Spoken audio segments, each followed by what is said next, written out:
This is our boy, Demon King Burze. He got his peaches handed to him by the heroes, because he followed a book called Demon King Standards, like it was gospel. On the verge of death, he realizes the truth.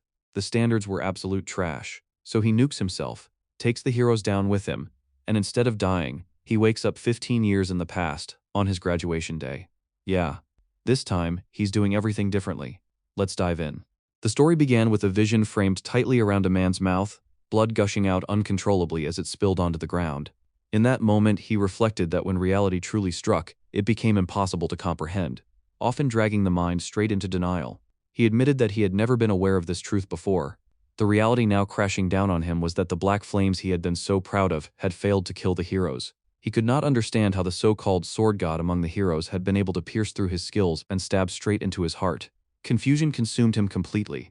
It was revealed that the man was a demon, struck through by a sword, his body broken and bleeding. Internally, he reflected on how he had always believed himself to be worlds apart from everyone else. He had entered the Demon King Military Academy as the top student, graduated as the valedictorian, and embodied everything expected under the Demon King standards. Those standards were a theory established by the first Demon King Emperor, the one who had laid the very foundation of the demon realm. He had researched this theory more deeply than anyone else and had followed it with absolute rigor. Exactly as the standards dictated, he had built a tower and kidnapped princesses. He had then nurtured the heroes who came to save them. For a demon king, the rage and sorrow of heroes were the ultimate feast. Killing them too early would have been a waste. The standards taught demons to fatten the heroes up before devouring them, because stronger heroes made for more delicious meals. He had followed the Demon King standards more faithfully than anyone else. World domination, he believed, had only been a matter of time. By observing the sorrow and rage of countless beings, including heroes, he had become a demon king stronger than any other. And yet, despite all of that, he could not understand why he was now the one lying in the dirt. The scene showed the Demon King bloodied and battered, while a hero mocked him openly, questioning how such a thing could have happened, and declaring that demons were all the same. The hero explained that demons always set up these situations themselves, only to look shocked by the outcome. The Demon King could not comprehend the logic behind such accusations and internally rejected them as complete bullshit. The hero continued, ridiculing the Demon King's methods. He pointed out that demons always kidnapped famous princesses just to send a signal, effectively announcing that a Demon King was active and daring heroes to come stop him. The hero mocked the Demon King's intelligence, claiming that if it had been him, he would have simply killed the king outright, throwing the entire kingdom into chaos. The Demon King contemplated this idea. Kidnapping the king would indeed cause internal conflict among humans fighting for the throne, but their anger would not be directed at him. Without that focused rage, he would not grow stronger. As a Demon King, such an approach went against the standards. The hero continued mocking him, adding that if heroes did not come to the tower, demons conveniently sent monsters to villages to train them instead. If the heroes did come to the tower, it was even easier. The first floors were full of weak monsters, allowing everyone to train at their own level and develop skills efficiently. Listening to this, the Demon King reflected that heroes could not be allowed to die halfway, as they needed to gather more energy. He realized he had been careful, just as the standards had taught him. The hero then removed his sword from the Demon King's chest and kicked him hard, leaving him writhing in pain on the floor. The hero continued mocking him, explaining that when the tower became boring, all they had to do was kill the Demon King. A new Demon King and a new tower would appear. It was the perfect hunting ground for heroes. The hero looked to the others for agreement, and the other heroes enthusiastically agreed. They thanked the Demon King, saying that thanks to him they had grown well. They called him the best Demon King ever, more of a godfather than a Demon King. They praised the tower, thanked him for his efforts, and cheered, thanking him for giving them the best hunting ground imaginable. As the Demon King lay in his own pool of blood, he thought in disbelief about being called a godfather, and realized that his tower was nothing more than a hunting ground to them. The hero added that the Demon King had actually been quite strong, noting that many heroes had died this time. He dismissed that fact casually, stating that it was fine because it had made him famous. Raising his sword, the hero delivered his final farewell to the Demon King. The Demon King, burning with rage, thought about the audacity of the heroes. He could not believe that they dared to humiliate him like this. He questioned what the Demon King's standards even meant anymore and refused to die in vain. Not like this. He reaffirmed to himself that he was a Demon King as fierce anger overtook his face. He tried to get up, but in the next second he was slashed again, his head severed and sent rolling. As his head spun through the air and landed on the ground, he saw the heroes who had been mocking him. He recognized his own demise and vowed internally that those who looked down on him would pay. The hero warned the others not to touch the Demon King's head, declaring that the horns were his. At that exact moment, a crack of purple light appeared on the Demon King's body, catching the hero's attention. With the last of his strength, the Demon King resolved that even if he had to give up the remainder of his life, he would not let this end quietly. The hero stared at the corpse in disbelief as the purple lightning grew brighter and more intense. The once cocky hero shouted for everyone to run, but it was already too late. A massive purple blast of energy erupted, burning the flesh of the heroes who had mocked the Demon King and dooming everyone present. In an instant they were reduced to skeletons, their bodies consumed by flames. In his final thoughts, the Demon King realized that the standards had been wrong. If only he had known that heroes looked down on Demon Kings because of those standards, he would never have followed that motherfucking doctrine. Even if he were ever given another chance, he swore he would screw the standards and throw that damn system to the orcs. As the purple energy engulfed the entire tower, finishing everyone inside, the Demon King faded away, his consciousness drifting into darkness. Then, just as everything ended, someone called out the Demon King's name, Berze Deos. He opened his eyes in shock and found himself standing in an auditorium surrounded by many students. He looked around in confusion, sweating, thinking about how the hell this was possible and realizing that he was alive. A small demon called out his name again, urging Berze Deos to come forward. He complied, still thinking it was impossible, recognizing the place only moments later. Another demon addressed him, questioning why a brilliant mind like his was acting strangely on his graduation day. Berze Deos realized this was the academy director. The director placed a red badge on him. Berze Deos recognized it immediately as the symbol given to all graduates of the Demon King Military Academy, the mark of a Demon King. In that moment he realized that this was the graduation day from 15 years ago. An announcement was made calling all graduating students to the stage. As Berze Deos stepped forward, he thought that he did not know why he had come back this time but understood that this was his chance. The announcer explained that the graduating students, soon to be Demon Kings, would now recite their pledges. A small demon pointed to Berze Deos, declaring that the valedictorian would read on behalf of the other students. At that moment a hologram panel appeared in front of him, displaying the Demon King standards. He stared at it, thinking about how he had seen it countless times and memorized every part of it without missing a single syllable. He remembered how he had dedicated his entire life to upholding those principles, only for them to become the trash that drove him to his death and turned him into a toy for heroes. He realized that he was expected to read and swear before everyone to follow those standards for the rest of his life. While everyone else was smiling and happy, Berze Deos grit his teeth in rage. The small demon urged him to recite the great standards of the Demon King. Instead, Berze Deos refused. His declaration echoed throughout the auditorium. The students of the Demon King Military Academy stared at him with puzzled expressions. With an angry face he declared that he could not swear to such a bullshit oath, that following the standards was the most moronic and fucked up thing anyone could do, and that the Demon King standards were absolute trash. Shock rippled through the room, demon students stood frozen and everyone present was horrified by what they had just heard. It was the moment when the Academy's greatest valedictorian transformed into the greatest lunatic of the century. An ancient demon was shown slamming his fist against a massive table, the impact echoing through the hall. This figure was revealed to be Arcane Blarimph, the Archduke of the Demon Realm, and his fury was unmistakable. His rage was directed at the Demon King Berze Deos, who, by daring to insult the standards of the Demon King, had committed an offense worthy of immediate execution. However, taking into account Berze Deos's exemplary record and exceptional talent, Arcane granted him one final chance. If Berze were to retract his rash statement and apologize to the entire Demon Realm, the matter would end there. If he refused, his assignment would be Aryan. The spectators of the Demon Realm erupted into hushed chaos. Aryan was whispered about in fear, the dimension where Demon Kings went to die, effectively a death sentence. Many questioned why a criminal like him was even being given a chance, insisting he deserved death for daring to insult the standards. A simple apology they believed was nowhere near enough. Arcane coldly reminded Berze that Aryan was the worst domain, where countless Demon Kings had lost their lives. Yet Berze, without the slightest hesitation, chose to go, declaring that he would prove the Demon King's standards were trash. The Archduke roared back that there would be no room for leniency and ordered Berze's immediate deployment to Aryan. A magic circle formed beneath Berze Deos, glowing ominously. Arcane continued, stripping him of all valedictorian benefits and forbidding any demon subordinates from accompanying him. Until the conquest was complete, Berze would be banned from entering the Demon Realm. In the next instant, Berze was pulled through the magic circle, falling from the sky. As he plummeted, Berze reflected that this outcome was expected after causing such a scene. Still, he acknowledged his return to Aryan. While descending, he took in the breathtaking view, recognizing this land as the place inhabited by the heroes who had killed him even before his regression. He admitted that he had chosen Aryan himself, believing that only the worst difficulty was worthy of the best. That arrogance had led to his death, as countless heroes had already been exploiting the Demon King's standards against them. Berze finally descended onto a snowy mountain, his demon wings cutting through the freezing air. This was the northern continent's Ergest mountain range, where he now stood. He resolved not to be fooled twice, deciding that this time he would be the one exploiting the system, the so-called hero standard. His face hardened with determination as the scene shifted backward in time. Elsewhere, another demon was shown carefully shaving his beard, dressing properly, and making sure he looked presentable. His name was Gordon Dyrek, the valedictorian of the Demon Academy. While the Demon King Academy trained kings, the Demon Academy raised the demons who would serve them. According to Demon Realm regulations, the top demon served the top Demon King. A demon girl who ranked second congratulated Gordon, noting that being valedictorian had paid off, as he would get to serve Lord Deus, the top demon king. Gordon laughed, while the third-ranked graduate regretted not studying harder, lamenting that he could have served Burzay instead. Gordon dismissed their envy, remarking that the demon kings they were serving were great as well, even if they weren't on Burzay's level. In his thoughts, Gordon reflected on Burzay being from the Great Black Dragon clan, a once-in-a-millennium genius. Graduating in the same year as him felt like a blessing. With Lord Burzay, Gordon believed they could conquer any dimension. He imagined a statue of himself being built beside Demon King Burzay, convinced he would write a new page in the history of the demon realm. That dream shattered the moment Gordon heard Burzay openly refusing the Demon King standards. The declaration shocked Gordon and the two graduates beside him. Hearing Burzay call the standards trash left Gordon utterly stunned.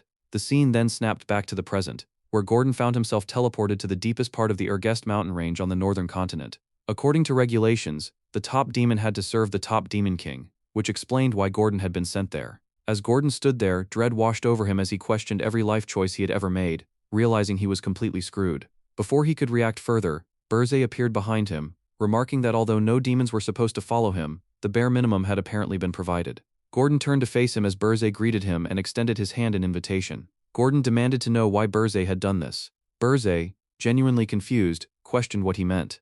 Gordon erupted, fixating on the standards, why Burzay would complain about them publicly, in front of everyone and especially in Arian.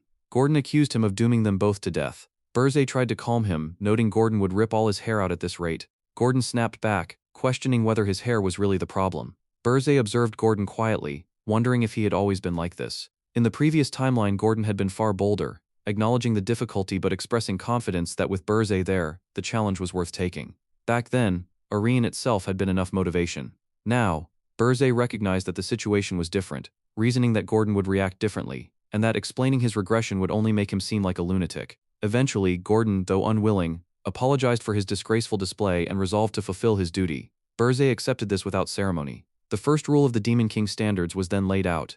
A Demon King must build a tower. The tower could not be hidden or built in terrain that was too difficult, ensuring heroes could find it. Gordon assessed their surroundings, noting that the rugged high mountains made the area difficult for humans to approach. Building a tower here would violate the rules, so he suggested they move first. Burzay refused outright, declaring he would build the tower there regardless. Gordon was shocked, realizing Burzay was breaking the Demon King standards. Burzay planted a tower seed into the ground, embedding it deep into the earth. Gordon panicked, insisting this completely violated the standards and questioning whether Burzay had abandoned his pride as a Demon King. Burzay reflected on Gordon's disgust, understanding how deeply ingrained that faith was, something that could not be denied without death, or something equivalent to it, just as he himself had experienced. He clenched his fist until his hand was injured, then told Gordon to listen carefully. The Demon King standards were trash, especially in Arian. Blood dripped from his hand onto the tower seed. The ground began to shake. The entire mountain range trembled violently as the seed emanated a brilliant red light. A beam of crimson energy shot upward, enveloping the snowy landscape. Burzay observed calmly, noting that Arian was flooded with a ridiculous number of heroes. A system activated, balancing the tower and recognizing its user. Race, Black Flame Dragon. Name, Burzay Deus. Recognition complete. The tower was summoned. A massive tower-like structure emerged, and as Burzay watched, he realized the truth. This was why Demon Kings kept dying here. The tower was constantly smashed by countless heroes. Humans had discovered that the tower operated on a specific mechanism, and had reverse-engineered the standards themselves. The Demon King standard no longer worked in Arian. It was far more accurate to call it the hero standard. Gordon was visibly shaken. Now why this dumb fuck is calling Demon King's standards hero standard instead? The thought alone left him stunned. And before he could fully process it, the scene shifted to the undeniable proof standing before them. A massive tower finished its construction in real time, its colossal structure piercing the sky as Burzay's tower stood completed.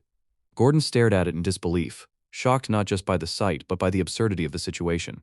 The Demon King entered the tower without hesitation and motioned for Gordon to follow. Inside, the first floor of Burzay's tower was revealed to be completely empty. Gordon immediately found this unsettling. From his understanding, towers were always packed with monsters, traps, or at least some form of resistance, yet the entire floor was barren. It felt like the kind of tower cruelly assigned to a Demon King with absolutely no perks. The scene jumped ahead to the 5th floor, where the Demon King's chamber was located. Gordon realized with growing concern that every single floor was completely empty. The tower had already been constructed, leaving no room for changes. All that remained was to follow the standards properly, beginning with Rule 2. According to the standard of the Demon King, Rule 2 stated that a Demon King must kidnap a prince or princess. The target had to be a high-profile individual close to the line of succession, as such figures allowed for the harvesting of significantly greater demonic energy. That was the rule, plain and absolute. Seeking clarity on what came next, Gordon addressed Burzay directly, offering his counsel as the Demon King's adjutant. Burzay allowed him to proceed, and Gordon immediately launched into an anxious explanation. He reasoned that the closest kingdom within the Urgest mountain range was Corzin and insisted that a high-ranking princess from a kingdom near the top should be targeted. By doing so, they could absorb the kingdom's rage and sorrow, rapidly growing stronger. Gordon admitted that he fully expected Burzay to refuse. Instead, Burzay agreed without resistance. The response caught Gordon completely off guard. Burzay calmly stated that he already had a princess in mind. Gordon quickly volunteered to assist, but Burzay interrupted and assigned him a different role. Gordon was ordered to guard the tower as leaving the Demon King's lair empty was not an option. Relief flooded Gordon's thoughts. He silently thanked fate, convincing himself that Burzay was still rational. After all, he was the valedictorian, merely weighed down by graduation stress. This situation could still be salvaged, but at the same time, Gordon knew it was real now. This was no longer theory or preparation. This was the beginning. Gordon questioned Burzay one last time, asking who exactly he planned to bring. Burzay stood by the window, wings prepared, ready to take flight. He revealed his target, a nation at the southernmost tip of the continent, the kingdom furthest from the tower, the Hilderan Kingdom. In the next instant, Burzay was already in motion. Using his wings, he crossed the vast distance with terrifying speed and arrived above the Hilderan Kingdom. He located a specific castle room and hovered outside its window. Through the glass, he observed a princess inside. She was a princess with virtually no presence in the line of succession, the 13th princess. Burzay announced himself and declared his intent to take her away. At that exact moment, Gordon's voice echoed in protest, screaming that this choice was the complete opposite of the Demon King's standards. Demon King Burzay stands face to face with the 13th princess. The princess, instead of panicking, simply tilts her head and asks who he is. Burzay introduces himself bluntly as the Demon King who has come to kidnap her. No fluff, no theatrics. Instead of screaming or resisting, a soft chuckle slips from her lips. She looks at him with unsettling calm and casually asks whether he can even handle her. That question throws Burzay off. Internally, he can't help thinking how strange it is. She's talking to a Demon King way too lightly. Still, his pride kicks in, and he snaps back with absolute confidence, declaring that of course he can handle her. He's the Demon King after all. The princess then does something even stranger. She extends her hands and calmly says she'll allow herself to be captured quietly. Burzay is taken aback. Her composure feels wrong. He questions her calm demeanor and asks what she's plotting. The princess explains that since she was born a princess, she always believed a day like this might eventually come. It's something she had already accepted. Burzay warns her not to try lowering his guard with cheap tricks, making it clear he's desperate in his own way and won't fall for shallow schemes. She immediately shuts that idea down. She points out that she couldn't possibly have known a Demon King would appear today, so how could she prepare a trap? Burzay admits, internally, that it's a valid point, yet an uncomfortable feeling keeps crawling up his spine. When she asks if they should leave already, Burzay proceeds with the kidnapping, bringing the princess with him to the Urgest mountain range, straight to the tower of Burzay. Upon returning to his tower, Burzay arrives carrying the princess. Gordon greets him, relieved that he returned safely. Burzay brushes snow off himself and orders Gordon to let the princess stay somewhere in a corner of the 4th floor. Gordon is confused. Does that mean not a prison cell? Burzay explains that since she came along quietly, he intends to offer her some convenience. Gordon accepts the order but mentions that he has something important to report. The scene shifts to the 4th floor. It's completely empty. The princess sits on the cold, hard floor and reflects on her situation. She acknowledges that she's really been kidnapped. There's nothing, no pillow, no blanket, no maids, no garden. It's nothing like the kingdom. And yet, she smiles. Bro, I think this bitch is crazy at a certain level. Meanwhile, Burzay learns that an invitation has arrived from the Tower of Beasts. Gordon confirms, it's supposedly a welcome party for the new Demon King. Burzay scoffs, calling it a pathetic attempt to haze a rookie. Demon Kings are creatures of immense pride who usually refuse to cooperate with others, but the unique nature of this dimension, Arraign, has forced them into uneasy collaboration. Burzay recalls how he once ignored them as weaklings, but decides that this time, some light interaction might be worth it. The scene shifts to the Tower of Beasts. The Demon King of Beasts introduces himself as Draxon while chomping down on a chunk of meat. Burzay stands before him, with Gordon nearby. Draxon boasts about ruling the tower for 70 years and questions whether Burzay is the newly arrived Demon King. He mocks Burzay, calling him a nutjob who insulted the standards and claiming there's nothing special about him. Burzay sighs, already regretting coming. He asks bluntly if Draxon summoned him just to pick a fight, and tells him to state his business. Draxon leans forward laughing dismissively and reveals that Archduke Arcane ordered him to observe Burzay upon his arrival. Burzay scoffs, referring to Arcane as a noisy old vampire. That crosses a line. Draxon explodes in rage, accusing Burzay of having a death wish. Towering over him, Draxon drops his meat onto the floor and demands Burzay lick it to atone for his rudeness. Burzay calmly asks if Draxen even understands why he came. Draxen claims it's because Burzay insulted the Demon King's standards. Burzay reminds him that those same standards forbid Demon Kings from killing one another, but then questions whether he really needs to follow such a trivial rule. He stomps on the chunk of meat. A massive surge of demonic energy erupts, shattering the floor. Burzay's aura turns overwhelmingly violent. Draxen trembles like a scared dog, completely shaken. Sweating, he hurriedly relays Arcane's warning. If Burzay kidnaps a princess and fails to report within a month, his authority will be revoked. Burzay turns away, unimpressed. He casually reveals that he already kidnapped a princess, one that fits his personal taste. Draxen and his lackey can only watch silently as Burzay leaves. Back in the Tower of Burzay, Gordon praises him for displaying true Demon King dignity. Burzay brushes it off, saying the others can't act recklessly for now. Still, preparation is necessary. He orders Gordon to check on the princess's condition, explaining that he needs to figure out how to make use of her. Gordon obeys, leaving Burzay alone with a splitting headache. Burzay reflects bitterly. If all Demon Kings are as stupid as the Beast King, things will be annoying.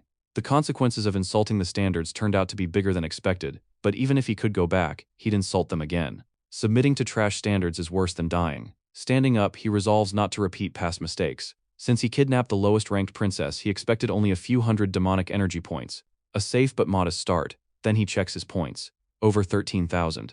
Confused, he wonders why the number is so high. Suddenly, a system panel appears, announcing a video message from the Tower of Beasts. Draxen appears on screen, now acting polite, congratulating Burzay. He praises Burzay's achievements in Arraign, calling them impressive. He even suggests that insulting the standards might have been a calculated move. Burzay immediately senses that something is very wrong. At that moment, Gordon comes running in, panicked, shouting that it's a disaster, the fourth floor is.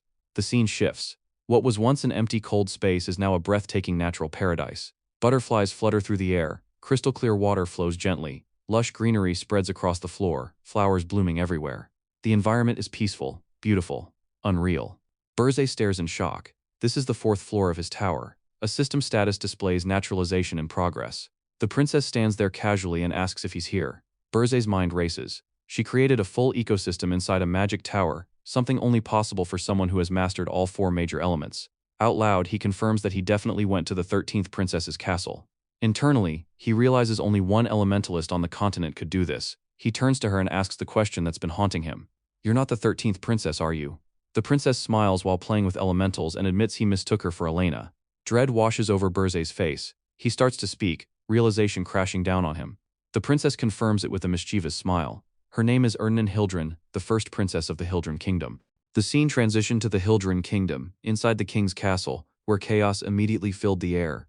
The crown princess had been kidnapped by the Demon King, and the king was absolutely losing it.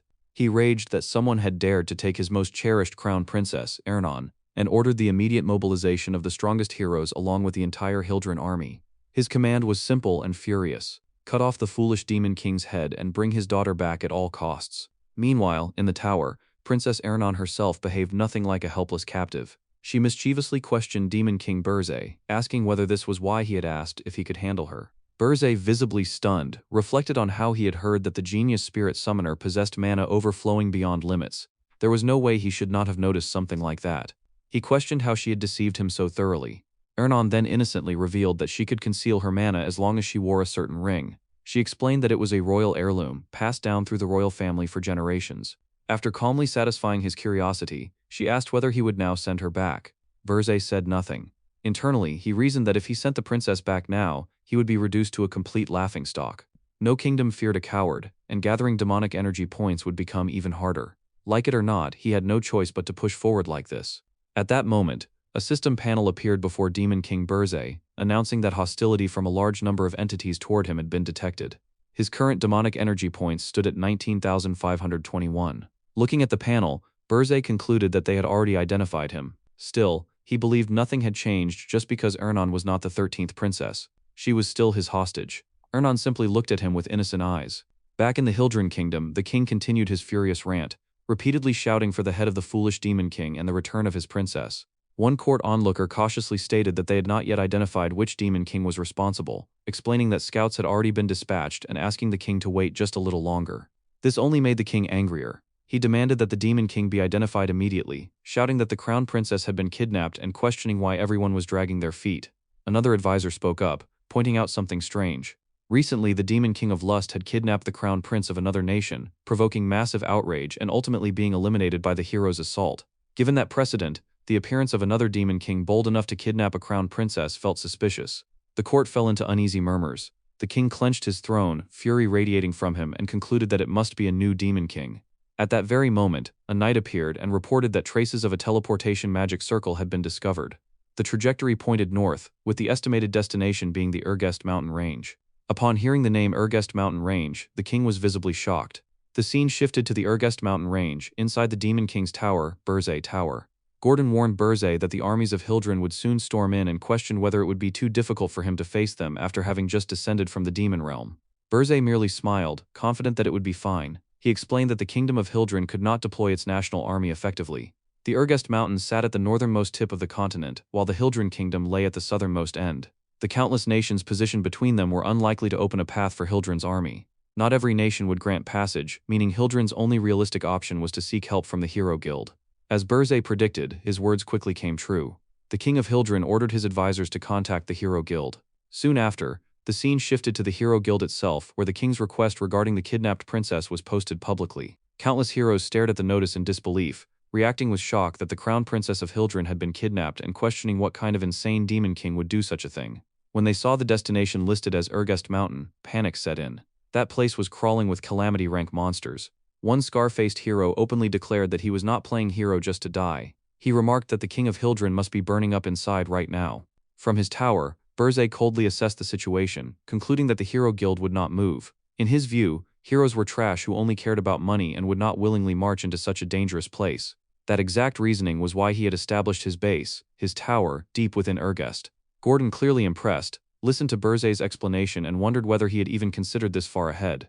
Though Burzay did not follow standard tactics, he seemed to know the world of Urien inside and out, almost as if he had lived here before.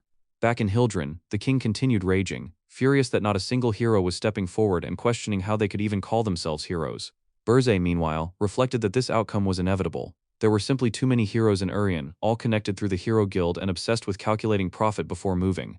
Their greed made them extremely picky. It would take time for them to form a party, and even more time to reach the deepest part of the Urgest Mountain. Even so, Burzay knew that his current amount of demonic energy points was insufficient to face a full hero army.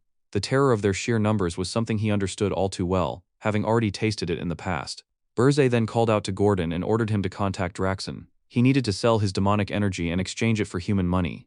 Gordon immediately obeyed, but a second later the realization hit him. He panicked, stuttering in disbelief at what he had just heard. Selling demonic energy was madness. That energy could break the limits of a species, unlock the tower's functions, and even summon monsters from the demon realm. To sell the dream currency demonic energy for mere human money was insane. Burzay calmly confirmed it. That was precisely why Draxon would pay a massive sum for it. The demonic energy he currently possessed could not stop the heroes anyway, but with human money, there were still moves he could make. The scene shifted to Horton Walk, a fortress city near the Urgest mountain range. Disguised in a hood, Demon King Burzay stepped forward. The guards at the gate halted him, demanding to know who he was. Burzay claimed to be a mercenary. Another guard scoffed, questioning what kind of crazy mercenary would go alone into Urgest Mountain and come back alive. Suspicion filled the air. Before the guards could say anything more, Burzay casually passed by them and flicked a gold coin toward one of the guards. Just like that, the guards allowed him into the city. As he entered Horton Walk, Burzay thought to himself that he could not explore the city alone like this. Finding a guide first seemed like the logical next step. The scene cuts to the headquarters of the Red Hawk Mercenary Corps, a place that already feels like it's running on borrowed time.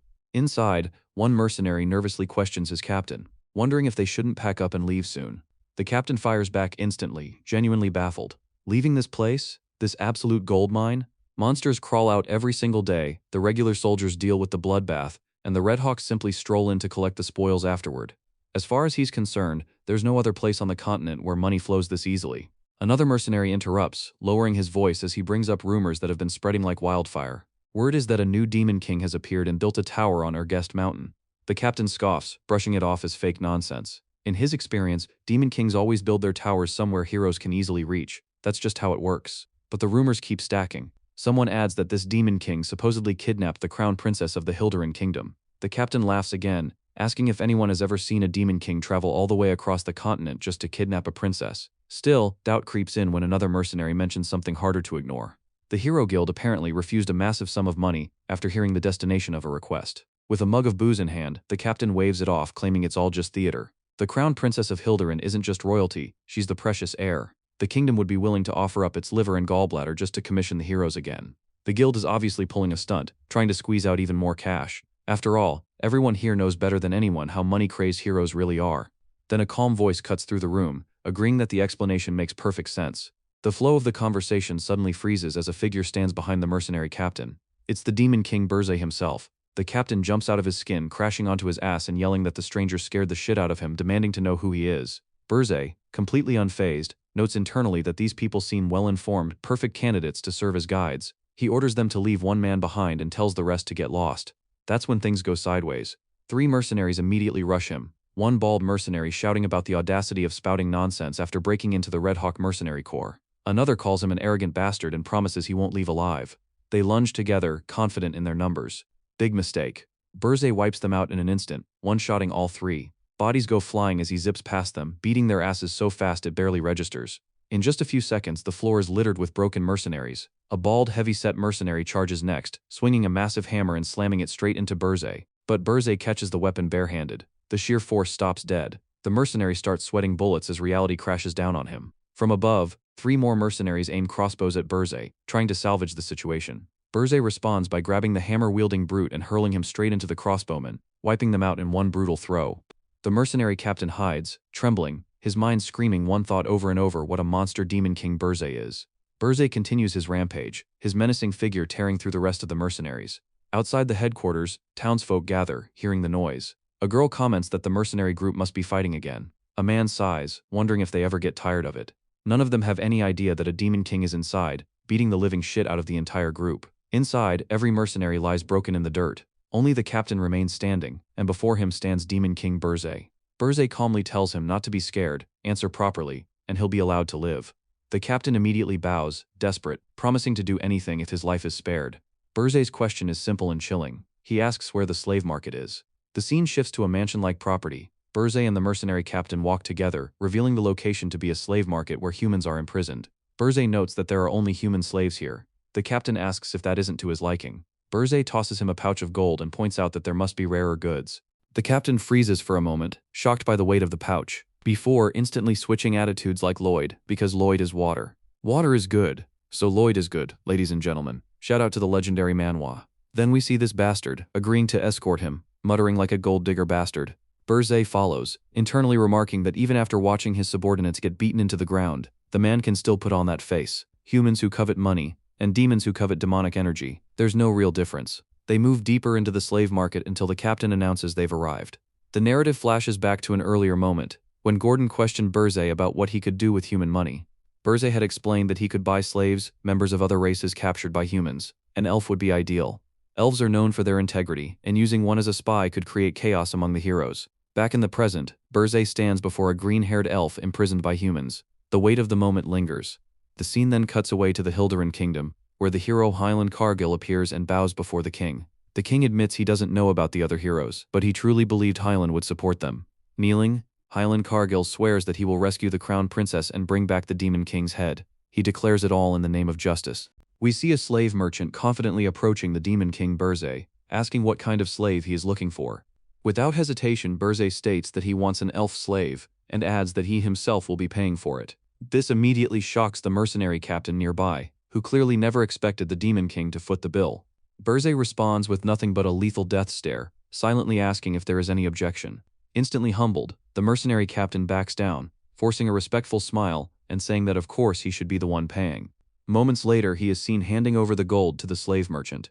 Burzay then calmly informs both the mercenary captain and the slave merchant that he needs to check something and orders them to wait outside. The slave merchant nervously objects, warning that the elf might go berserk. Burzay brushes it off completely, saying it is fine if anything happens. The mercenary captain will compensate for it. The mercenary captain is clearly pissed, but he cannot do shit in front of Demon King Burzay. Now alone with the elf slave, Burzay steps forward and activates his demonic energy, unlocking and releasing all of the elf's bindings. He remarks that a noble elf has fallen into the miserable position of a slave. The green-haired elf immediately senses the overwhelming energy and questions whether Burzay is a demon, asking what business a demon could possibly have with an elf. Burzay offers him a deal, a chance to take revenge on humans. The elf responds that it is a sweet offer, but a demon's tongue is no more trustworthy than a human's. Berzé claims that he is different and proposes a contract: serve him loyally for exactly 50 years, and afterward he will guarantee the elf's safety and freedom. For an elf, 50 years is not even that long, and Berzé points out that it is far better than continuing to suffer humiliation at the hands of humans. The elf counters sharply, saying that demons are enemies of the world tree that elves worship, the very tree that upholds their world. He questions how he is supposed to trust a demon at all, especially when it is strange for a demon to extend a hand to an elf in the first place. Internally, Berzé admits that the elf hit him right where it hurts. Chuckling, Berzé agrees to make it official, and vows upon the great Demon King's standards that he will fulfill his promise and never lay a hand on the world tree. To demons, the Demon King's standards are as sacred as the world tree for elves. Berzé then demands the elf swear his own vow upon the world tree, agreeing to serve for 50 years. The green-haired elf smiles, calling Berzé a peculiar demon, and decides to go all in. Standing up, he introduces himself as Granada of the Maple Tribe, and declares that he will make his vow directly before the Demon King who sent Berzé. Berzé simply smiles and reveals the truth: he is the Demon King. Granada freezes, stunned, then bursts out laughing, calling it ridiculous. There is no way the Demon King would personally come to buy a slave. Demon Kings grow weaker the farther they are from their towers, so why would one ever leave just for this? Laughing hard, Granada makes a reckless bet. If Berzé really is the Demon King, he will serve him for 100 years instead of 50. The scene abruptly transitions to the first floor of Berzé's tower. Berzé sits confidently on a throne-like chair with Gordon standing beside him, while Granada stands in front, already regretting his words. Berzé reminds him of the 100-year contract, stating that Granada said it himself. Granada is shocked, not only because Berzé truly is the Demon King, but because this feels like a scam. He complains that the tower is practically empty, with nothing on the first 3 floors and only nature on the 4th. There is not even a single monster. What kind of sloppy Demon King's tower is this? Forget revenge, he would not even last a year before heroes show up. Having heard enough, Berzé releases his demonic aura and reminds Granada that they made a contract. Granada is instantly overwhelmed, thinking that just Berzé's demonic power alone is suffocating. In that moment he realizes the truth: Berzé really is the Demon King. He recalls that despite traveling through the Ergest Mountains, not a single calamity-grade monster attacked them. They were unable to lay a hand on the Demon King. The tower may be empty, but a Demon King is still a Demon King. Maybe revenge really is possible. Granada kneels and swears upon the name of the Great World Tree that he will serve Berzé for the next 100 years. Internally, he believes that for the Demon King to come in person, there must be an important task planned for him. As part of Berzé's sinister scheme, he will finally take revenge on humans. Berzé casually responds that this is good, and tells Granada to go make some food first. The elf Granada is shocked as well as me, the manhwa munch. Soon after, Granada is seen cooking for the Demon King, silently wondering how he ended up here when he was supposed to be part of some grand plan. Berzé genuinely depressed. Beside him, Princess Ernan is chopping vegetables, cheerfully offering to help and asking if she can make vegetable bread. Granada does not even respond, completely lost in his own thoughts. The scene then shifts to the 5th floor dining hall of Berzé's tower, where 4 people sit together for dinner. Granada cautiously questions Berzé about the woman at the table, asking if she is from the Hildren Kingdom. Berzé casually confirms it and introduces her as Princess Ernan of Hildren. Granada immediately panics, jumping from his chair in shock and sweat, yelling that kidnapping the crown princess is insane. With a tower this empty, how are they supposed to stop the heroes if they come? Berzé continues eating calmly, and explains that this is exactly why he bought him, telling Granada to eat first. Granada is left completely speechless. Berzé then praises Granada's cooking, saying it is quite good. Princess Ernan proudly adds that she helped too, while Granada sits there wondering what in the world is actually happening. After the dinner, the scene shifted to the 4th floor, where Granada stood alongside the Demon King Berzé.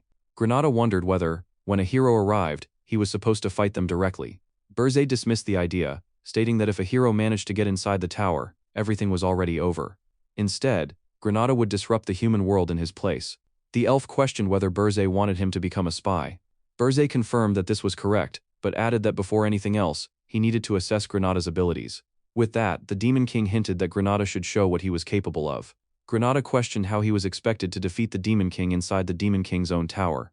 Berzé responded by proposing a test: he would use no demonic energy and fight with only one hand, and if Granada won, the contract would be reduced back to 50 years. Hearing this, Granada flared up, determined that Berzé should not take back his words. He declared that he would do his best to take Berzé's head, quickly correcting himself to say he would take him on with everything he had. In the next instant, both of them vanished from their positions, and the fight began. Granada engaged in close-range hand-to-hand combat, clashing directly with the Demon King, who defended himself using only one hand. Berzé observed that Granada moved well for someone who had lived as a slave for so long, and deduced that he had absorbed the mana on the 4th floor to enhance his physical abilities, remarking that it was a very fitting style for an elf. Granada countered that an average elf could not even pull this off, declaring that Berzé had chosen the wrong opponent and the wrong place, and that he had only himself to blame. In the next moment, bindings erupted from the ground and restrained the Demon King. Berzé noticed immediately, while the green-haired elf smugly claimed he had found an opening and that Berzé would be returning his 50 years. The Demon King smiled like a true demon and acknowledged that Granada was good enough to be useful, but only up to a point. What followed was the revelation of the Demon King Berzé's truly terrifying power. He reminded Granada not to forget who his opponent was, and calmly reassured him that he was still not using his demonic energy. He promised to control his strength enough not to kill him. Granada's expression made it clear that he felt completely done for. The sounds of the Demon King beating the absolute shit out of Granada echoed throughout the tower, ringing non-stop. The scene then shifted to Horton Walk, inside the Red Hawk Mercenary Corps headquarters. The mercenary captain saluted the Demon King Berzé, expressing how honored he was to meet him again, while other mercenaries followed suit. The captain's eyes gleamed with greed, clearly seeing nothing but money, looking like Lloyd reincarnate. Berzé stated that he wanted to hire the Red Hawk Mercenary Corps for 1 year. The captain eagerly agreed and asked about the budget. Behind the captain, the injured mercenaries who had previously been trashed by Berzé were visibly unhappy with his presence. One fat mercenary muttered that even if Berzé had a lot of money, it did not sit right with him. Another questioned how this was even happening, while someone else complained that Berzé was the one who had beaten them up, yet the captain was still sucking up to him. Another mercenary seriously wondered if he should switch jobs. In the very next moment, the Demon King showed exactly why he was the Demon King, by dropping a full pouch of gold coins as advance payment. Instantly, the mercenaries who had been thinking about switching jobs did a complete turnaround, swearing loyalty to the captain for the rest of their lives. The mercenary captain, watching this nonsense unfold, internally wondered if he should replace these idiots altogether. At that moment, Berzé instructed the captain to take a certain man into the mercenary corps, explaining that he would be delivering his orders from now on. The captain immediately agreed, still sucking up without shame. The other mercenaries protested, arguing that no matter what, letting a stranger join them was unacceptable, but before they could continue, everything changed. Granada appeared, his face was bruised and swollen, clearly showing the aftermath of the beating he had received. He introduced himself simply as Granada. The mercenaries, who had all been beaten in much the same way, immediately noticed his condition. In the next instant, an odd sense of brotherhood formed between Granada and the mercenaries. They embraced him as if they had known each other for many long years.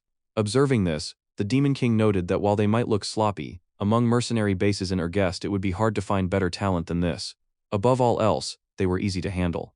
At the same time, it was established that the one hero who would answer Hildren's call was Helan Cargill, the hero who had defeated the Demon King of Lust. Berzé then officially announced that the Red Hawk Mercenary Corps' first mission was starting immediately. Their task was to investigate the hero hired by Hildren, Helan Cargill, and the entire corps answered in unison, affirming their acceptance of the order. The scene transitioned to Berzé Tower, where the Demon King Berzé appears deep in thought. Having already handed the hero-related situation over to Granada, he decides that it is finally his turn to power up. As this thought settles in, multiple translucent system windows materialize before him, hovering in the air. Within them are images of the mercenary captain, Granada, and Princess Ernan. Through this, it is revealed that demonic energy points can either be used to reinforce the Demon King's tower or to strengthen Berzé himself. However, there is a catch. Berzé has already sold all of his demonic energy points, now to gain immediate strength, leaving him with only one remaining option, the Spirit Blossom. This rare treasure is a crystallized mass of mana that sprouts after absorbing the natural mana of its surroundings over long periods. Consuming it grants immense power. In the Ergest mountain range, where violent mana storms rage and powerful monsters roam freely, human traffic is nearly non-existent. Because of this isolation, spirit blossoms there have spent countless years naturally absorbing mana, resulting in energy that is far purer than usual. Truly, it is a treasure trove. For demons, it is not as effective as pure demonic energy, but it is still far better than nothing. With this decision made, Berzé informs Gordon that he is heading out to find some spirit blossoms. Gordon immediately warns him that going unprepared is reckless, comparing it to searching for a needle in a desert. Monsters, after all, are no different from beasts, and even a demon king would be attacked if he showed the slightest opening. Berzé dismisses the concern about monsters, confident that he can simply kill them, but admits that finding spirit blossoms in such a vast land will not be easy. Gordon agrees, stating that unless they had a detector with exceptional mana sensing abilities, the task would be nearly impossible. At that exact moment, there is a knock at the door. Standing there is none other than Princess Ernan, casually asking if they are busy. Instantly, Berzé and Gordon arrive at the same conclusion. Princess Ernan herself is the perfect mana detector. The scene shifts as Berzé steps out of the Demon King's tower, Princess Ernan accompanying him. She excitedly admits that she has been extremely bored, no, beyond bored, and eagerly looks forward to what's coming. She makes Burzay promise that he will let her decorate the 4th floor of the tower however she wants. Burzay agrees, as long as they successfully find the spirit blossom.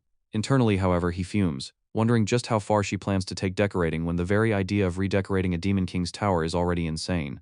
At the same time, Ernan reflects on her own situation. She never expected she would be allowed to leave the tower and is glad she happened to stop by when she did. As Burzay places a hand on her shoulder, she blushes, only for him to suddenly lift her into his arms and tell her to hold on tight. She asks for a moment to mentally prepare, but Burzay ignores that completely and launches into the sky with his massive wings, vanishing in an instant, and even leaving a fart behind. Terrified, Ernan squeezes her eyes shut, but curiosity slowly gets the better of her. She opens one eye, then both, and her eyes widen in awe. The day she was kidnapped had been dark, so she never realized how vast the world truly was. Now, she fully registers its sheer scale and beauty. She reflects on her monotonous life magic training, studying monarchy, training, studying, believing she would live and die repeating that routine forever. As they glide over the Urgest mountain range, Ernan excitedly remarks that she is probably the first person to ever glide over it. Burzay, however, has zero interest in her excited barking and begins to explain why he brought her along.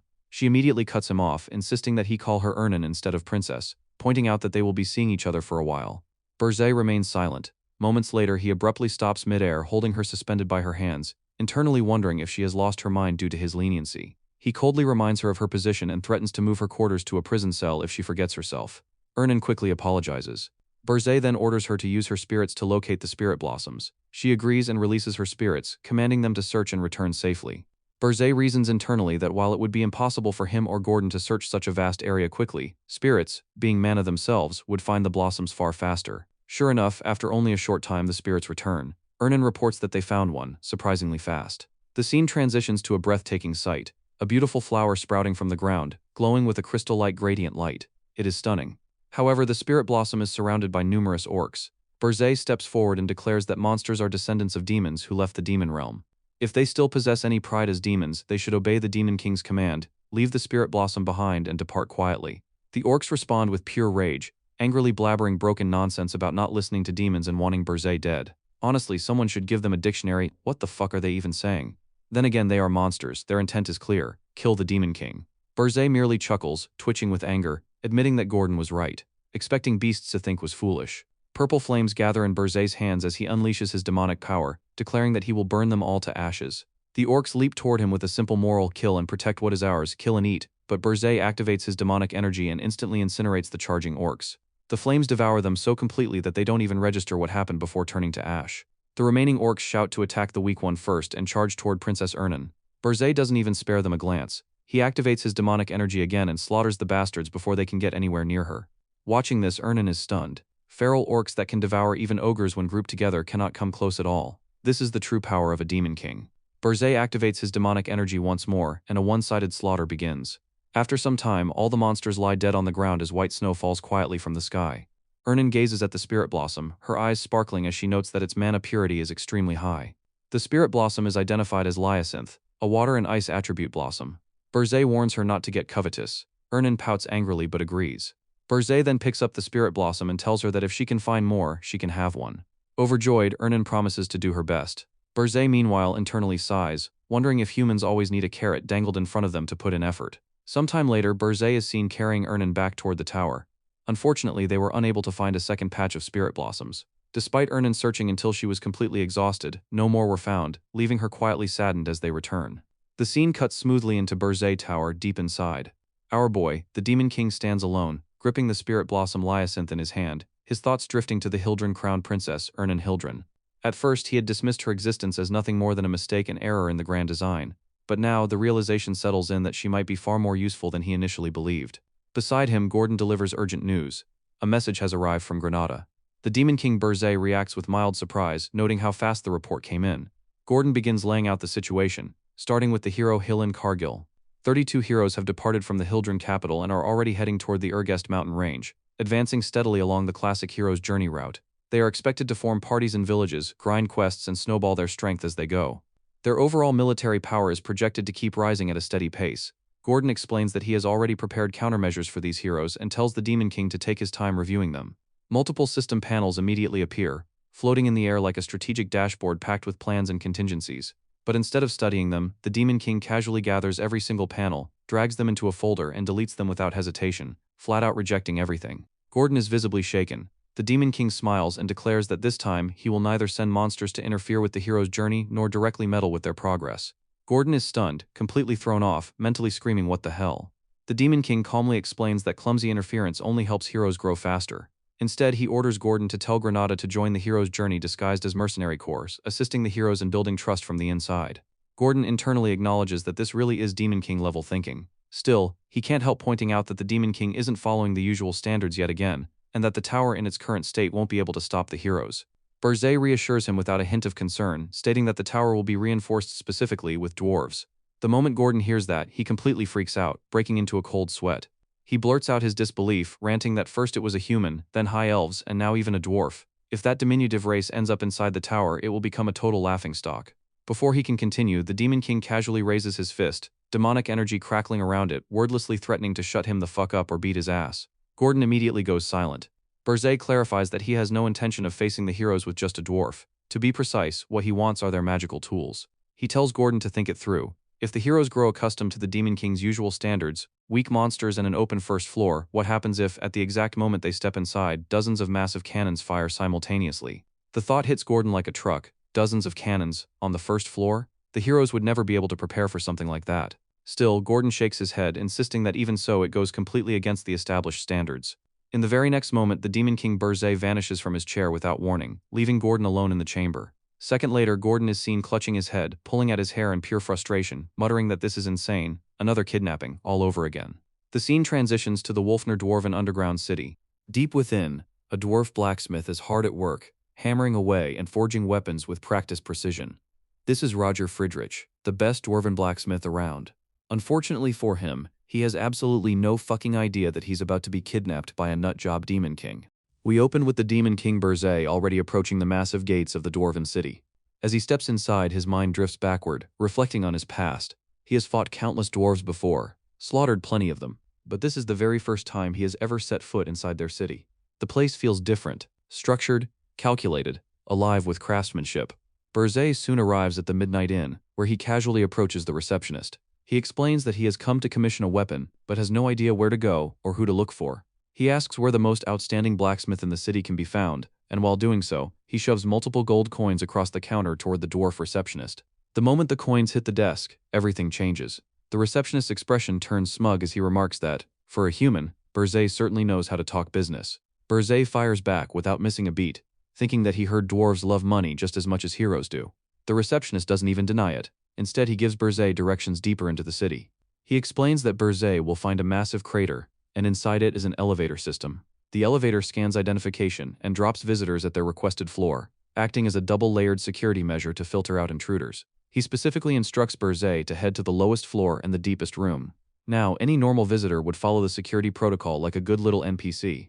But Burzet isn't normal. He is the Demon King who doesn't follow Demon King standards.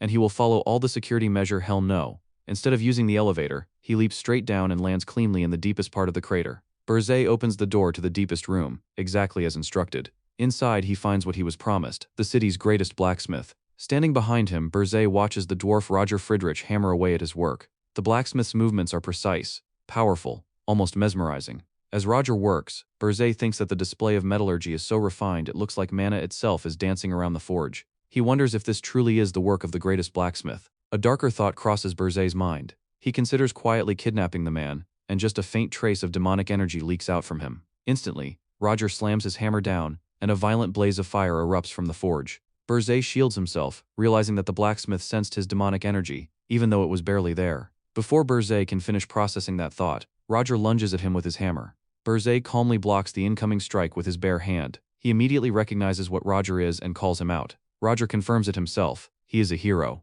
Roger Friedrich, the blacksmith who imbues the power of the hero. He declares that for a demon to fearlessly step foot into the city of dwarves, they should not expect to leave alive. Burzet just grins. He tells Roger that, for all that big talk, he's actually pretty weak. And then he clarifies something important. He's not a demon. He's the Demon King. In his true form, Burzet grabs Roger by the neck, lifting him effortlessly as the dwarf struggles like a caught pigeon. Roger's hammer slips from his hand and crashes to the floor. The noise immediately draws the attention of the dwarven guards. One of them calls out, asking Roger what that noise was and apologizing for the intrusion. But when they enter the workshop, Roger is nowhere to be found. Panic spreads instantly. The guards shout that Roger has vanished, that there is an intruder, and that the intruder has kidnapped him. Orders are screamed to block all exits because the kidnapper couldn't have gone far.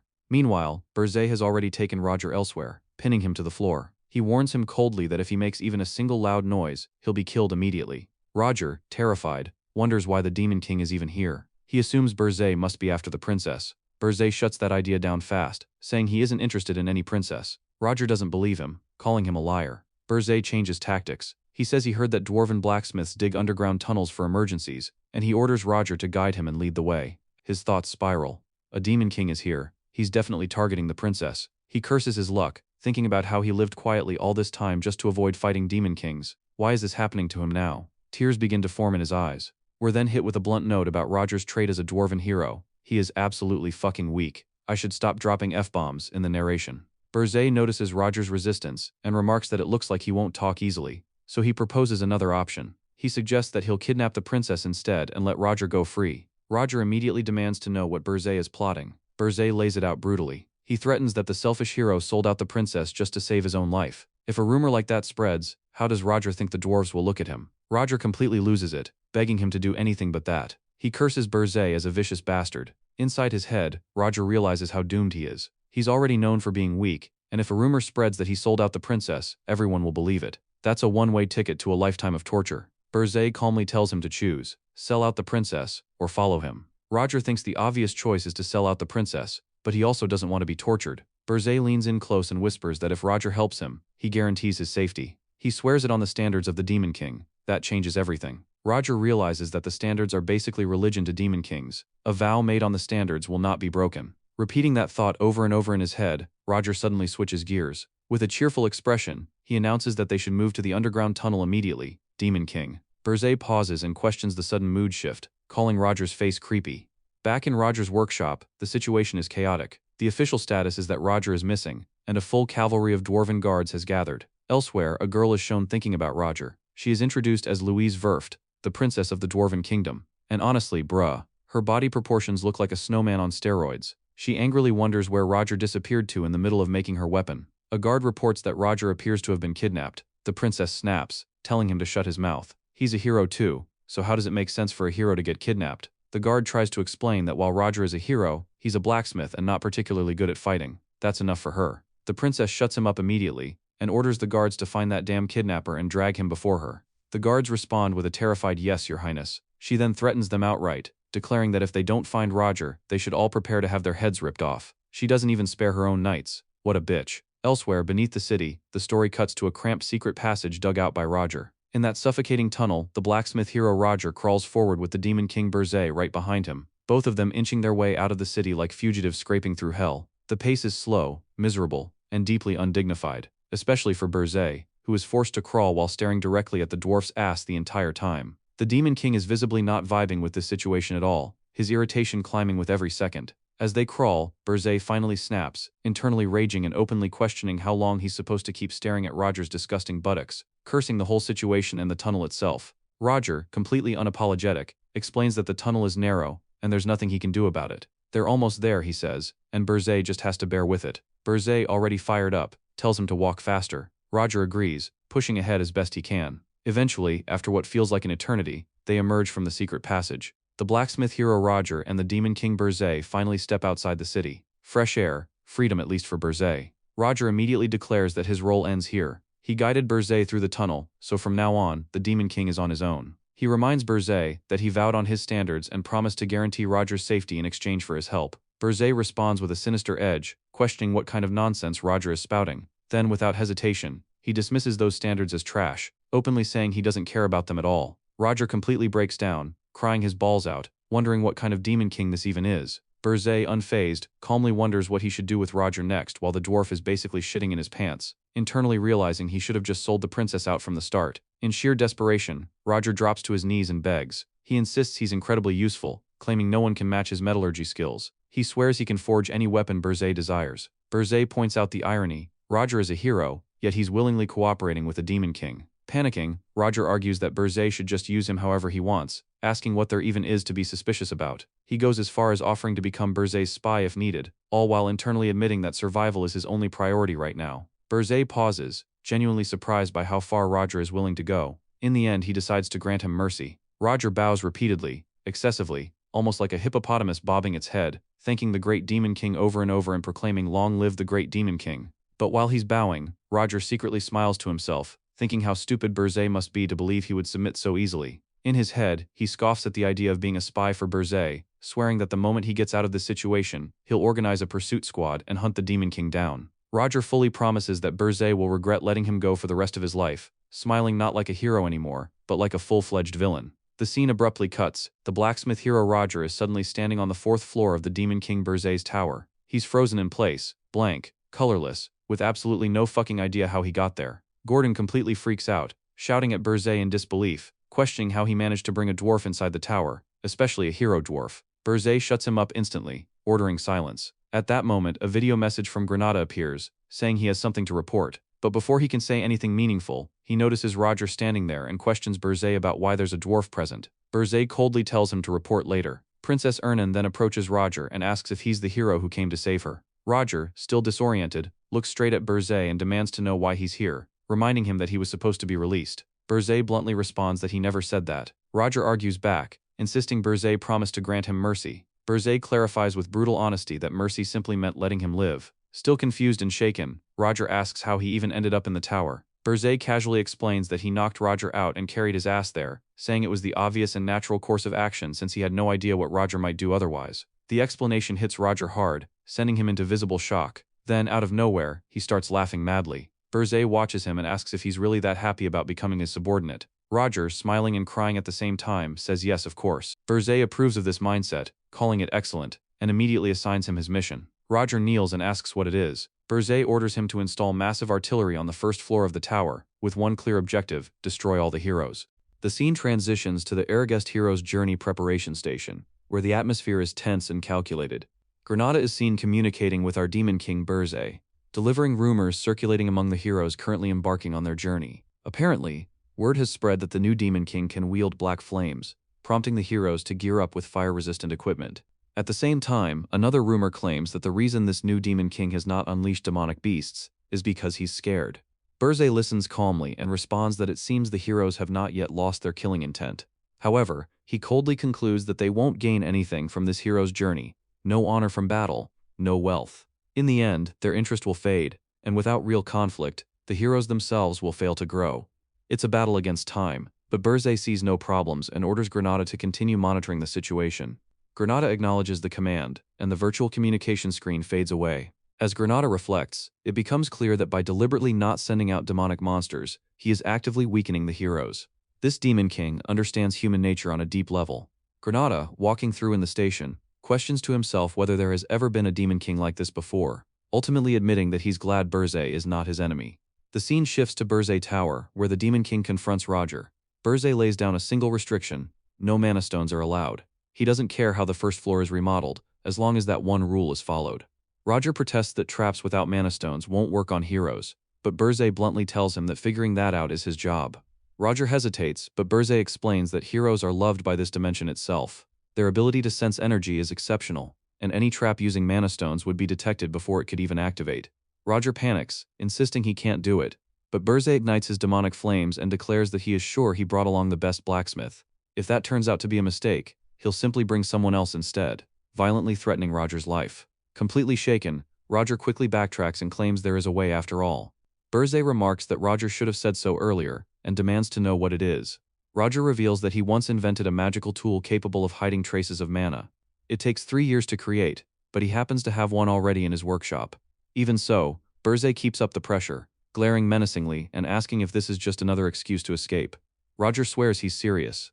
Berzé finally agrees to trust him, but not without insurance. He places something around Roger's neck. When Roger asks what it is, Berzé explains it's a magical tool that can separate his head from his body. Upon hearing that, Roger practically shits himself in fear as Berzé casually adds that he can activate it with just one hand. Berzé then shows Roger a glitchy-looking mask, explaining that it's a magical tool that prevents people from seeing his face. If Roger ever takes it off, Berzé will consider that an attempt to escape, With his life on the line, Roger swears he'll never remove it. Burzay tells him they're leaving. After that, it's revealed that Burzay travels across several kingdoms with Roger, gathering supplies and mana-type materials. The process took roughly a month, with everything stored inside Burzay's subspace pocket. Once finished, they return to Wolfner, the city of dwarfs. Inside the city, rage fills the air. A furious woman is cursing the gods. It's none other than Louise Verft, the princess of Darwin City. She lashes out at her guards, furious that after a month and a half they still haven't found Roger. She calls them incompetent and demands to know how much longer she's supposed to stay patient. One guard explains that the blacksmiths have dug out too many tunnels, and while they are investigating all of them, it's highly likely the target has already escaped.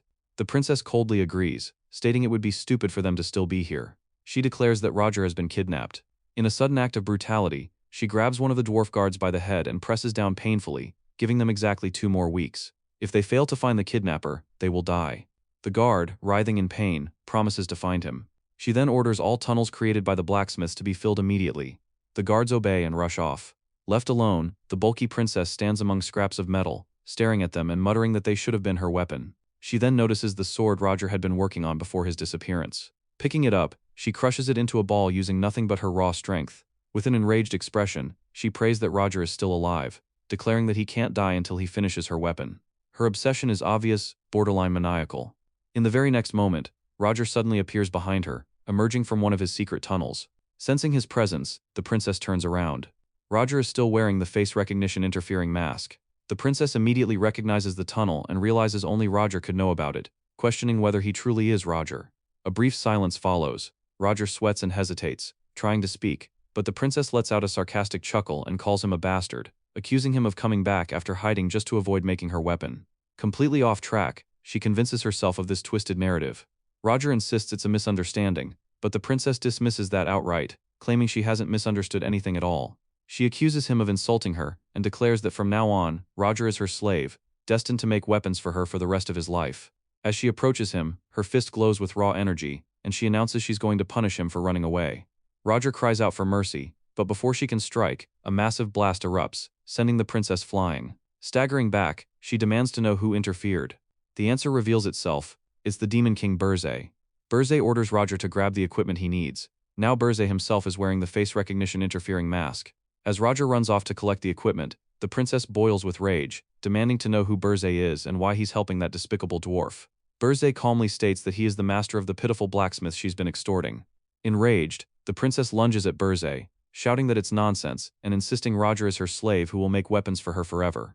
The two clash, exchanging blows as she screams, questioning who Burzay thinks he is to take Roger from her. Burzay matches her power blow for blow. In the next moment, Burzay tries to kick her, but she sharply grabs his leg. Mocking him, she spits, shocking the Demon King before using her raw strength to hurl Burzay into a wall. After tossing him aside, she turns her attention back to Roger, declaring it's his turn now.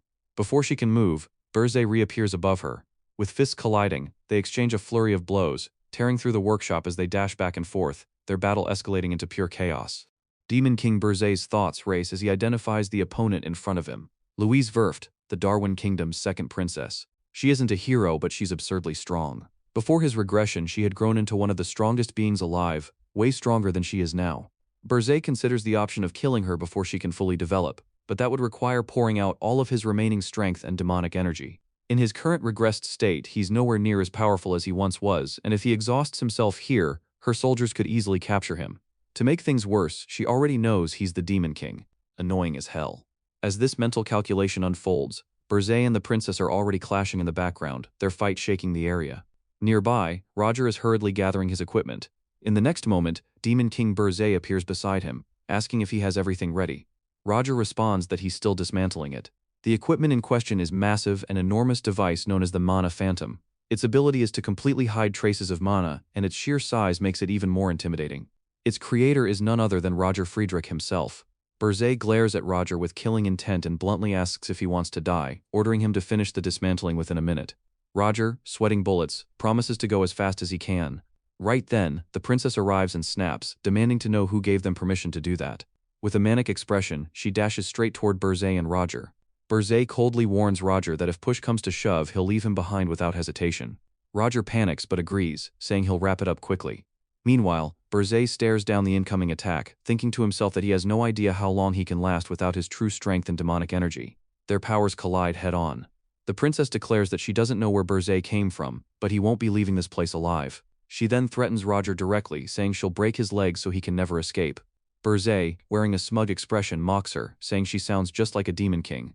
He tells her to give it up, addressing her as the second princess of the dwarves, and declares that he's taking her blacksmith and this equipment. In the very next second, Roger finishes dismantling the mana phantom and shouts that it's done. The princess explodes in fury, screaming Roger's name and calling him a motherfucker, demanding he come back and take responsibility, snarling that he really thinks she's that easy to deal with. At that instant, Berzé notices an opening. Without hesitation, he kicks the shit out of the princess, sending her flying from the sheer force. She crashes hard into the ground. Berzé immediately tells Roger to move out of the way and activates his subspace pocket. Even then, the princess refuses to give up, shouting that attacks like that are useless against her. But in the next moment she realizes something is wrong. The device, Roger, and the Demon King have all vanished. Guards rush in, asking what's going on. Furious, the princess snaps at them, calling them slowpokes and yelling that they'd probably only arrive after she was dead. She orders them to chase Roger through the tunnel, but almost immediately the tunnel is blasted apart. Staring at the destruction with a rare hint of sadness, she mutters that he blocked the tunnel. She questions whether he really didn't want to make her weapon that badly. Then her expression hardens. She clenches her teeth in anger, calling it interesting, very interesting, and vows to personally search for Roger, even if she has to scour the entire continent. She swears she'll make him regret what he did today. Her eyes widen, her expression twisting into something straight out of a mental hospital as she screams Roger's name in pure rage, looking like a full-on psycho. We see on the first floor of Berzé Tower, where the Mana Phantom device looms beside our boy Berzé, with Roger present as well. This massive magical apparatus was transported through the Demon King's subspace pocket and deposited directly onto the tower's first floor. Gordon immediately questions Berzé, unable to wrap his head around what he's seeing, while Princess Ernan can only stare in awe, blurting out that it's huge. Berzé calmly explains that this magical tool is necessary to stop the heroes, and Roger confirms that the installation of the Mana Phantom is already complete. Berzé is briefly surprised by the speed, then orders its activation. Roger answers obediently, though Berzé makes it clear, after all the trouble it took to bring this thing here, it better be worth it. Roger, visibly shaken, hastily agrees. Roger activates the Mana Phantom device, and a swirling mass of blue energy condenses in the middle, intensifying until the device shines so brightly it blinds the surroundings. At that moment, a system panel appears, announcing that the tower recognizes the Mana Phantom, and that synchronization with the tower will require 10,000 points. The system asks if synchronization should proceed. Berzé stares at the window in disbelief, wondering since when the tower had a function like this. Deciding to confirm it himself, he approves the synchronization. In the next instant, another system panel announces that the points have been consumed. The total plummets from 11,182 points to just 1,182. A new system message follows. The Mana Phantom recognizes Demon King Berzé Dias as its master. Its power source is fully converted from mana to demonic energy, and the device now radiates ominous demonic power. Berzé turns to Roger, puzzled. Roger, meanwhile, is ecstatic and insists he didn't do this. He never imagined that merging with the tower was even possible, let alone that the power source would change from mana to demonic energy. To him, this is the discovery of the century.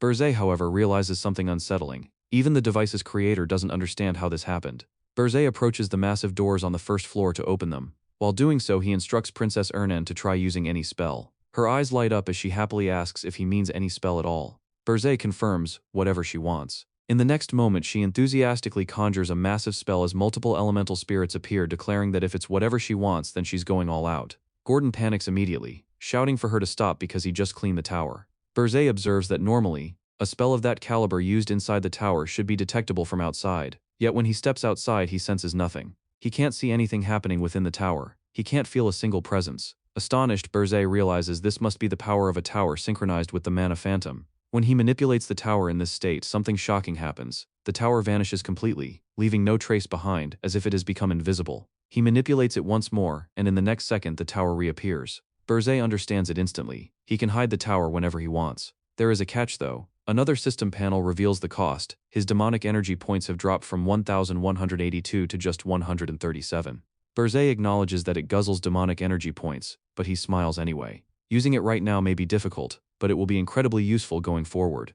The scene shifts to Roger, who is absolutely fired up by this unprecedented discovery. Barely containing himself, he begs Berzé to let him, just a tiny bit, tear both the device and the tower apart, quickly correcting himself to say he means examine them. He's never heard of or seen anything like this in all of history, past or present, and pleads to be allowed to study this historic phenomenon. Roger then hugs the Mana Phantom device like a man possessed. Berzé thinks Roger sounds like a demon itching for a fight. Still, he agrees on one condition. If Roger's traps wipe out the heroes on the first floor, he can do whatever he wants. Energy seems to surge through Roger as he vows to sweep those crafty heroes away. In the background, Roger radiates excitement while Berzé turns to Princess Ernan with a proposal. He asks her to face the heroes who reach the fourth floor. She's stunned and questions why she should fight heroes when she's a princess. Berzé reminds her that she's also a genius elementalist and someone who wants to return to her royal palace. Internally, Berzé wonders if this is unreasonable. She's an innocent princess who doesn't truly understand how the world works, and betraying her own kind might be difficult. Yet almost immediately, Princess Ernan begins thinking through ways to fight. Berzé is like, hell no, she betraying her own kind. Then he clarifies that she only needs to fluster the heroes. She simply has to reveal herself as an enemy.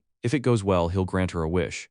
Princess Ernan agrees, but with a condition of her own. She wants to be introduced as the Demon King's subordinate, not as a princess. Berzé accepts without hesitation. She beams with happiness, genuinely cute, and asks how she's supposed to fight. Should she use her looks to seduce them? She's confident in that at least. Berzé immediately shuts that idea down. Hell no, this bitch can seduce, and tells her to just do what he said. She agrees, albeit a little sheepishly. Sometime later, Berzé sits with Gordon, deep in thought. With these preparations, things are more or less complete. The heroes will be reduced with mass mana cannons on the first floor, and those who make it to the fourth floor will be finished off using the princess as bait. Still, it's far from enough. There are over 200 heroes, and he can't even cut down half of them as things stand. In the end, does he simply have to become stronger himself? In his hand he holds the Spirit Blossom Hyacinth from before, now contaminated by demonic energy. Spirit blossoms tainted by demonic energy are especially effective against demons, and he realizes he'll need to gather more. Finally, Berzé turns to Princess Ernan and announces that they're heading out. The princess reacts with visible happiness, ready for whatever comes next.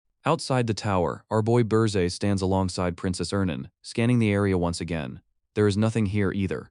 Berzé is hunting for spirit blossoms, but no matter how thoroughly they search, they cannot locate a single one.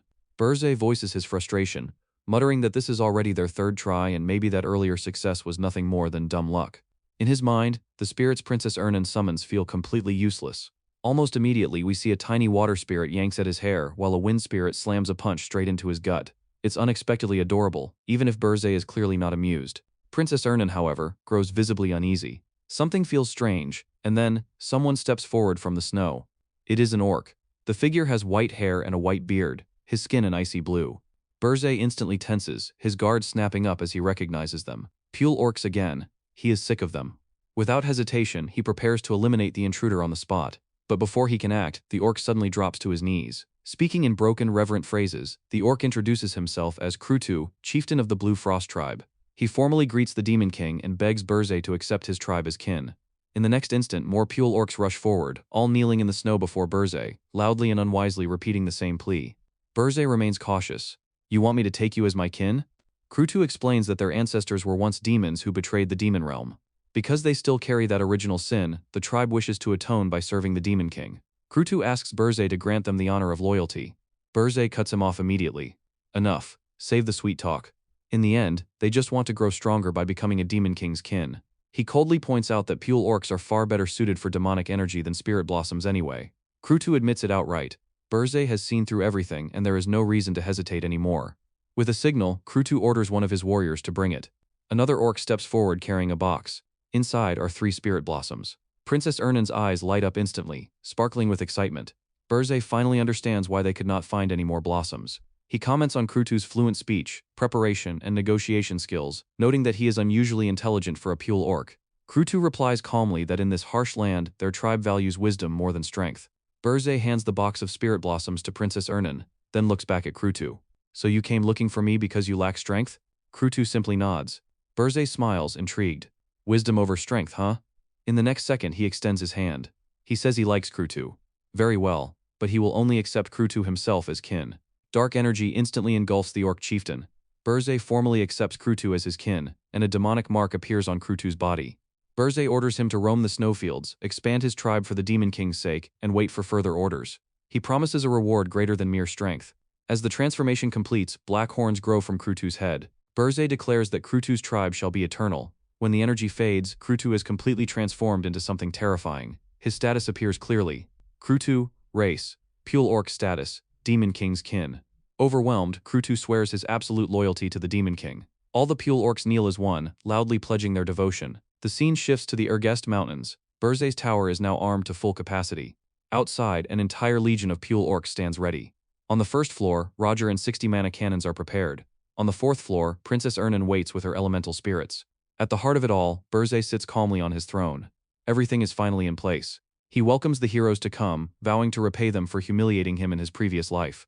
Meanwhile, deep in the snowy mountains, the hero Helen Cargill announces to Granada that they have finally arrived. Granada confirms it, the Urgest Mountains are now in sight, and behind them, the full legion of heroes advances toward their fate. The scene shifts to Hortan Walk, the hero's journey preparation station, where a full-blown banquet is underway inside the fortress. Laughter, clinking glasses, and celebration fill the hall. At the center of it all stands the hero Hillen, expressing his gratitude to the old bearded fortress master for hosting such a lavish feast.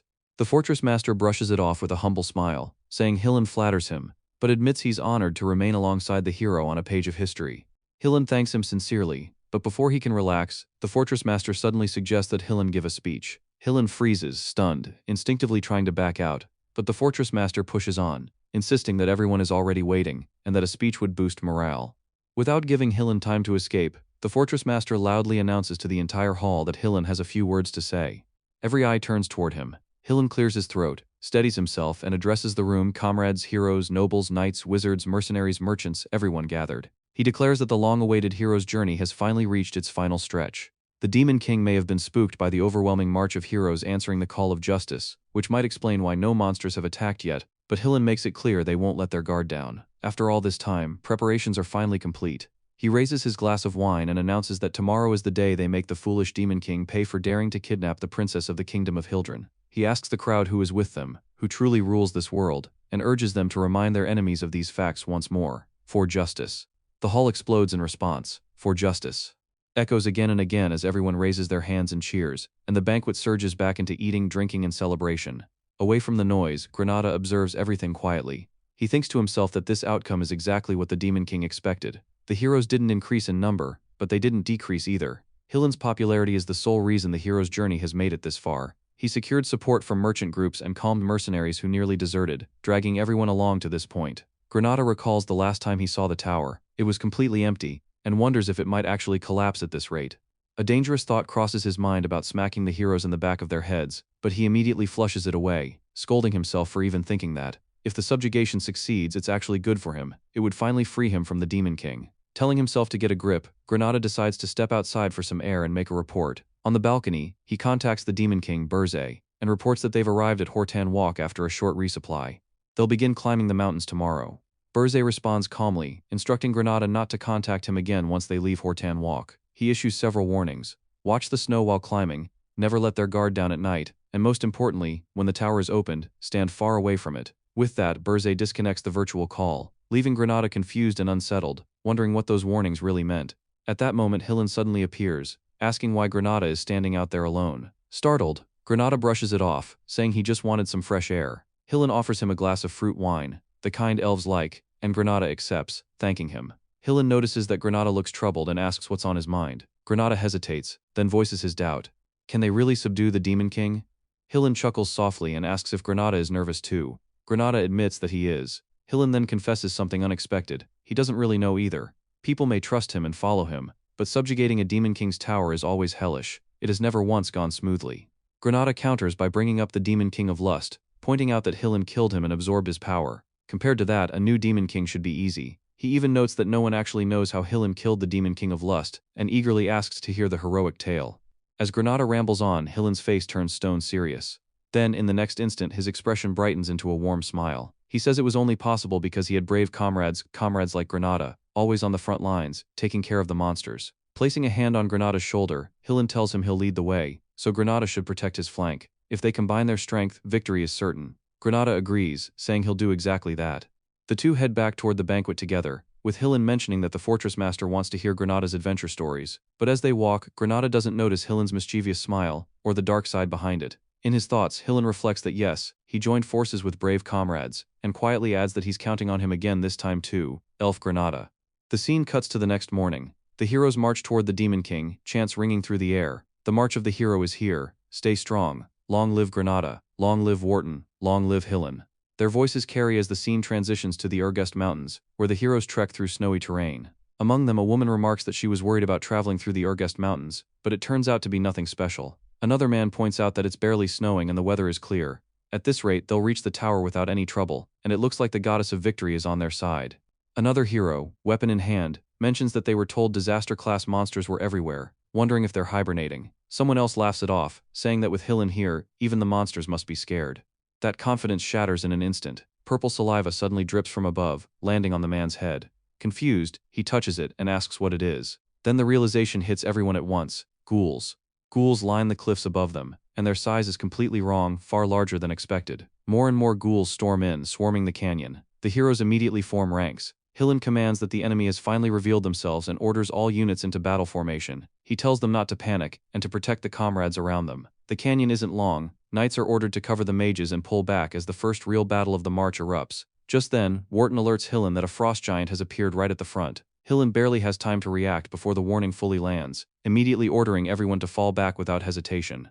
The scene cuts to the frost giant standing like a walking disaster in front of the hero's cavalry, its massive frame blocking the canyon path. Hillen calmly tells Wharton that while he handles the frost giant alone, everyone else must evacuate the canyon immediately. Wharton panics, questioning how Hillen plans to deal with that thing by himself, but Hillen reassures him without a shred of doubt that it won't be a problem. In the very next second, Hillen vanishes from his position and instantly reappears above the frost giant. The monster's eyes lock onto him just as Hillen smirks, confidently stating that a frost giant couldn't possibly be stronger than the demon king of lust. The frost giant immediately launches an attack, but Hillen flashes out of the way, dodging the strike with absurd speed. He runs along the frost giant's arm, but the creature's hand becomes stuck where it struck, giving Hillen the opening he needs. Hillen charges forward, sword blazing with power, sprinting straight toward the frost giant. His eyes widen as he accelerates even further. Then in a single instant he slashes through the frost giant in a blinding flash and lands smoothly behind it. Without turning back, Hillen yells for everyone to run. The cavalry of heroes immediately starts moving, panic setting in as one of them shouts that the path is blocked.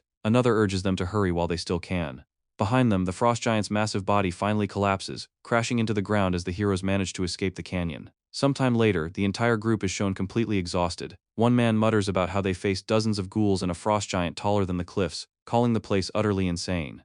Another, a golden-haired man, agrees, saying humans were never meant to come here and that even the Demon King's tower wasn't like this. A blue-haired warrior points out that their casualties are surprisingly low and admits that without Hillen, the damage would have been far worse. The group begins speculating about Hillen, recalling rumors that he killed the Demon King of Lust and absorbed his power. They wonder if he could truly be comparable to a Demon King, and since he's already killed one, maybe he's even stronger now. Confidence spreads through the group as they agree that if they just trust Hillen, they'll have nothing to worry about.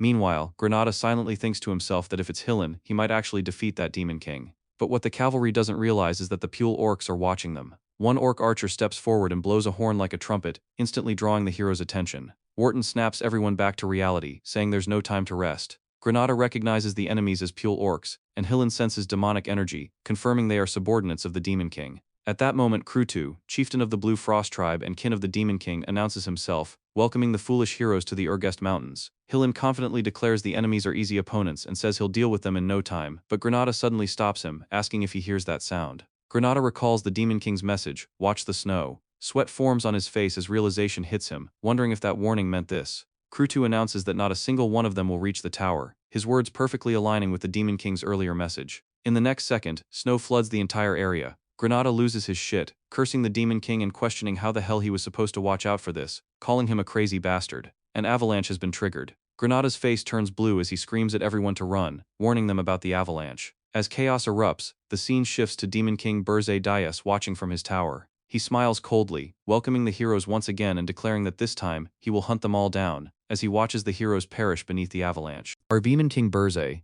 calmly reflects that he had warned Granada about three things. The first was the snow. As his thoughts linger, the story cuts to the cavalry of heroes marching through the Urgest Mountains, only for panic to explode among them when they realize the Pule orcs have deliberately triggered an avalanche. Heroes are swept away in the chaos, scattered across the mountainside. No one can even account for everyone anymore, and frustration boils over as survivors curse under their breath. Hillen takes command, telling everyone to camp and search for the heroes who were dragged off by the avalanche. Meanwhile, Burzay's narration continues, reminding us of his second warning to Granada, never let his guard down at night. As darkness falls, that warning proves deadly accurate. Frost giants and ghouls emerge from the shadows, and the heroes spiral into panic again, shouting that the Pule orcs are driving monsters straight toward them. Orders to prepare for battle, but it's already too late. Heroes are slaughtered left and right, while Granada runs for his life, silently cursing the Demon King. Damn it all. Burzay, wearing a satisfied grin, observes the pattern unfolding exactly as planned. an avalanche by day, a horde of monsters by night. Over and over the cycle repeats. He knows how this ends. Before long they'll inevitably split up. 3 days after entering the Ergest Mountains, Hillen is exhausted, barely able to breathe as he surveys the damage. The hero headcount has dropped from 510 to just 256, half of them gone. The battered party eventually reaches the tallest mountain summit, but instead of triumph, confusion takes over. Hillen can't understand why the Demon King's tower isn't there. He lashes out, furious, shouting that it's common sense for a tower to be placed somewhere heroes can easily spot. Why isn't it here? Just as Burzay predicted, doubt spreads. Wharton steps forward and tells Hillen they're giving up.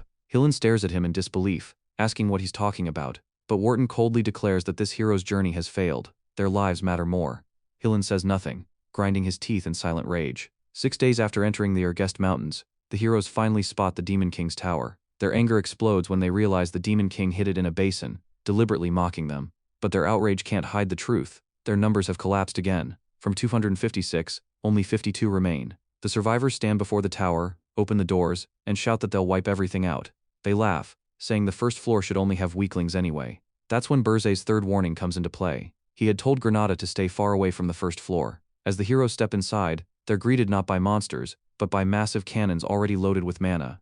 In the next second, every expression on their faces goes completely blank, pure shock, pure disbelief. What the hell? Then the cannons engineered by Roger fire. In a single devastating shot, the heroes are wiped out. The headcount drops from 52 to just 1. That lone survivor is Hillen.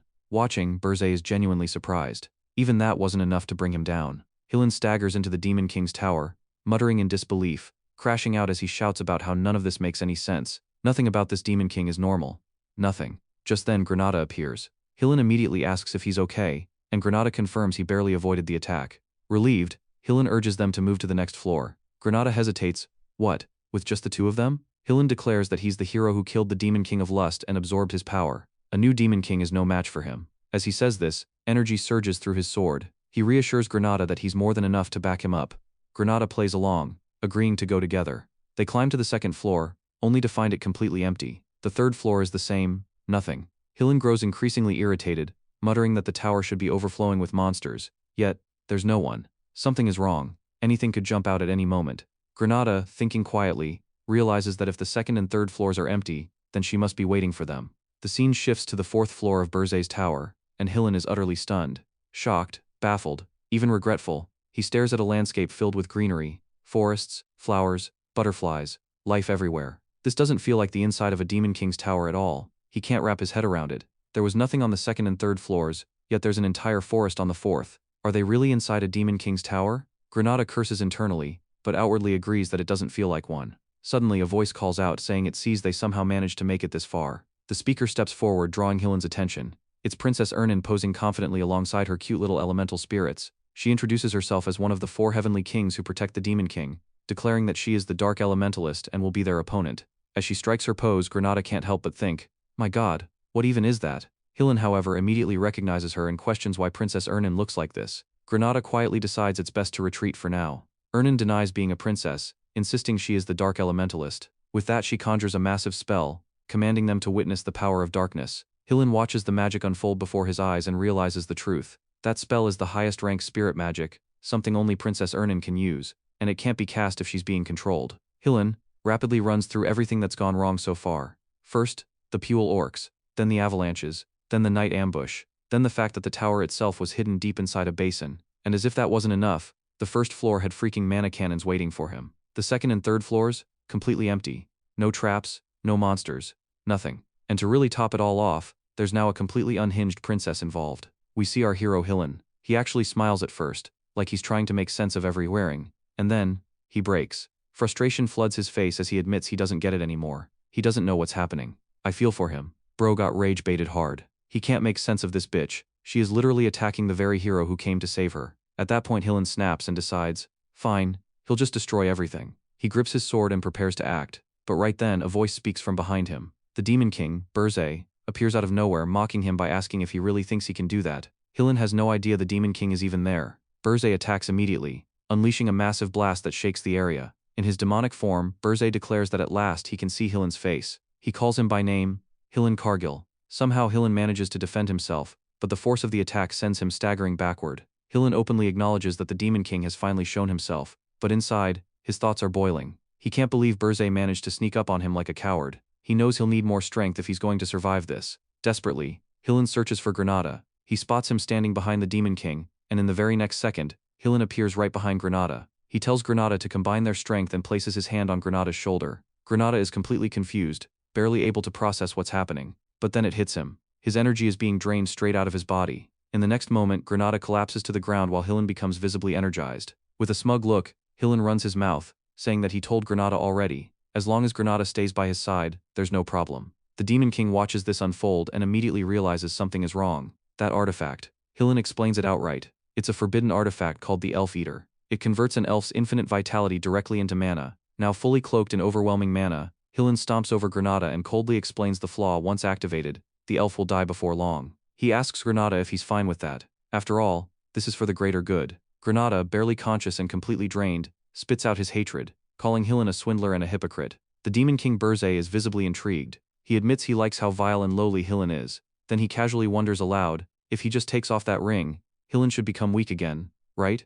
Hillen reacts in disbelief, then mocks Burzay outright, daring him to try. He boasts that even the Demon King of Lust couldn't take the ring off him. Burzay doesn't argue, he simply gives an order. Gordon. In a flash, everything changes. Hillen's hand is severed clean off. A moment later, reality hits him. His hand, gone. Blood gushes from the stump as he panics, screaming about his hand and wondering how he didn't sense anything at all. That's when Gordon appears behind him, calmly remarking that Hillen is both rude and noisy for a human. Hearing this, Hillen backs away in shock. Inside, his thoughts spiral. A high-ranking demon. Even while using a powerful artifact, he was taken down by a mere high-ranking demon. Then a hand lands on Hillen's shoulder. He looks up and sees the Demon King himself, radiating an overwhelming, terrifying presence. Burzay tells him he's not going anywhere. Hillen tries to react, tries to dodge, but what he sees freezes him in place. He feels like nothing more than a puny human standing before a literal humongous monster. Hillen can't move. The Demon King begins charging an energy orb, power swelling as it prepares to erase him completely. In those few seconds, Hillen's mind goes blank, and one question echoes inside him.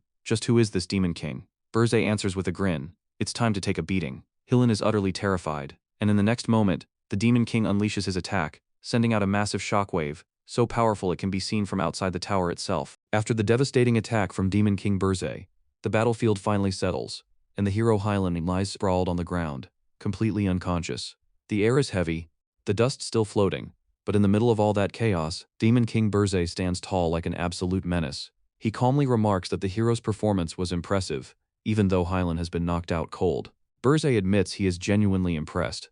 After taking such a brutal hit, the guy is still alive. That alone proves Hyland isn't just some random hero. Without wasting time, Burzay orders Gordon to bind the hero's hands and throw him straight into prison. He continues, commanding Gordon to also lock up the other humans who collapsed outside the tower.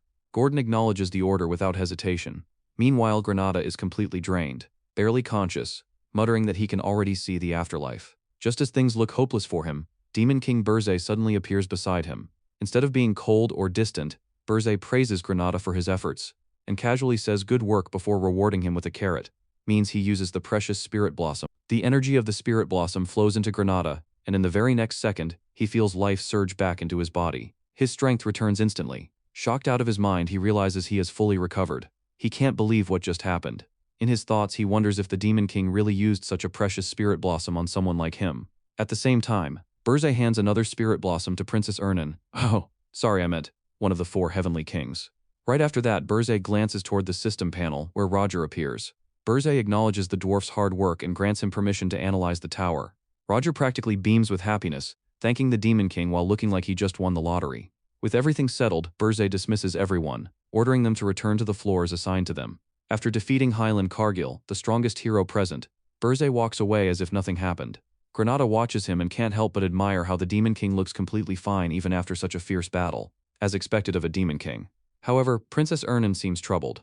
When Granada asks what's wrong, she brushes it off, saying it's nothing. But deep down she thinks the Demon King must be exhausted. And she is absolutely right. The moment Burzay is alone, he collapses to the ground from pure exhaustion. He mutters that it was a close call and reminds himself that a Demon King cannot afford to show weakness. Still, he curses Hyland, realizing this is what it truly means to fight one of the 10 stars. A short recap of what the 10 stars are. The 10 stars are revealed to be the 10 strongest heroes on the continent. Even though Hyland is one of them, he is considered among the weakest of that elite group. Burzay reflects honestly. In this life, he has barely used any demonic energy points to strengthen himself. The reason is simple. He doesn't have much to begin with. If Hylan had been in perfect condition, Berzé knows he would never have won. His victory came from strategy. He exhausted Hylan, triggered him, and pushed him into panic. Because of everything that happened, Hylan's field of view narrowed, and he exposed a fatal opening. That was when Berzé delivered his all-out strike. For now, he has achieved a perfect victory without the Demon King's standards. This outcome never happened in the past. Berzé feels genuine happiness as he realizes he has successfully altered fate. He gets up, filled with determination, declaring that he can change the future. And most importantly, he will get revenge on those damn heroes. A dangerous grin spreads across his face. Elsewhere, chaos erupts. At the Hortan Walk press conference hall, reporters are furious. They question the heroes, asking what kind of bullshit explanation it is to claim the heroes gave up because they couldn't find the tower. Magical recording devices capture every moment like cameras as investors demand accountability. Hero Wharton stands before them, insisting they have not failed yet. There is still hope. He claims that Sir Hylan and the other great heroes have not given up and are still searching for the Demon King's tower. He asks for more time. But the news of the new Demon King spreads rapidly across the entire continent. In the Hildren Kingdom, the king is furious. He lashes out, cursing Hylan for boasting earlier. If Hylan fails to rescue his princess, the king swears he will execute him. In the dwarf city, a guard informs Princess Louise Verft about the hero's journey. However, she has no interest in any of it. She only wants to find Roger. As the news spreads, the story becomes distorted and exaggerated. Some believe Hylan never returned. Others speculate he is already dead. The world sinks into sorrow. Because of this fear and despair, Berzé's demonic energy points begin piling up rapidly. The scene shifts to the Heroes Guild headquarters. Hero Wharton stands in the center of a massive hall while virtual screens float around him, each representing heroes from across the continent. The figures on the screens question him, demanding to know whether he spoke the truth. Wharton swears on his name that every word he said was true. The leaders conclude that the situation is extremely serious. Since they do not know the identity of the new Demon King, they decide to act cautiously. One terrifying figure states that Hylan is one of the 10 stars and cannot be defeated so easily. They will wait 10 more days for news. If nothing is heard after that, every hero on the continent, 4,728 in total, will launch a full-scale assault to eliminate the new Demon King. The scene shifts into Berzé Tower, deep within its underground prison, where the atmosphere is heavy and suffocating. The Demon King Berzé walks calmly through the stone corridors, his presence alone radiating dominance. He stops in front of a cell and questions whether the prisoner inside is awake, casually noting that even the recovery speed on display is exceptional. Inside that cell is none other than the hero Hylan. Hylan slowly looks up, fully aware of who stands before him. He bluntly states that if the Demon King has kept him alive, then he must want something, telling Berzé not to waste time and to get straight to the point. Berzé reacts with mild amusement, commenting that he likes Hylan's attitude and that it is nice to see him open to conversation. Then, without hesitation, Berzé drops a bombshell. He tells Hylan to become his vassal. Hylan freezes, stunned, questioning whether he heard that correctly and admitting he never saw that coming. In the next moment, Berzé casually tosses a bag stuffed with gold coins in front of Hylan. He explains that the hero's journey is expensive, feeding hundreds of people, paying security expenses, lodging, membership dues, armor, weapons, and even top-grade consumables. Normally, these massive costs are covered by investments from merchant groups and nobles. If the Demon King is defeated, the heroes' lives are turned upside down. But if they fail, they are buried under crushing debt. That is the reality for heroes who accept investments. Berzé continues, explaining that this time, all investments were focused on just one person, the hero's party captain, Hylan Cargill. In other words, Hylan himself. Hearing this, Hylan starts sweating. Internally, he admits that Berzé is right. Even if he escaped the prison, he would be branded a failed hero and forced to live in hiding for the rest of his life, constantly hunted down by debt collectors. Hylan demands to know how Berzé knows all this. At that moment, Granada appears and bluntly says that he was the one who told him. Seeing Granada, Hylan erupts in anger and shouts his name, accusing him of betrayal. Granada fires back, snapping that Hylan has the nerve to say that after what he did to him, calling him a scammer, and revealing that he had been on the Demon King's side from the very beginning. Berzé steps closer to the cell and explains that the reason Hylan failed is because there has never been a Demon King like him until now. He adds that just as the heroes reverse-engineered Demon King standards, they would eventually adapt and find a way to conquer him. However, if one of the strongest heroes secretly interfered with those plans, could humanity truly succeed? Berzé then reveals an item known as Ahriman's Orb. Hylan immediately questions what it is. Berzé explains that it is a magic tool used to monitor his subordinates. Once it enters the body, it instantly clings to the brain. If Hylan bears any hostility toward him, Berzé will know immediately, and with a single gesture he can blow Hylan's brain apart. Internally, Berzé notes that the orb was pretty expensive. He continues by stating that if the orb fails to adapt to Hillen's body, it will be considered a rejection, and Hillen will be killed. There are plenty of usable heroes anyway. The scene reveals numerous heroes knocked unconscious in nearby prison cells. Hillen protests, saying to wait, claiming that a hero as strong as him is immune to mind control magic. He insists that the moment the orb enters his body it will disappear and it would not be his fault. Granada, smiling like a demon, counters by saying that a hero can dispel their mental defenses by their own will. Burzay, wearing a Demon King's grin, confirms that Hillen heard him correctly. Hillen is completely shocked and enraged. He lashes out at Granada, calling him a deranged elf and asking if he feels no shame. Granada responds coldly that Hillen is the one who should be ashamed after what he did to him. Hillen argues further, saying that Burzay would only be wasting a precious magical tool and declares that he will never submit to a Demon King. Burzay does not entertain the argument. He forcefully pries Hillen's mouth open and shoves the orb inside, ordering him to shut up and swallow. The orb is forcibly injected into Hillen's body, and for a brief moment his mind goes blank. Granada comments that Hillen is incredibly tenacious and asks what Burzay will do if Hillen would rather die. Burzay calmly assures him not to worry, stating that a greedy human who treats his comrades as disposable because of money would never sacrifice himself. In the next moment, after swallowing the orb, Hillen becomes the Demon King's vassal.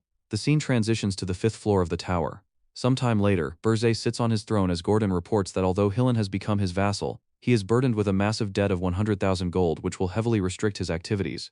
Gordon adds that the gold coins previously exchanged for demonic energy points amounted to only about 2,000 gold, a sum comparable to a small nation's annual budget. He asks how Burzay plans to gather more. Burzay responds calmly, saying that it is about time a message arrives. Gordon, confused, asks what he means. Burzay explains that he is referring to the annual gathering of the Demon Kings known as the Harmony of the Towers. He recalls that in his previous life he never attended because he thought Demon Kings banding together was disgusting. Now, however, he recognizes that the other Demon Kings who have survived in Arene for so long must have piled up enormous amounts of gold and treasure. Gordon panics and asks whether Burzay is planning to exchange demonic energy points for money again. Internally, Gordon reflects that in the past he would have objected, but after dealing with the heroes firsthand he understands that following traditional Demon King standards would never have stopped them. He admits to himself that he has no choice but to believe in Burzay. As these thoughts settle, a message arrives, an invitation to the Harmony of the Towers.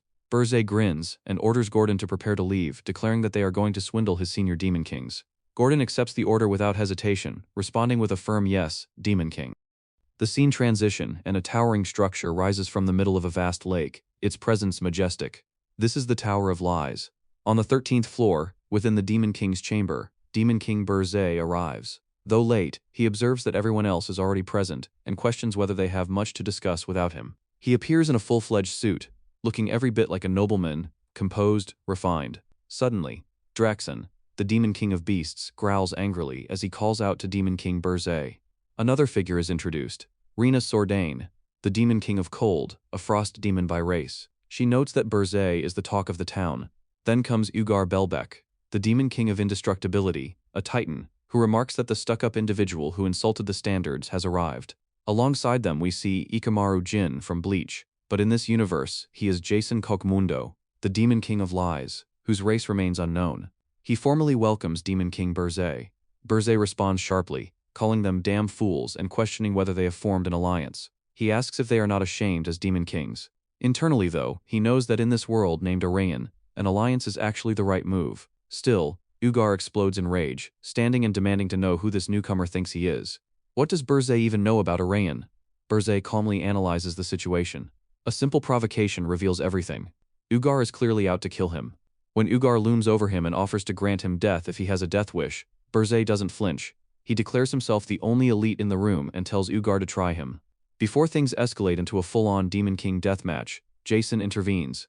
Extending both hands, he claps once, and an invisible wave of energy instantly dispels their killing intent. Just like that, he reminds them this gathering is meant for cooperation and asks them not to waste precious time. Burzay is stunned internally. That wasn't magic, so what was it? Jason erased the killing intent of 2 Demon Kings instantly. Is it his own power, or the power of the tower itself?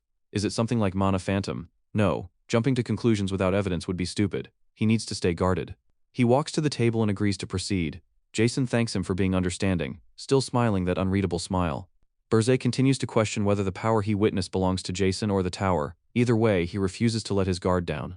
Jason formally begins the meeting and invites everyone to voice their thoughts. Draxon takes the opportunity to start, his glare locked on Burzay. Then he drops the real question. Where is the hero Hilan Cargill, Burzay Deus? Burzay remains silent at first. Then he begins to answer, saying that Hilan Kargil is, and the scene cuts immediately. Instead, the focus shifts to the aide's reception room. The aides of the Beast King and the Demon King of Lies question Gordon, Burzay's aide. They ask what happened to Hilan Kargil. Is he dead? Gordon, sweating, admits he is not sure. The hero never even entered their tower and is most likely wandering around the Urgest mountain. The room is filled with aides from every Demon King currently present. Another aide, representing Ugar, calls Gordon's explanation ridiculous. Surely the hero would have spotted their tower from afar. Gordon insists that in their case, that isn't so. Then the questioning becomes relentless. All the aides bombard Gordon with questions, an absolute pain in his ass. Internally, Gordon remembers Burzay's instructions before coming here. If anyone asks about Hilan Kargil, he must say he knows nothing. Hilan will be used as a spy, and secrecy is of utmost importance. Now, in the present moment, Gordon reflects that Burzay has not been wrong about anything so far. Still, frustration boils over. Out of nowhere, he lashes out, calling his own Demon King a stuck-up brat who never listens to anyone. If Gordon looks away for even a second, Burzay immediately gets himself into trouble. If he is going to act like this, why doesn't he just do everything by himself? And yet, internally Gordon feels strangely satisfied saying all of this shit about Burzay. Suddenly, the other aides begin complaining about their own Demon Kings too. Watching this unfold, Gordon has a realization. He needed emotional support all along. That's it. That's the sauce. The scene shifts back to the 13th floor. The Demon Kings sit across from one another once more. Ugar questions whether they are truly expected to believe Burzay's explanation. Burzay simply answers yes. Ugar presses further, accusing him of saying that Hilan Kargil never even reached his tower because he didn't place it at the peak. Is he screwing with them? Burzay calmly replies that he is free to construct his tower wherever he wants. He states it plainly, without hesitation. Jason then points out that heroes are still targeting his tower, yet he left it undefended to attend this meeting. Surely he learned at the academy that a Demon King who loses their tower meets a dreadful end. And considering Burzay is the legendary valedictorian, the top of his class, he should know better. Burzay responds nonchalantly. They should not concern themselves with his tower. He is protecting it in his own way. Internally though, he curses Jason. This damn Demon King of Lies seriously pisses him off. This Ichimaru Jin from eBay merely smiles and agrees not to pry further. Then Draxon challenges him again, asking whether Archduke Arcane will allow such behavior. Burzay dismisses it entirely, asking who cares what that old geezer says. Draxon flares up, calling him a brat, but he knows the truth. Burzay is clearly stronger than him, so he shuts his ass off. Inside, Burzay remains calculating. Even if he lies, they have no way to verify it. Suspicion is better than exposure. He will not forget why he came here. His goal is simple: earn 100,000 gold. As the discussion continues, Burzay participates minimally, instead observing. Even among Demon Kings, there is a clear hierarchy. Jason, the Demon King of Lies, undoubtedly ranks high. Burzay listens carefully, gathering information and trying to determine which Demon King is short on demonic energy points. Then, suddenly, Reyna Sordain, the Demon King of Frost, turns her gaze toward him. And for the first time in this meeting, Burzay is taken aback. After some time, the scene shifts to the 13th floor balcony of the Tower of Lies. The wind cuts through the air as the Demon King of Frost, Reyna, stands at the railing, her presence cold. Behind her, Burzay approaches and asks what is going on. Reyna replies that it is nothing to be hidden. Ever since she heard about him, she has wanted to speak with him alone, just the two of them. Burzay is visibly caught off guard. With him? Yes, she confirms. Did bro scored a baddie? Then she drops something unexpected. She agrees with some of his points. Burzay is stunned. Seriously? Internally, he wonders if Reyna had said similar things in his previous life. Reyna clarifies that he should not misunderstand her. She does not hate the standards the way he does. In fact, she lives by those standards. However, she believes that Demon Kings need to be more flexible, especially here in Arayan. That is precisely why she wanted to meet him. She figured it would be far more productive to speak with him alone than to waste time trying to reason with those idiots. Burzay then asks what she thinks of him.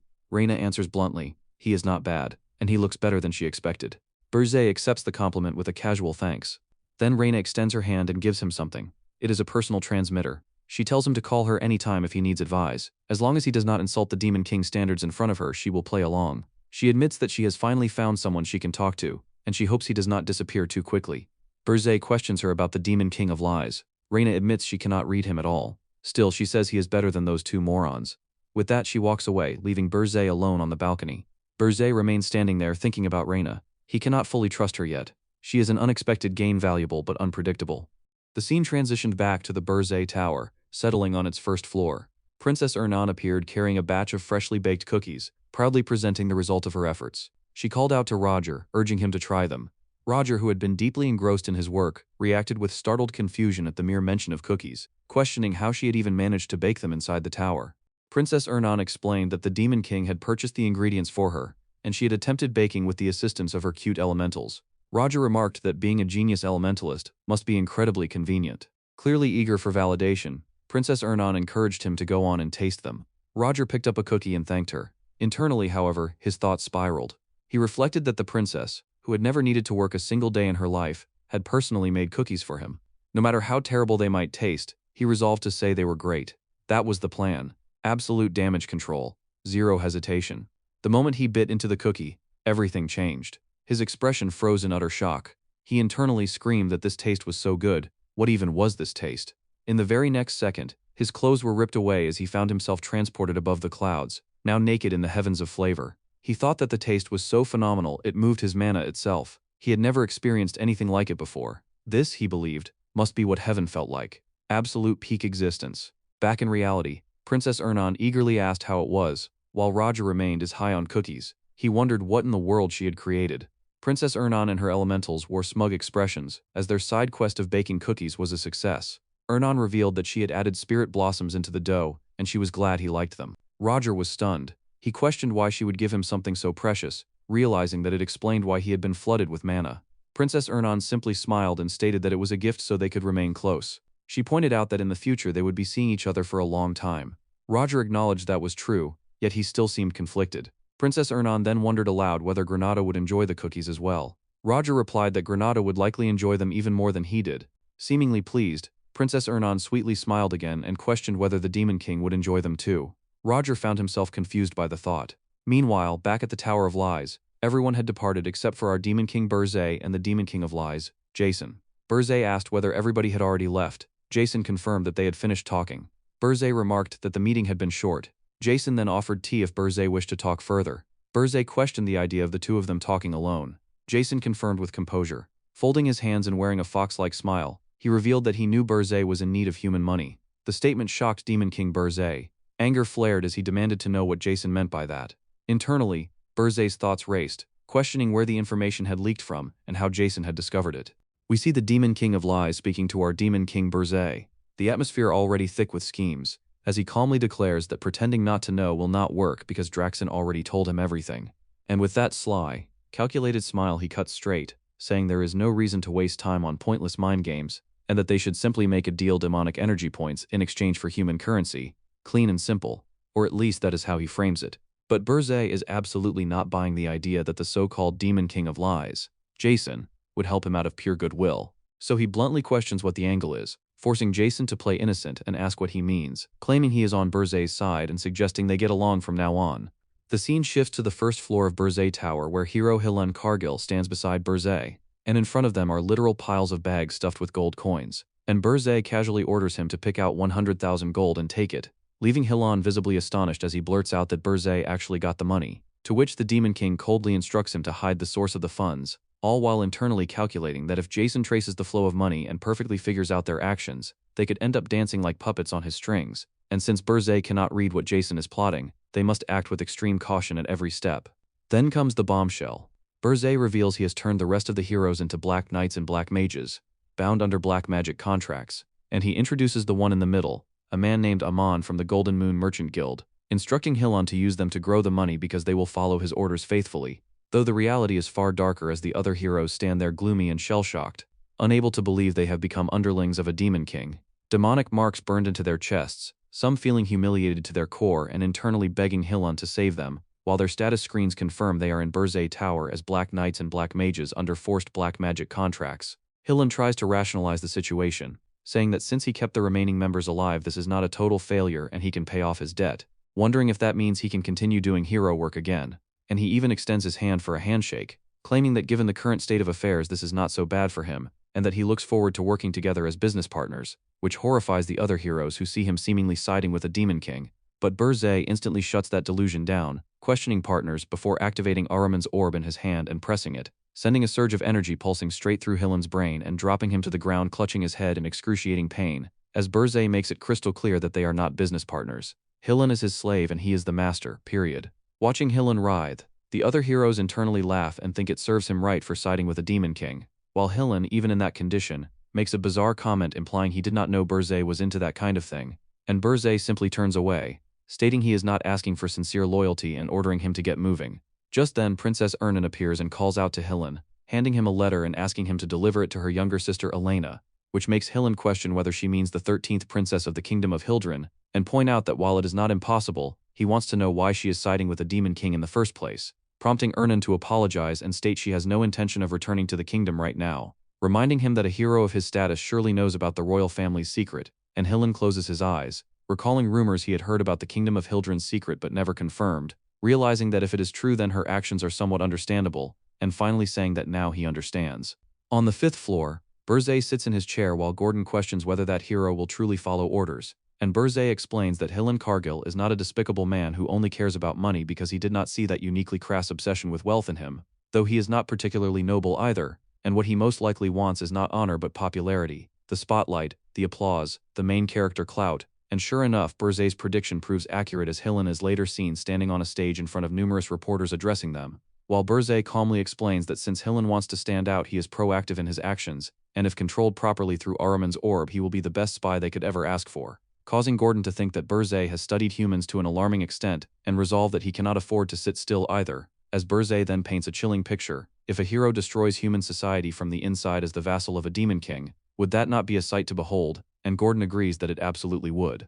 A knock interrupts them on the 5th floor, and Princess Ernan peeks in cheerfully asking if they would like to try some cookies, prompting Burzay to remark that she has been coming and going far too comfortably lately, and to threaten that if they taste bad he will send her to the underground prison for a month, but Ernan, accompanied by her cute elementals, confidently tells him to try them before judging, and when Burzay takes a bite he initially assumes human desserts cannot be that impressive, only for his eyes to widen at the taste, the flavor hitting different, though he quickly regains composure and comments that it is not bad for a mere human, while Ernan internally celebrates because the cookies were simply too good and she endured his prideful response, and Burzay asks if she mixed Spirit Blossom into the batch, which she confirms, saying she knew he would notice right away, leading him to remark that she is returning the reward he gave her, and that it sounds like she wants something else separately, and she smiles and admits that yes, actually she does, leaving Burzay visibly confused by that expression. Meanwhile, it is revealed that Hillen Cargill's hero's journey party safely descended the Urgist Mountains under Krutu's escort, and after arriving at Horton Walk they immediately departed for the Kingdom of Hildren through a teleportation magic circle. Granada heads straight to the Red Hawk mercenary headquarters, with one goal: establish discipline. Granada stands over the wreckage and drops the accusation they all ran away during the first blizzard, leaving only him, their captain, behind. The mercenary captain, face bloated and bruised beyond recognition, desperately insists it wasn't like that. He begs Granada to listen. They went to the Urgist Mountains, a place where even heroes died. How were mere mercenaries supposed to hold up in a nightmare like that? They didn't have a choice if they wanted to survive, but Granada isn't buying that survival excuse. So you chose to abandon your captain? That's the logic? His anger doesn't cool, it spikes. Round 2 of the beating begins, and it's brutal. Then a voice echoes through this, calling his name. Granada. He turns, and there she is. A girl with golden hair, calm but unwavering. She introduces herself. Her name is Kaede. She is a hero. She couldn't join the hero's journey before due to her circumstances, but she came all the way here to seize this opportunity, even if she's late. She asks, directly and respectfully, to be allowed to join the hero's journey. Granada questions why a hero is even here in the first place, while the mercenary captain casually throws the info. While Granada was gone, she's the one who paid all their bar tabs. He even suggests a drink, trying to ease the tension. Granada? Not having it. He charges forward for round 3. Moments later, Gordon steps in and explains that although they appreciate her paying for the drinks, the hero's journey is already over. Hillen Cargill and the others already left Horton Walk. Kaede's reaction is immediate, no way. Then, with surprising excitement, she politely asks to hear more about their failure. The audacity is almost impressive. Granada is taken aback but agrees he can at least tell her that much. Internally though, he draws a hard line. He will only reveal as much as the Demon King has allowed. Nothing more. And so he narrates the story. Time passes. Evening arrives. When the tale ends, Kaede stands, visibly shaken. Unbelievable. The Demon King's tower isn't at the summit. In that case, she has no reason to stay here any longer. She thanks Granada sincerely for his valuable time, and offers 3 golden coins as a small token of gratitude. Then she puts on her armor helmet and walks out of the mercenary corps. Right after, the mercenary captain shows up again and judges her instantly. Just by looking at her you can clearly tell she's a rookie hero who doesn't know how this world works. She'll be lucky not to get stabbed in the back by her own colleagues. His hand slowly creeps toward the coins she left on the table, but Granada catches it immediately.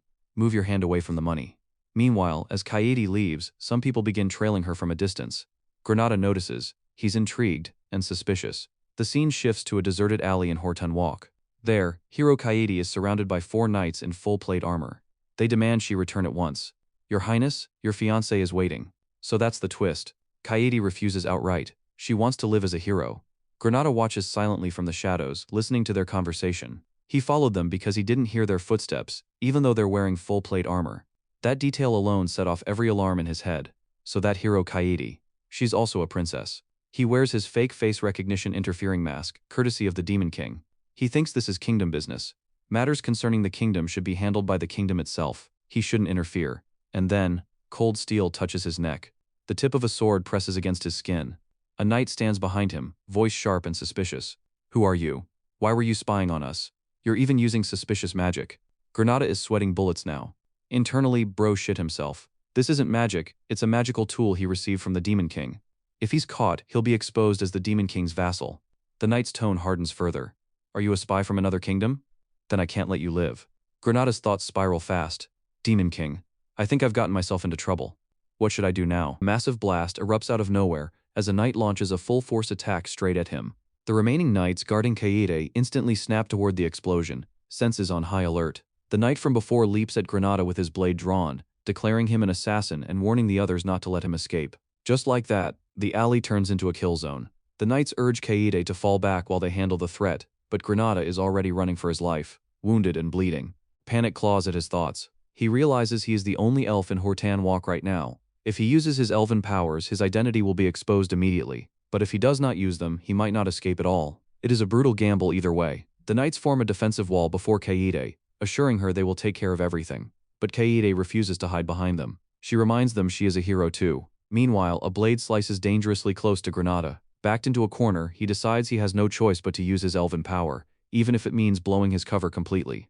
And then a voice cuts through the chaos, asking if this is why he was late. In the next instant, the knight about to pierce Granada is incinerated by demonic flames so violent they erase him on the spot. The owner of that voice steps into view. It's our boy Demon King Burzay. Slightly annoyed, he casually asks Granada if he was late because he was slacking off here. The knights freeze. The Demon King has appeared. Granada, still injured, snaps back mentally, wondering if Burzay cannot see the absolute disaster unfolding. Burzay shrugs off Granada's wounds like they are minor scratches that would heal if someone spat on them. The disrespect is unreal. The knights panic, convinced the Demon King has come to kidnap Her Highness. They vow to protect her with their lives, but Kaede sees opportunity instead of fear. She declares this their chance to defeat a Demon King. Burzay looks at her and only then realizes she is a princess. He genuinely did not know. The knights accuse him of lying, demanding to know why he is here. Granada wonders the same thing. Why is the Demon King in this alley at this exact moment? Burzay answers with the most unserious explanation possible. He claims he is simply running an errand by coincidence.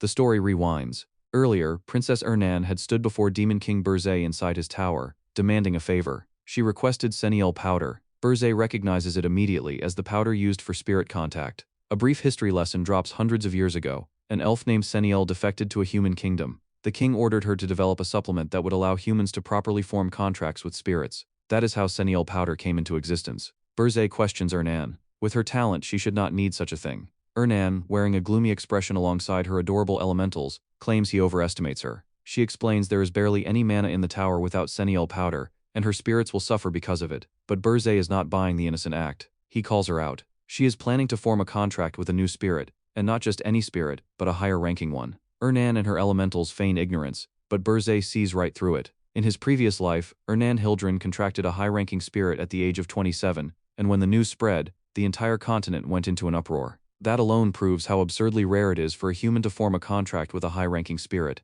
yet now she is attempting to do it 7 years earlier. Living in the tower for months after leaving the palace clearly changed her. Internally, Ernan is shaken. She had planned to surprise everyone. How did he know? Burzay casually puts the cookie he was eating back on the tray, as if discussing continental history is just light snack time conversation. He ultimately agrees. As long as it strengthens the tower, he does not care. He thanks her for the meal and leaves to fetch the Seniel powder. Back in the present, Burzay stands before hero Princess Kaede and her knights. So yes, his appearance really was a coincidence. He extends his hand and declares he has his own circumstances to deal with, so they should end this quickly. Kaede is blown back by the sheer force of his power. Another massive explosion tears through the deserted alley, but when the dust settles, Kaede is unharmed. Burzay notes that a hero is still a hero. Kaede reveals that a hero's aura contains the power to annihilate demons, making them the natural enemy of a demon king. She declares she does not belong in a suffocating royal palace but on the battlefield. She unleashes her Kingdom Jespine's high-ranking sword technique, Crescent Moon Slash, a devastating move that releases aura in an instant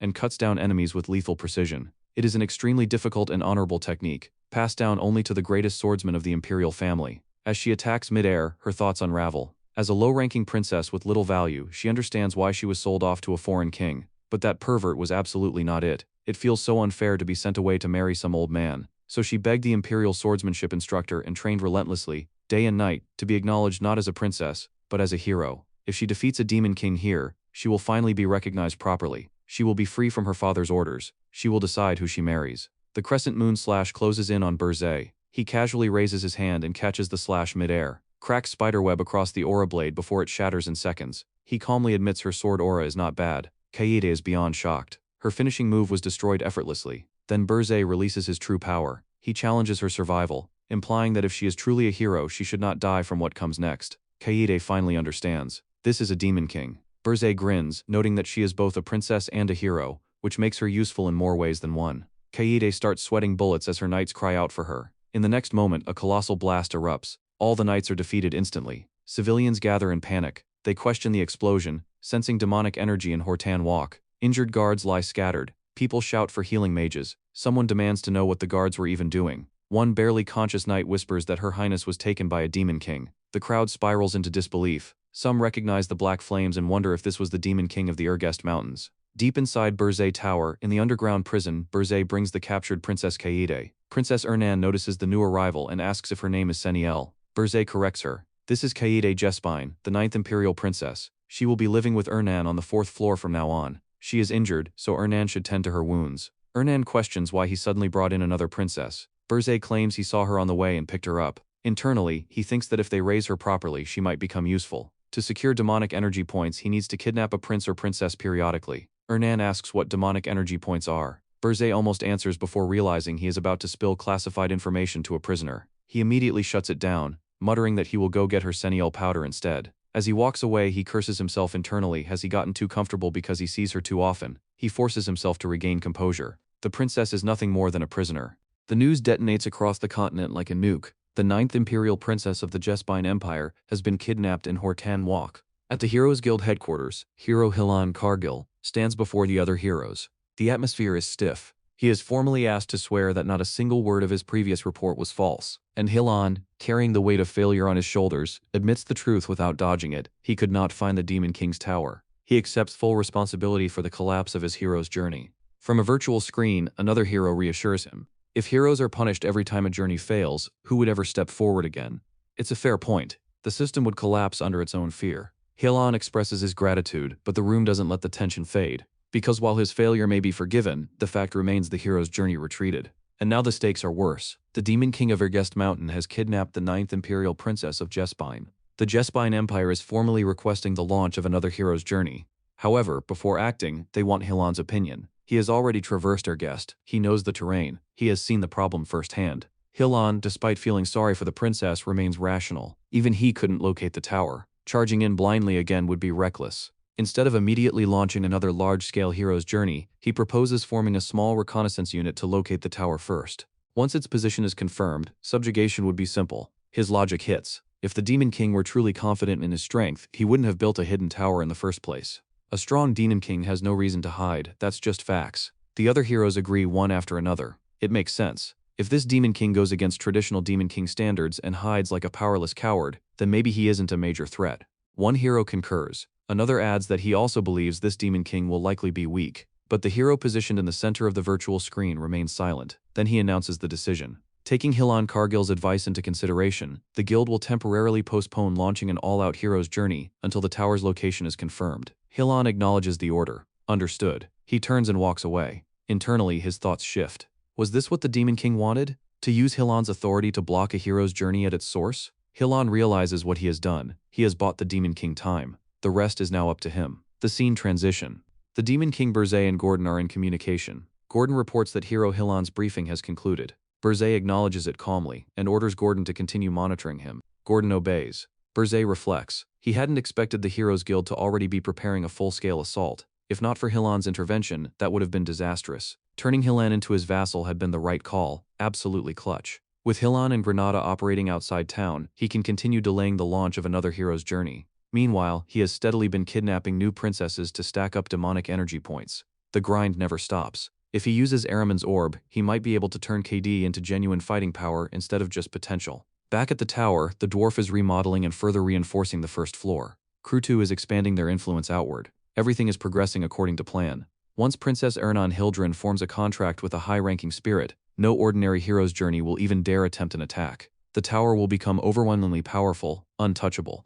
Only then will Burzay finally be free to focus on the outside world. Only then can he begin his true revenge against the damned heroes who killed him. But to reach that stage, he needs one critical item: Seniel powder. Burzay stands before a city sealed beneath a transparent dome, likely a barrier of some sort. The skyline hums with magical energy. This place is overflowing with powerful mages and heroes, the magic engineering city, Amur. He stares at it and calculates the risk. If he can obtain the powder without being discovered, everything changes. But infiltrating a city like this is going to be a tough nut to crack.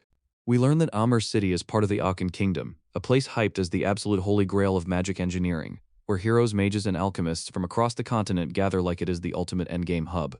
The scene cuts to the outskirts of the world's best magic market, where instead of something flashy, we land on a straight-up shabby rundown shop called Jetson Paradise. Inside, a man casually reads a newspaper while smoking, completely unbothered, as he drops some wild news. The 9th princess of the Jespine Kingdom got kidnapped right after the hero's journey ended. Bro is already questioning what the Hero Guild is even doing, and to make things worse, there is a wanted poster of a hero named Roger, making it feel like the world is low-key gonna end. Right then, the shop door creaks open, and the shopkeeper instantly switches into customer mode, welcoming the visitor and asking what they are looking for. The customer turns out to be none other than Burzay. He gets straight to the point and asks for Seniel powder, but internally he is already judging the place. This shop looks like a complete dump. Still, this is exactly why he chose it. In a city crawling with heroes and mages, even concealing his demonic energy is risky, so he deliberately picked a shady, empty store to avoid attention. Meanwhile, the shopkeeper starts yapping non-stop, saying Burzay is lucky because there is no need to go anywhere else. He pulls out 2 glass flasks filled with purple powder and offers them for 1 gold as a special deal. Burzay immediately shuts him down, annoyed at the loud sales pitch, and calls it expensive. On top of that, the Seniel powder he knows is supposed to be green, not purple, so this already smells like a scam.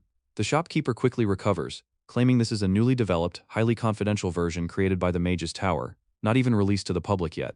He hypes it up as a rare item and pressures Burzay to buy it now, insisting tons of people are after Seniel powder. Inside his head though, the shopkeeper is already scheming, thinking Burzay looks like a noble and planning to squeeze every coin out of him. But Burzay is not some clueless idiot. As the Demon King, he instantly sees through the trick. He realizes the shopkeeper figured out he cannot go to other stores and is trying to exploit that. For a moment, Burzay even considers killing him on the spot. But before anything happens, the shop door opens again. The shopkeeper greets the new arrivals and 2 people walk in. One of them questions why they even bothered coming to such a shabby place.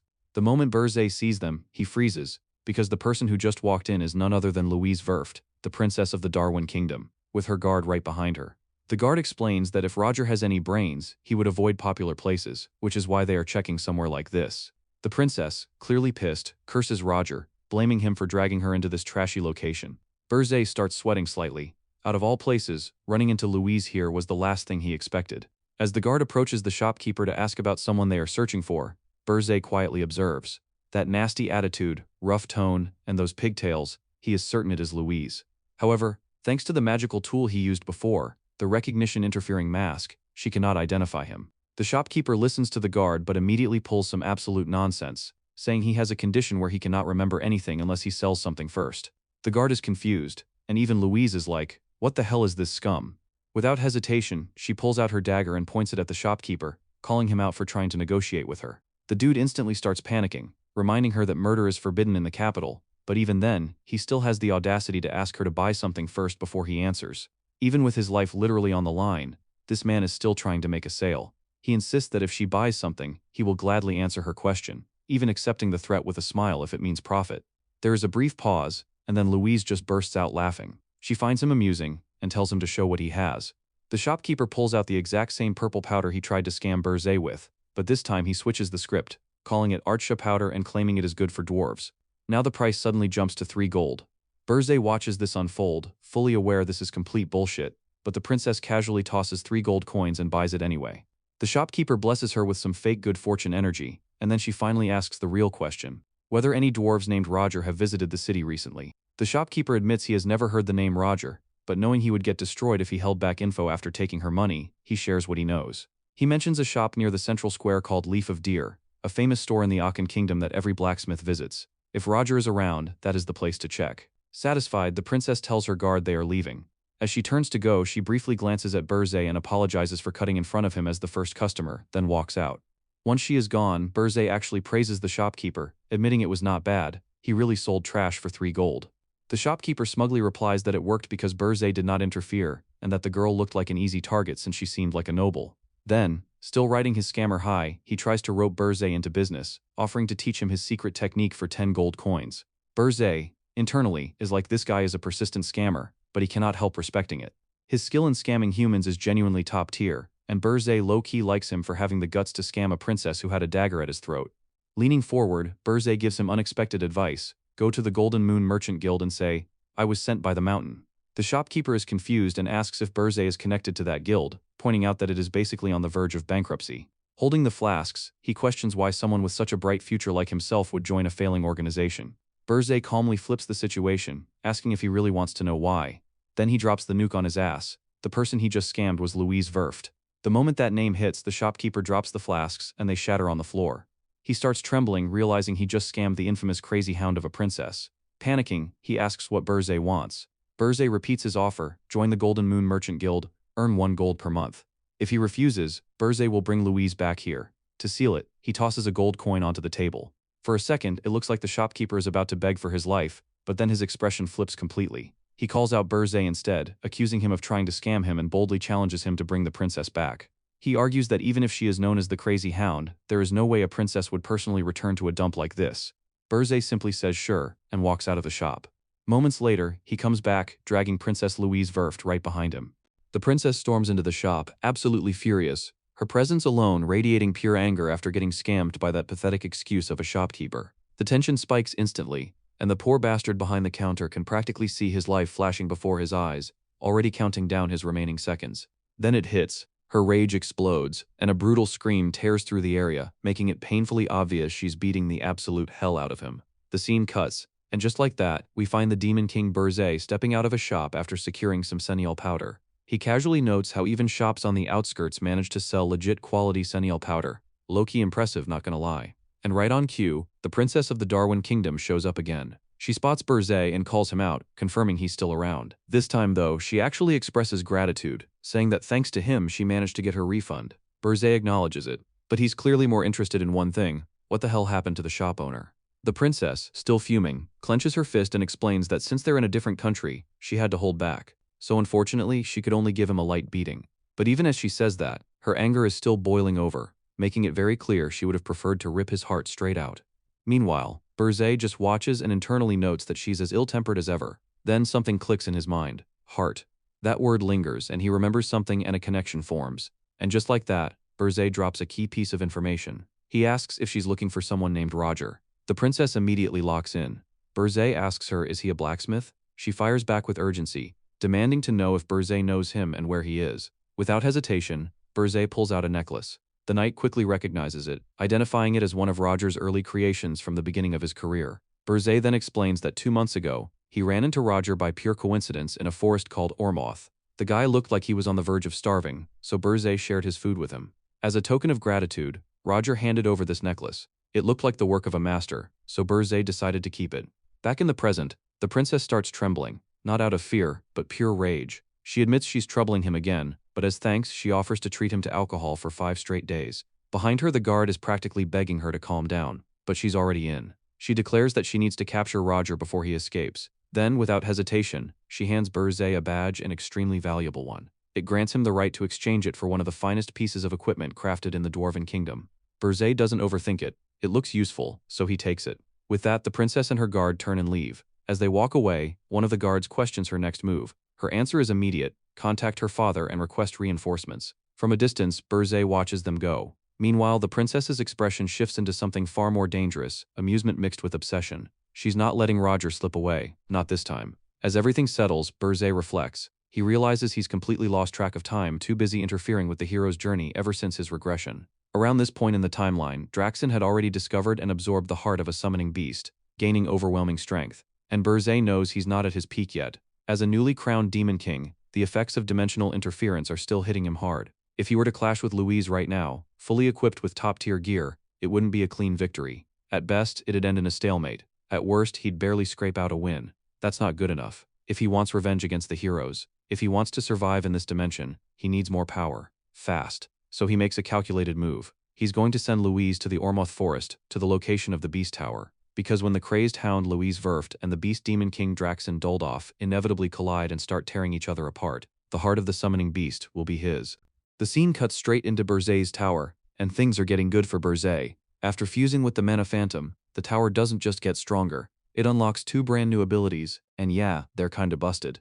One allows remote control of the tower, meaning Berzé can run everything from anywhere. The other ability is known as instant item transfer. No travel, just straight up teleport delivery. Right away, Berzé is seen on a virtual call with his aide Gordon, handling business like a boss. Something's come up, and without hesitation, he hands over full control of the tower. Gordon accepts instantly, fully loyal, calling him Demon King and stepping up without question. Berzé's first order drops immediately: deliver Seniel powders to Princess Ernan. These aren't just random materials, they're required to form a contract with a higher-ranking spirit, and just like that, the system executes it instantly. No travel, no delay, boom, done. Princess Ernan receives the package in real time, and she's genuinely impressed. Top-grade quality. She even wonders if he personally went all the way to the Akan Kingdom to get them. Gordon backs it up, making it clear these are the real deal, personally obtained by the Demon King himself. No room for mistakes, use them carefully. Next comes Kaede. Berzé gives strict conditions: only if Princess Kaede truly behaves as herself, she's to be kept on the 4th floor. Not just locked away though, he wants her trained. Properly. Swordsmanship training until she can fight at full strength. And yeah, he plans to personally test her when he gets back. We immediately see that training in action. Gordon and Kaede are clashing, steel meeting steel. Kaede's got that fiery energy, basically promising she'll make him regret training her. Gordon shuts that down instantly. Beat him first, then talk. Then Berzé drops another command, and this one is expensive. He orders the setup of a hell forge on the 1st floor. Cost? 10,000 demonic points. Yeah, big investment. And just like before, instant deployment. The forge appears, fully built, no construction time. Roger sees it, and the man is absolutely losing his mind. He's staring at technology he's never even imagined. A furnace unlike anything he's seen, mechanisms he can't even begin to understand, and a cooler that straight up looks alive. It's insane. Gordon steps in to ground him, reminding him to be grateful for the Demon King's generosity. Roger snaps back to reality fast, pledging to craft everything to perfection. Berzé then checks in on the Puel Orcs. Gordon reports solid progress. They've unified 3 tribes already, doubling their numbers. They're now strong enough to hunt most monsters in the Urgest Mountains. Satisfied, Berzé gives his final instruction: manage the tower properly until he returns. Gordon, of course, reassures him. The call ends, and Berzé immediately shifts scenes, leaping off a rooftop. As he lands, he reflects on the tower's new function, being able to control everything remotely. Convenient doesn't even begin to cover it. This ability is broken. Next on his list is contacting the hero, Hillan Cargill, but before he can even make the move, Hillan calls him first. The timing? Perfect. Berzé even thinks about it. He was just about to reach out, and now the guy calls. Hillan reports success. The Golden Moon Merchant Guild is now fully under control. Management has been handed over to Amon, along with the Black Knights and Black Mages backing it. Hillan himself, one of the 10 stars, is supporting the operation. Even after a failure, his reputation hasn't taken a hit. He makes that very clear. Berzé acknowledges the work, then immediately assigns the next mission. Pass a message to Granada. Funding will be provided through the Golden Moon Merchant Guild so he can buy up every single elf slave on the continent. Hillan questions it: why elf slaves? But Berzé doesn't slow down. He adds another piece to the plan: he's sending someone to the guild. A scammer named Jetson. Apparently he is useful. Put him to work. Hillan reacts exactly how you'd expect. What, a con man? But Berzé confirms it. Not just any scammer, the bastard who actually managed to scam him. That alone makes him valuable. And then the scene flips, revealing Berzé is literally inside Jetson's shop. The guy is hiding behind the counter, shaking like his soul is about to leave his body. His face is swollen, clearly fresh from a brutal beating courtesy of Princess Louise Verft. Berzé already knows he's there. He just casually announces that he's tracked all of Jetson's personal information, and if the guy doesn't show himself within a month, he's sending an assassin to erase him. Jetson hears every word, completely silent, covering his mouth so not even a breath escapes. The regret is immediate. Man is internally screaming and cursing his entire existence. Berzé, satisfied with the psychological damage, just leaves. No extra effort needed. The scene shifts again, this time to Hortan Walk, at a common training ground. Granada is on call with Hillen, processing the mission. Buy all the elf slaves. Every single one. Around him, mercenaries are training, swords clashing in the background like normal. But Granada's mind is somewhere else entirely. He confirms the mission, he'll gather them as quickly as possible. But internally? It's complicated. Granada himself is an elf, saving his people should be good news. But bringing them under the Demon King's control? That's a whole different weight. He starts questioning everything. Was this mission given to him on purpose? Is Burzay planning to use the elves as spies, just like him? Meanwhile, in the background, the Red Hawk mercenaries are struggling with their own confusion. They're being forced to learn elven swordsmanship, and no one knows why. The vice captain admits he has no clue. Granada ordered it, and that's that. The guy even complains about Granada constantly flexing his age like some ancient fossil. One of the mercenaries notices Granada is completely distracted. Opportunity spotted. He suggests they just run for it. The vice captain considers it, and honestly, yeah, Granada does look out of it. The mercenary pushes it further, reminding him he used to be the captain. If he runs, they'll all follow. And just like that, they start slipping away quietly, thinking they've found their chance. But Granada is still deep in thought, weighing the reality of the situation. Living as slaves under humans, suffering until death. Compared to that, serving under the Demon King might actually be better. And then, he moves. Still holding his thoughts, Granada casually forms a hand sign like Gojo and unleashes his domain. The mercenaries freeze. Too late. Roots explode from the ground, locking the vice captain in place instantly. The guy panics, apologizing, begging, even asking not to be humiliated in front of the others. It's useless. The rest of the mercenaries spiral into panic, and the vice captain can't even process why he's the only one getting targeted. And the craziest part? Granada is still on the call with Hillen like nothing's happening. Hillen hears the chaos and asks what's going on. Granada brushes it off casually, says it's nothing, he just did a domain expansion. Then Granada asks the real question. What is the Demon King planning to do next? Hillen pauses, unsure, then recalls Burzay mentioning something earlier. Something about looking for treasure. While the scene shifts into the tropical forest kingdom of Ormuth, deep within the suffocating rainforest zone, Princess Louise Verft moves with her squad of knights, cutting through the dense wilderness as they hunt for Roger. The tension is already high, because of what the Demon King Burzay told her, and it's clear this isn't just some casual search mission anymore, this is personal. An ultimatum hits mid-search. Ormuth has officially ordered them to march out with troops immediately. Timing could not be worse. Louise, already irritated, snaps that she still hasn't found that bastard Roger. Her knights report they've already swept every region Ormuth allowed them to access. But Louise isn't buying it. She insists there's still one place left unchecked, and when pressed, she drops it. The Beast Mountain. Bro, I am smelling trouble. That name alone shifts the mood. The Dwarven Knight immediately pushes back. That's Beast Demon King territory. It's a suicide zone. But Louise? Completely unfazed. She declares they won't dare touch her. If anyone lays a hand on the Dwarven royal family, it's not just a fight, it's a global-level war, because every nation that depends on dwarf-made weapons would go nuclear on the Demon King of Beast. She even backs it up with receipts, recalling how 200 years ago a Demon King messed with a dwarf prince and got erased in a single subjugation mission. History already proved what happens. The knight still tries to reason with her, saying Roger might not even be there and that guy we met could have played them. But Louise doubles down. Roger could be there too. She shuts it down with a cold, unhinged command move, or she'll rip his head off first. Yup, this bitch is crazy. Cut to the Beast Tower, and the vibe is not vibing. The aide kneels before the Beast Demon King Draxon, reporting urgent news. Princess Louise Verft is heading straight toward Beast Mountain. Draxon is immediately thrown off. Why is that insane princess suddenly showing up now? The timing feels way too sus. He starts connecting dots fast. Did she find out about the heart of the summoning beast? Is she coming to seize it? That shouldn't even be possible. Security around it is airtight. Beneath the volcano, hidden in magma, lies pure mana energy, a cracked, god-tier power source he wouldn't trade for even 10,000 spirit blossoms. If he absorbs it, he basically unlocks unstoppable force status. And now, just as the excavation is reaching its final stage, she shows up? Draxon immediately orders his aide to stop her. No matter what, she cannot get close. But there's a catch. Under no circumstances is she to be killed or even seriously injured. Political consequences would be catastrophic. The aide hesitates, saying that's going to be difficult. Draxon snaps back instantly, not in the mood for excuses. Then the scene cuts again, and we're face to face with a new problem. Standing in front of Princess Louise is a man radiating authority and hostility. He questions if she has a death wish. This is Demon King territory. Entry is forbidden. She was already warned, this isn't a playground, it's a kill zone controlled by the demon tribe. The man is revealed as Max Ormuth, the second prince of the Ormuth kingdom, and he's not here to negotiate. Louise brushes him off like he's irrelevant, saying they can't touch her and ordering him to clear the way.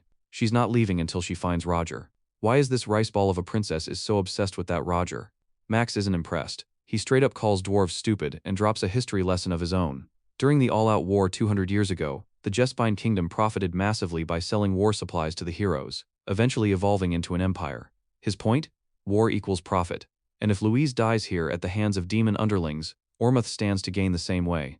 He's not hiding it, this is calculated, and then it escalates instantly. Max and his forces launch forward, weapons drawn, declaring it's their turn to cash in, kill them all.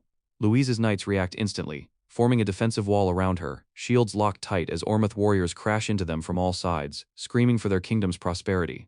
The battlefield turns brutal in seconds. Dwarven knights are getting dropped left and right, pierced with spears, sliced by blades, enemies grinning like absolute devils as they tear through the formation. Still, the defensive line holds around Louise. Barely. One knight urgently tells her the terrain heavily favors Ormuz. Fighting head-on is a losing game. They'll break open a path, she needs to escape. But Louise? Nah. She's built different. Frustration boiling over, she's ready to wipe them all out herself. The knight tries to calm her down, but the situation is already out of hands. Meanwhile, back at the Beast Tower, Draxon gets the worst possible update. The dwarves are about to be wiped out. Panic hits instantly. He realizes the play. Ormuz is setting him up. They're planning to kill Louise and pin it on him, triggering a full-scale war just like 200 years ago. And if that happens, it's war on a global level. He doesn't hesitate. Orders go out immediately. Deploy monsters and demons now. Stop the fight at all costs. And most importantly, save the dwarf princess. No matter what. Back in the forest, the massacre continues. Then Max steps forward, spear in hand, mocking them for hiding behind shields like cowards. He prepares to end it in a single strike, locking onto Louise as his target. The killing blow is coming. But just before he strikes, something shifts. A presence appears, something dark, heavy, and ominous. Max feels it behind him and turns, confused, sensing demonic energy.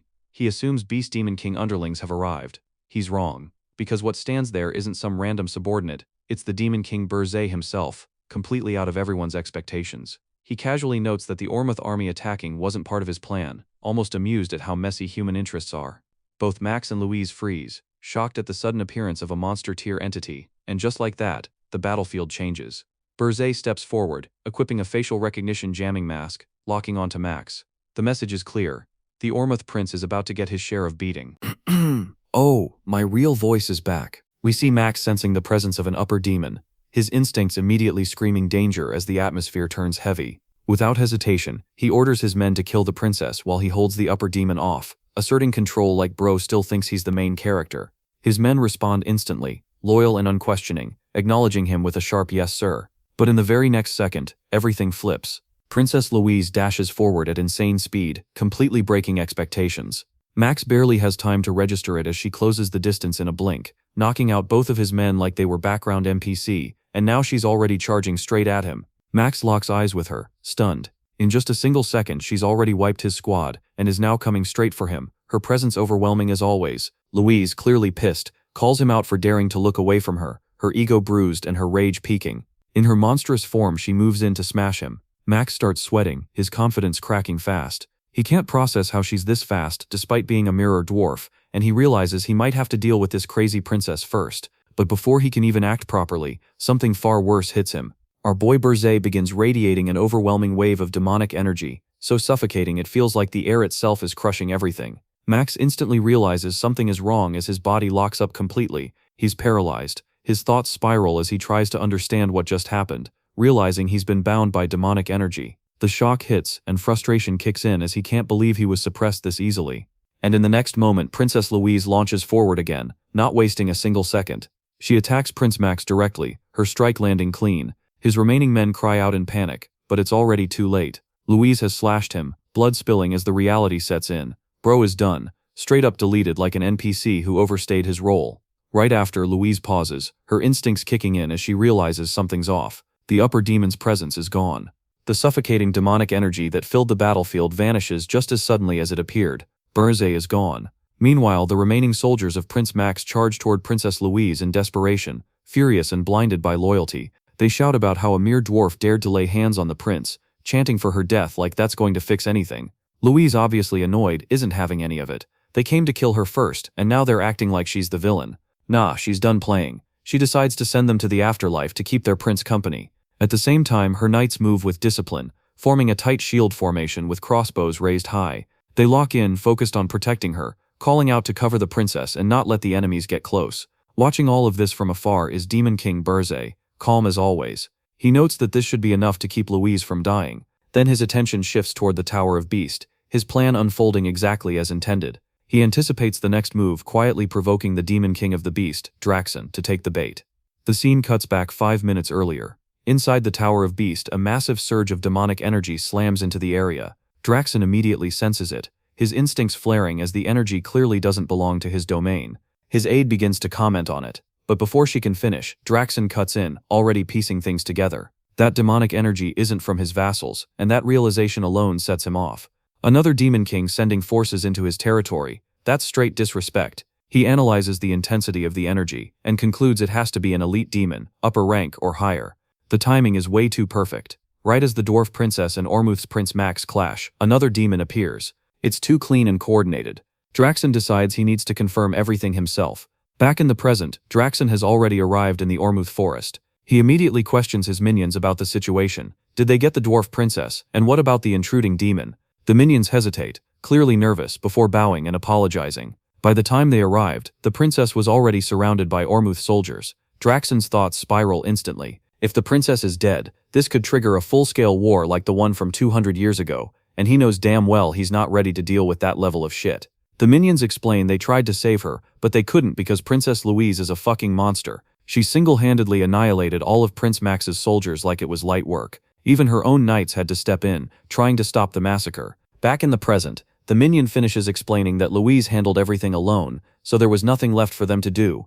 They apologize again, but Draxon snaps. He lashes out and beats them, frustrated, yelling at them for making things confusing. Then it clicks. If she wiped everyone, that means she's alive. The minions, still recovering, question why they got hit, but the answer is obvious. Draxon genuinely thought she was dead, and now he's processing the fact that she's not in a coffin. They continue reporting, mentioning that the second Prince of Ormuth was killed by the crazy Princess Louise Verft, and that some of Prince Max's soldiers were captured. Another minion asks what should be done with the remaining Ormuth warriors. Draxon thinks it through carefully. If he kills them, the blame for Prince Max's death could fall on him. That's a problem. Even if Ormuth is weak, grief could push them into reckless retaliation, and that would turn into a massive headache, so he decides to let them live. They need to testify properly, so he doesn't get framed for killing the prince. The minions accept the order immediately. Draxon then shifts focus back to the real issue, the intruding demon. He asks if they've found anything. They haven't.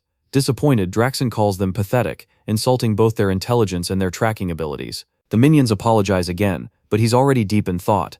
If the intruder specializes in stealth and is upper ranked, it's not surprising these guys couldn't find anything. After a moment of consideration, he decides to use a technique he hasn't relied on in a while: ultra-sensory amplification. By concentrating demonic energy into his sensory organs, he maximizes his perception to an extreme level, allowing him to detect even traces of stealth magic. As he activates it, the results come instantly. He picks up the faint traces of an unfamiliar demon. While tracking it, he considers the possibility that the intruder went after the dwarf princess, but the trail tells a different story. It's leading toward the volcano mountain, the place where the heart of the summoning beast lies. Draxon quickly asks his minions which direction the princess ran. They point to the right. In the next instant, Draxon disappears, moving at terrifying speed. His expression turns ferocious, as realization hits him all at once. This entire situation was bait. The clash between the dwarf princess and Prince Max, the sudden appearance of demonic energy, everything was staged to lure him away from the volcano. He starts freaking out. An upper-ranked demon alone wouldn't be enough for something like this. Only a demon king would orchestrate a move like this. And there's only one reason to go through all this trouble. The target is beneath the volcano, the heart of the summoning beast. Near the volcano, bears guard the entrance while others carry on with their usual construction work, unaware of what's about to unfold. And deep within, standing before the magma itself, is Demon King Burzay. He observes the molten core carefully, realizing this isn't ordinary magma. The aura of the summoning beast is so strong he can feel it radiating even here. He acknowledges that even someone as powerful as Draxon wouldn't be able to just jump into it without getting melted. Therefore, the bears continue their secret construction work, slowly working to drain the lava for Draxon's sake. We see our Demon King Burzay grinning to himself, completely unfazed, thinking that none of this magma really matters to him anyway. The scales of the black flame demonic dragon race he belongs to can move even inside lava itself, and right on cue, dark scales begin manifesting across Burzay's body. But while Demon King Burzay is deep in thought, a massive tiger, one of Demon King Draxon's minions, suddenly appears behind him. In the very next second, it dashes forward at insane speed, swinging a massive weapon straight at Burzay, aiming to strike him down in one decisive blow. Except yeah, that plan was dead on arrival. Our boy Burzay, being an actual demon king and not some random fodder, effortlessly blocks the attack like it's nothing. He had already anticipated it, calmly noting that at this distance an upper-ranked demon would definitely notice his presence. The poor tiger barely gets the words out, recognizing him as a demon king, but Burzay doesn't give it even a second to process reality. With overwhelming force, he grabs the tiger bare-handed and straight up throws it into the scorching magma below. The result is as expected. The tiger's flesh completely disintegrates in the lava, leaving nothing but bones behind. And without hesitation, Burzay himself dives into the magma, heading straight for the heart of the summoning beast. As he absorbs it, he recalls how that bastard Draxon, in his previous life, became ridiculously hard to kill after absorbing a similar heart, his regeneration turning absolutely absurd. Burzay grins again, curiosity sparking. He wonders what kind of summoning beast Draxon had absorbed back then, but as he looks ahead, the answer becomes obvious. It was a phoenix corpse. There it is. A radiant phoenix corpse lies within the magma, glowing intensely and radiating overwhelming power, like it's still alive despite being dead. Burzay's thoughts drift back to his time as a cadet at the Demon King Military Academy, where he once saw records confirming that phoenixes exist across multiple dimensions. These creatures transcend dimensions, some even classified as godlike beings that act as destroyers within their own realms. Their strength varies wildly, but they all share one undeniable trait. Every demon king who fully absorbs a phoenix ends up powerful enough to etch their name into the history of the demonic realm. Back in the present, Burzay connects the dots. Thanks to Draxon observing the phoenix in his previous life, Burzay is now able to stand here and do the exact same thing. Extending his hand toward the blazing corpse, he admits to himself that this was the one power he had truly been jealous of. But in this life, he's about to make full use of it, and just as he prepares to absorb the phoenix, a blinding radiant light suddenly erupts from the corpse, flooding the surroundings. Meanwhile, far away in the forest, Draxon suddenly realizes something is horribly wrong. He understands he's been baited, his thoughts racing as he tries to figure out who could have possibly found his phoenix. Was it Burzay? No, that makes no sense. He came without any clear advantage. He doesn't even have upper-ranked demons with him, aside from his aide, who should still be in the tower. There's no way a rookie demon king like him could have uncovered information about the phoenix, especially since Draxon's security wasn't sloppy enough to allow that. Now visibly panicking, Draxon sprints toward the volcano at full speed. At the entrance, the bear guards try to question him, asking what brings the demon king here, but Draxon couldn't care less. He blasts past them, throwing them aside like trash, and continues deeper inside, tossing aside every bear construction worker in his path. His mind keeps racing. Could it be Ugar? No way. That guy doesn't have the brains to pull off something like this. Reyna? Also unlikely. She's a frost demon, and a fire-based entity like a phoenix would be straight up poison to her. Which leaves only one possibility. That bastard. Draxon finally reaches the magma chamber, and immediately questions the workers, asking if the summoning beast is safe. The bear workers look confused, but answer that yes, it should be safe. Then one of them casually mentions that earlier, a tiger suddenly jumped into the lava. That's when it clicks. Draxon's expression snaps. What? Without wasting another second, he tries to jump straight into the lava, but the bear workers panic and attempt to stop him, warning him that it's dangerous. But Draxon isn't listening. He's already losing it. He shouts at them to stop him right now, realizing that someone is trying to steal the phoenix.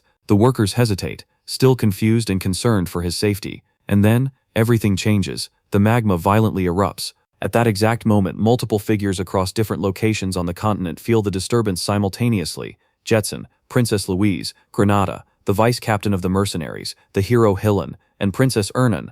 All of them sense it at once, like the world itself is announcing something. Back at the volcano, Draxon reaches a terrifying conclusion. The one who stole the heart of the summoning beast is none other than Jason. Rage explodes out of him as he screams, "Jason, you son of a bitch." And in the very next moment, above the volcano mountain, a phoenix bursts into the sky, blooming into existence as its fiery wings spread wide across the heavens. Its blazing winds sweep outward, as if announcing its presence to the entire world. The scene opens as it transitions into a dense forest, where the demon king Burzay suddenly wakes up, surrounded by a swarm of wild animals closing in on him from all sides.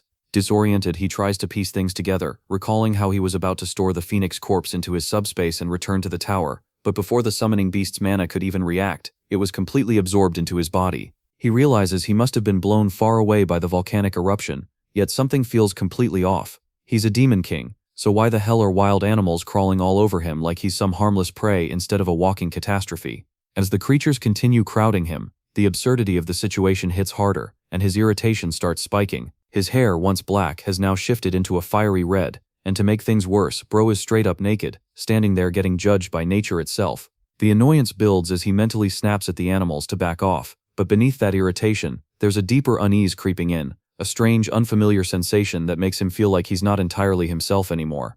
That confusion turns into full-on shock when he catches his reflection in the water, realizing his appearance has completely changed, like he just unlocked a whole new character skin without consent. Before he can process it further, the scene cuts away. At Ormuth Palace, Princess Louise Verft and her knight are kneeling before the king, delivering their report.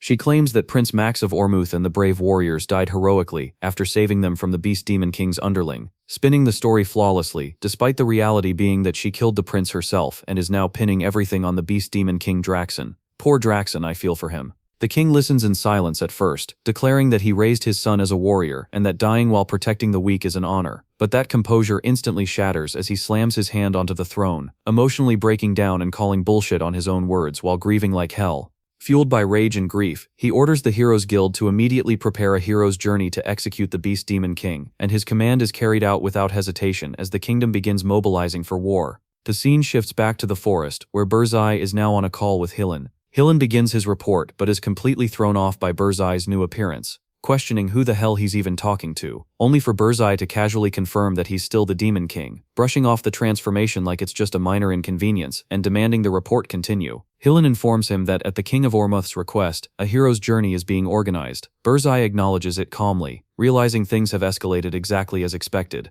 Hillen continues, explaining that the captain will be Rosil Charnt, a 10-star hero and top-tier battle mage specializing in flame magic, alongside the vice-captain Balraf Disroad, another 10-star hero who reached the peak purely through martial strength. Out of 500 participants, 200 are heroes, all aiming for one objective, the subjugation of the Beast Demon King, with plans to assemble in Ormuth and immediately launch an attack on the Tower of Beast. As Burzai listens, he finally gets dressed, because yeah, bro being naked while I recap the story, ridiculous. Burzai notes that 200 heroes is more than expected. Hillen clarifies that only 2 of them are 10 stars, which immediately raises suspicion for Burzai. Hillen connects the dots, realizing that some people are pulling strings behind the scenes, deliberately limiting the top-tier forces because they don't actually want the Beast Demon King to die. Burzai reflects on the twisted logic of human society, understanding that to humans, a Demon King's tower is basically a goldmine filled with priceless treasures, and even the Demon King's corpse can be harvested for high-value magic materials. For those profiting off it, the collapse of the Tower of Beast would be a financial disaster, proving that even something that seems straightforward is wrapped in layers of conflicting interests. Humanity, in his eyes, is messy as hell. With that realization, Burzai gives Hillen a shocking order. He's to participate in the hero's journey. He even offers to reveal the Beast Demon King's weakness, instructing Hillen to be the one who finishes him off and absorb his power, essentially telling him to stack Demon King kills like achievements to gain even more trust from humans. Hillen is clearly stunned by this insane proposal, but still questions whether Burzai would be able to handle him if he grows stronger. That question instantly flips the atmosphere, as Burzai's expression turns ice cold. He shuts that thought down hard, making it clear that absorbing 2 Demon Kings wouldn't even come close to putting Hillen on his level. Realizing he crossed a line, Hillen immediately backs down and accepts the mission. After ending the call, Gordon appears, clearly irritated as he begins relaying a request from the Tower of Beast, but pauses mid-sentence when he notices Burzai's changed appearance, straight up asking who the hell he is. Burzai confirms his identity again, clearly done explaining himself, and tells Gordon to just get to the point. Gordon reports that the Tower of Beast has requested an emergency convocation of Demon Kings. Hearing that, Burzai asks for confirmation, which Gordon provides. The message just came in.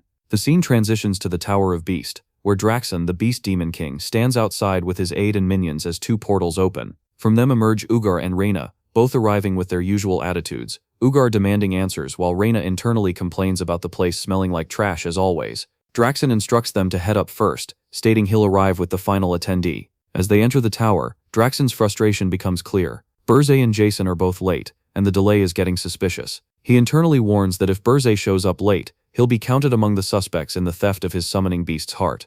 Cutting back to Burzai, he launches into the sky using his demonic wings, accelerating at insane speed. As he flies, his fiery red hair reverts back to its original black, while Gordon continues speaking through the call, suggesting he'll head to the Tower of Beast alone through a portal, since Burzai is still in Ormuth. Burzai immediately shuts that idea down, confirming he'll arrive soon. Internally, he analyzes the situation, realizing that showing up on foot would instantly make Draxon suspicious that he was nearby, while arriving late would also raise red flags. The only safe move is to return to his own tower first, then travel through a portal with Gordon to maintain appearances.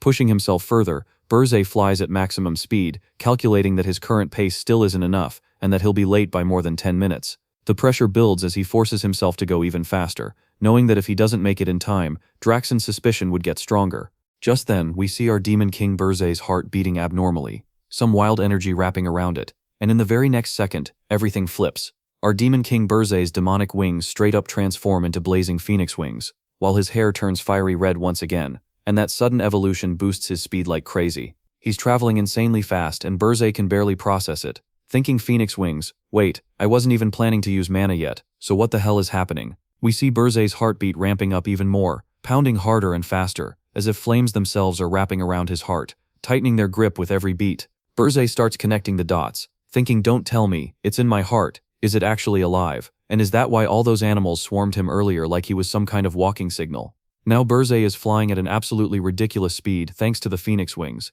cutting through space like a missile, but our boy quickly realizes he's going way too fast, thinking, wait, this is too fast, this is actually insane. We see our Demon King Burzei completely lose control at that speed, unable to handle the momentum, and in the next moment, he slams straight into his own tower, bounces off it like a damn projectile, and lands flat on his ass on the ground.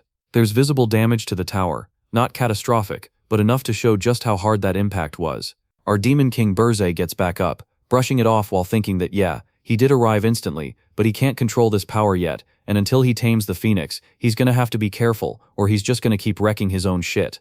Just then, Burzei calls out to Gordon, asking if he's ready, and Gordon confirms he is, asking if Burzei is on the first floor right now, which he is, telling him to hurry up and come now. While all that is happening, Burzei internally wonders if the phoenix burned through its strength and fell asleep after that burst, because the energy feels like it suddenly dipped, and as he moves, we see Burzei's fiery red hair slowly fading back into its original black, signaling that the transformation is cooling off.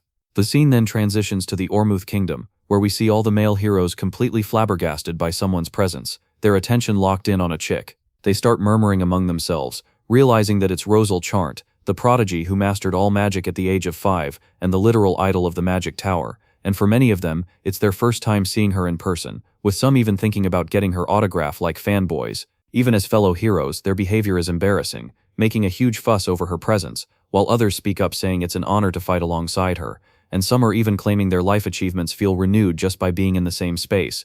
The blabbering keeps going non-stop, but Rosal shuts it down, telling them that if they're done talking, they should get lost, calling them riffraff without a second thought. This is Rosal Charnt, the captain of the Dawn Flame Assault Unit, and she carries herself like she knows she's a bad bitch. One man nervously tries to tell her to watch her mouth, saying the assault unit's image is getting worse by the second, but Rosal doesn't give a single fuck, brushing it off like it's nothing, and saying they're nothing but riffraff anyway, so what is she even supposed to do with them? She questions how they're supposed to clear a tower with people like that, while ironically, the same people she insulted are out here basically fangirling over her. The heroes who got insulted aren't even mad, they're straight up happy about it. One of them acting like getting insulted by Rosal herself is some kind of blessing, even going as far as saying his ears will never be washed again after hearing her voice. Just then, a commotion breaks out, drawing everyone's attention, and the source of it is none other than the hero Hillen Cargill. People start reacting immediately, wondering if Hillen Cargill is joining the fight again, the 10-star hero who defeated the Demon King of Lust, even though he failed the Ergist hero's journey. But still, a 10-star is a 10-star. We see Hillen walk up to Rosal, greeting her after a long time and saying he's here to lend his strength to the hero's journey as well. But Rosal fires back instantly, calling him a loser with a thick face, pointing out that he's not wearing that filthy ring anymore, and mocking him by asking if he took it off because there are no elves here. Hillen is clearly annoyed, but he keeps it under control on the outside, suggesting they talk about it later in private, trying to maintain his composure. Internally though, Hillen is spiraling, thinking damn it, she's a hero who knows exactly how he killed the Demon King of Lust, and this woman just keeps running her mouth, completely ruining his image in front of everyone. He even thinks that if it weren't for the Demon King's order, they wouldn't have to meet at all. Rosal then declares that she's the one who will finish off the Beast Demon King, telling Hillen not to get in her way with his filthy hands, completely disrespecting him right to his face. Hillen, still smiling on the outside, agrees politely, but internally he's seething, thinking like hell he's backing off, because the Beast Demon King's head is his. We see a portal tear open as Demon King Burzei and Gordon step through, arriving at the exact same moment as Demon King of Lies Jason, who appears alongside her aide through a separate portal. The timing is perfectly synced, both parties entering together, and immediately taking in the scene as Draxon acknowledges their presence and confirms they made it in time, stating he will explain everything once they are inside. Burzei already knows what's coming, his expression completely neutral, but internally he lets out a quiet sigh of relief that they weren't late. The scene shifts to the top floor of the Tower of Beast, where all the Demon Kings have gathered. Ugar questions the reason for the emergency meeting, while Jason brings up the ongoing hero's journey, targeting the Demon King of Lust in Ormouth, asking if it's connected. Draxen admits they already know part of the situation, then drops the real issue with a threatening tone. One of the Demon Kings present sent a high-ranking demon into his territory, stole the corpse of a phoenix he was preparing to absorb, and even caused the death of Ormouth's second prince, triggering the current hero expedition. While Ugar processes the fact that Draxen had been hiding a phoenix all along, Draxen escalates further, suggesting the same culprit may have killed the dwarf princess Louise Verft and could be trying to trigger a full-scale continental offensive. As he keeps going, Reyna internally thinks losing his summoning beast like that was just dumb, while Jason recognizes that deliberately provoking a hero's journey is straight-up killing intent. Draxen, clearly pissed, declares that someone is trying to take him out, but he's not going down alone. To expose the traitor, he plans to purchase the key to the black box. The black box is revealed as a system present in every Demon King's tower, recording all their actions. It was originally meant for analysis and improving future invasions, but most Demon Kings don't bother with it since it consumes massive demonic energy and disappears if the tower is destroyed. Basically, it's been ignored for ages. Burzay immediately realizes the problem. If Draxen opens the black box in his tower, there's no way to dodge the truth. Draxen would see that Burzay was the one who stole the heart of the summoning beast. Draxen explains that opening a black box requires the owner's permission, then pressures everyone to agree, pointing out that only the culprit would hesitate. Burzay is now in a tight spot because of Draxen's move. Reyna grants permission, Jason follows, then Ugar as well, and surprisingly, Burzay also raises his hand and grants permission. Draxen acknowledges that all approvals are in, and says he'll share the results separately before ending the meeting. It's then revealed that the black box key is a single-use item costing an insane 9,999 demonic energy points. Burzay thinks it through. Right before a hero's journey, Draxen wouldn't risk that kind of investment. But once the hero's journey fails and things calm down, he'll immediately buy the key and check both Burzay and Jason's black boxes. That means there's a deadline now. Before that happens, Burzay has to deal with Draxen. Burzay and Gordon return through the portal to their tower. Burzay decides to quickly inspect the situation before heading out, and Gordon confirms everything is prepared. Burzay starts from the first floor. On the first floor, Roger has built something insane, a massive weapon, and he's hyping it up like crazy. He proudly introduces it as a magic cannon created using the Demon King's Forge of Hell, calling it the Inferno Catapult Mark I. Burzay brilliantly acting like a mad scientist, way more excited than Burzay himself. He keeps going on about its design, calling it his greatest masterpiece, explaining that it can unleash multiple elemental attacks, function as a mobile catapult tank, manipulate terrain, fire condensed mana shells with different attributes, and even draw mana from the atmosphere automatically. It can handle focused fire, multi-target attacks, and a bunch of other features, and I am not gonna narrate it, simply it's just straight up overpowered. Burzay, low-key questioning his life choices, remembers he told Roger to build whatever he wanted, and now wonders if the guy is actually okay. Gordon admits Roger's gone a bit insane, but guarantees the weapon's performance. He even suggests retrieving the Forge of Hell if there are concerns, but Burzay doesn't have time for that, and decides to let it be, curious to see how far Roger takes it. Roger, absolutely thrilled, starts fanboying and promises to make tons more. The scene shifts to the second floor, where Princess Kaede Jespine, now the floor boss, immediately dashes forward to attack Burzay, determined to prove herself. She uses the same slash attack from their first encounter, but Burzay casually grabs and crushes it mid-air, pointing out she hasn't changed. Kaede doesn't back down and goes all in, activating her Jespine combat sword technique, Crescent Moon / variant, Crescent Moon Shattered. She launches herself directly at Burzay with full force, but he remains unfazed, acknowledging slight improvement while making it clear she still needs more training. He counters with demonic flames, completely overwhelming her. Kaede realizes too late that her technique was effortlessly countered, and her scream echoes through the tower as she gets folded again. Defeated and lying on the ground, Burzay turns to Gordon and questions why she's on the second floor.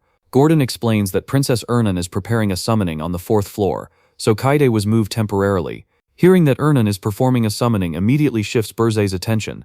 As the scene transitions to the fourth floor, the atmosphere shifts and the focus lands on Princess Ernan, the boss of this level, surrounded by her adorable elementals.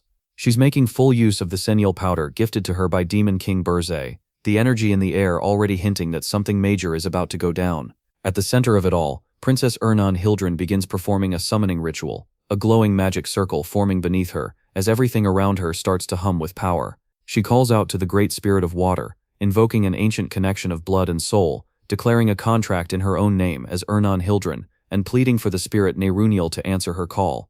Without hesitation, she lets a drop of her blood fall onto the magic circle, sealing her intent as the ritual reaches its peak. The scene abruptly shifts, cutting away to an entirely different dimension, where the high-ranking water spirit Neruniel exists in her true form. As her eyes slowly open, there's an immediate sense of curiosity and intrigue. She recognizes that someone skilled enough to summon her from within a Demon King's tower must be worth acknowledging, and she doesn't hold back that thought.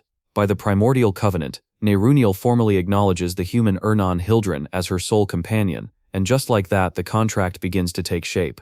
The fusion between the high-ranking spirit and Princess Ernan unfolds, pulling Ernan into what feels like a vast, endless ocean. Suspended in its depths, she experiences the contract forming in real time before her body begins to fall, the overwhelming force of the ritual finally taking its toll. Right on cue, Demon King Berze steps in at the last possible moment and catches her mid-fall, pulling off a perfectly timed save and holding her safely in his arms. As she slowly regains consciousness, Princess Ernan opens her eyes and questions why the Demon King is even there, clearly caught off guard by his presence. Berze casually remarks that he almost missed a rare sight, and acknowledges her effort with a calm sense of approval. Ernan, still recovering, brushes it off and credits her success to the senile powder he had saved for her, keeping things humble for a moment. But then, out of absolutely nowhere, the situation takes a wild turn, as Princess Ernan suddenly confesses her love for the Demon King. The moment hits like a truck kun, and she's immediately horrified, realizing something is seriously off. She scrambles to deny it, insisting that while the voice was hers, she didn't actually mean or consciously say those words, leaving her flustered and blushing like crazy as the embarrassment fully kicks in. Berze quickly realizes, pointing out that she must have summoned an annoying spirit, and that's when the truth comes out. The voice wasn't entirely hers. It belonged to Neruniel, the high-ranking water spirit now manifesting in a tiny miniature form. The spirit casually admits that she accidentally blurted it out, doubling down by saying she genuinely does love the Demon King, completely unbothered by the situation she just created. Neruniel doesn't stop there, casually expressing disappointment that the Demon King already caught on so quickly, before immediately shifting gears and asking what they're doing next. It becomes painfully clear that this high-ranking spirit has a very specific personality quirk. Her favorite hobby is reading romance novels, with a particular obsession for the forbidden love genre, which explains this mess she just unleashed. Watching this unfold, Demon King Berze can't help but react to the sheer absurdity of it all, clearly wondering what kind of nonsense he just ended up dealing with. We see Princess Ernan, completely overwhelmed, her face burning in an extreme blush as the spirit Neruniel casually drops that the Demon King and the princess are dating. Neruniel keeps going, fully locked into her romance novel mindset, talking about the pure love between a Demon King and a princess, and how the rumors have already spread even into the spirit realm.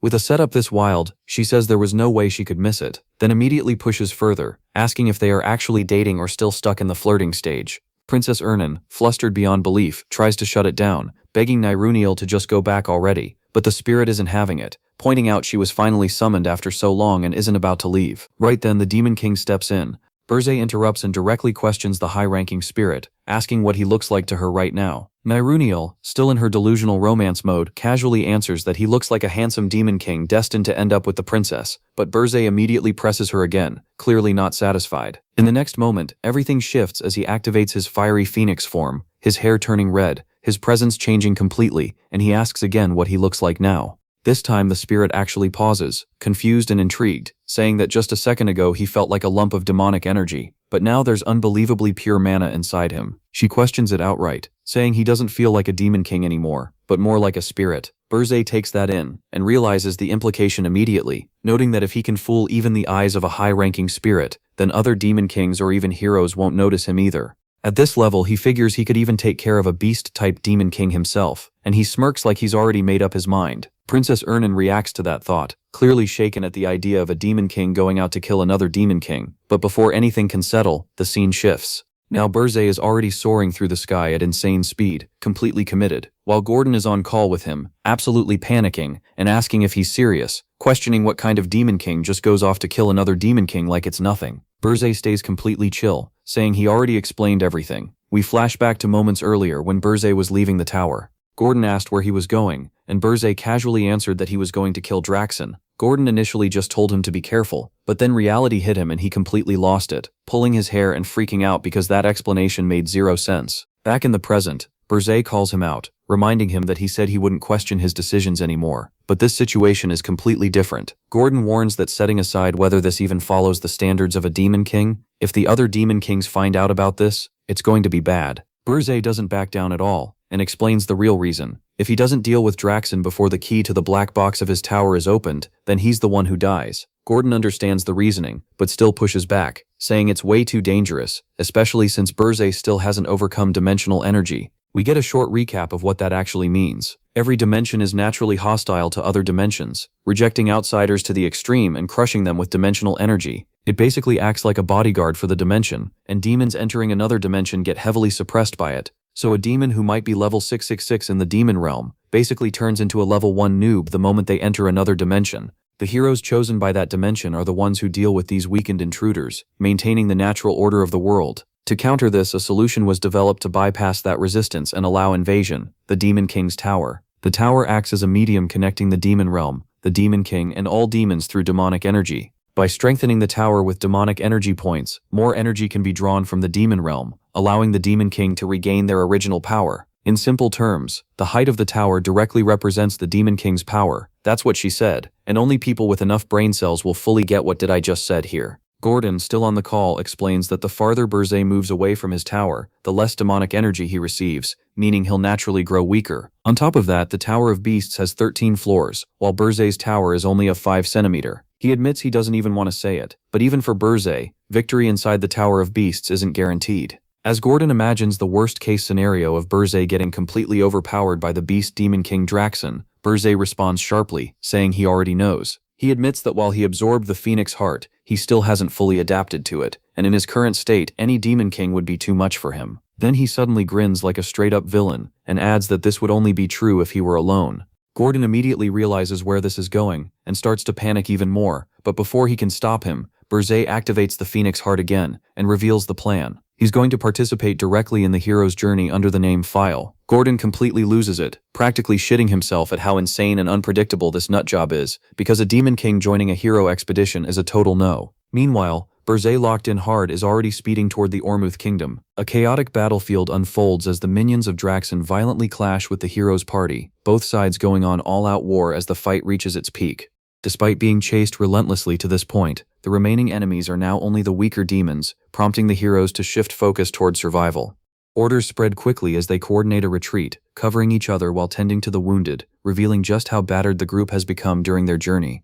Among the injured, Hillen moves through the aftermath, offering a potion to a fallen comrade, doing what little he can to keep everyone alive. At that moment, the Demon King Burzay, disguised as File, steps in and questions the situation, asking what happened and why everyone looks completely drained. Hillen turns toward him cautiously as Burzay introduces himself as File, keeping his identity hidden. Hillen explains that once enough heroes had gathered, they immediately launched an assault on the Tower of Beasts, targeting the Demon King of Beasts just as planned by striking his weak point, his tail. The strategy worked, and they managed to weaken him, but things went downhill fast. As Hillen recalls the battle, he looks toward Roselle, who is now begging on the knees to be popular, gripping her staff, one eye injured and her expression completely defeated. Seeing her like that makes it painfully clear to him that they were beyond fucked. He continues, explaining that due to Roselle's severe injury, they had no choice but to retreat, essentially running for their lives. In the end, the entire expedition failed. Burzay listens carefully, processing everything, realizing the situation for what it is, and internally concluding that he is completely screwed as all emotion drains from him. Still, Hillen tries to salvage some hope, pointing out that even though they lost, they managed to deal a heavy blow. The Demon King of Beasts will need time to recover from that wound, and they also wiped out a significant number of demons. Hearing this, Burzay recalculates, realizing there is still time. Before Draxen restores the tower, they could restart the expedition. He then questions what happened during the critical moment, specifically asking about Vice Captain Disroad, who was supposed to guard the mages. Hillen's reaction is immediate and filled with anger as he calls Disroad a bastard. Right then, Roselle herself steps in and confirms it. Disroad ran off right before the assault on the Tower of Beasts. His sponsors are the same people profiting from the tower's continued existence, a group of money-crazed bastards who clearly didn't care about the mission. Now wearing an eye patch over her injured eye, Roselle stands firm despite everything. Burzay acknowledges her, and she immediately points out that he showed up late, probably intending to join the expedition. But as things stand, everything is a mess. Burzay cuts straight to the point and asks if she still has the will to try again. Roselle snaps back instantly, making it clear she has no intention of backing down and will kill the Demon King of Beasts no matter what, even after what happened to her eye. Hillen, however, brings everyone back to reality, pointing out that too many are wounded and they've completely run out of potions, making another immediate attempt impossible. Burzay responds calmly, saying that's actually a surprisingly simple problem. He opens his subspace pocket and reveals a massive stockpile of potions, hundreds of them, prepared in advance for the hero's journey. While they can't regenerate missing body parts, they are more than enough to get everyone back on their feet and ready to fight again. This immediately raises suspicion in Rosal, who questions who he really is and why he's going this far to help them. She also notes the strange warmth she's been sensing from him the entire time, something pure and unfamiliar, and wonders how he built up that kind of energy. Burzay realizes what she's sensing, it's his heart, but before he can respond, the state of the heroes becomes impossible to ignore. Despite the potions, morale is completely shattered like your life. The heroes are visibly depressed and unmotivated, clearly not ready to fight again.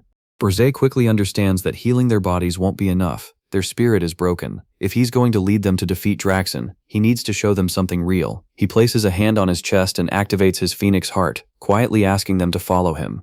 In the next moment, a blazing light erupts, instantly drawing the attention of every hero present. Heads turn as their focus shifts toward the source of the overwhelming energy. Hillen and Roselle are left stunned as the presence intensifies.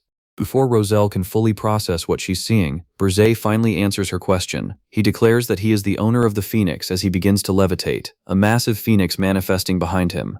The overwhelming display reignites hope among the heroes as he introduces himself fully as File and declares his intent to kill the Demon King of Beasts.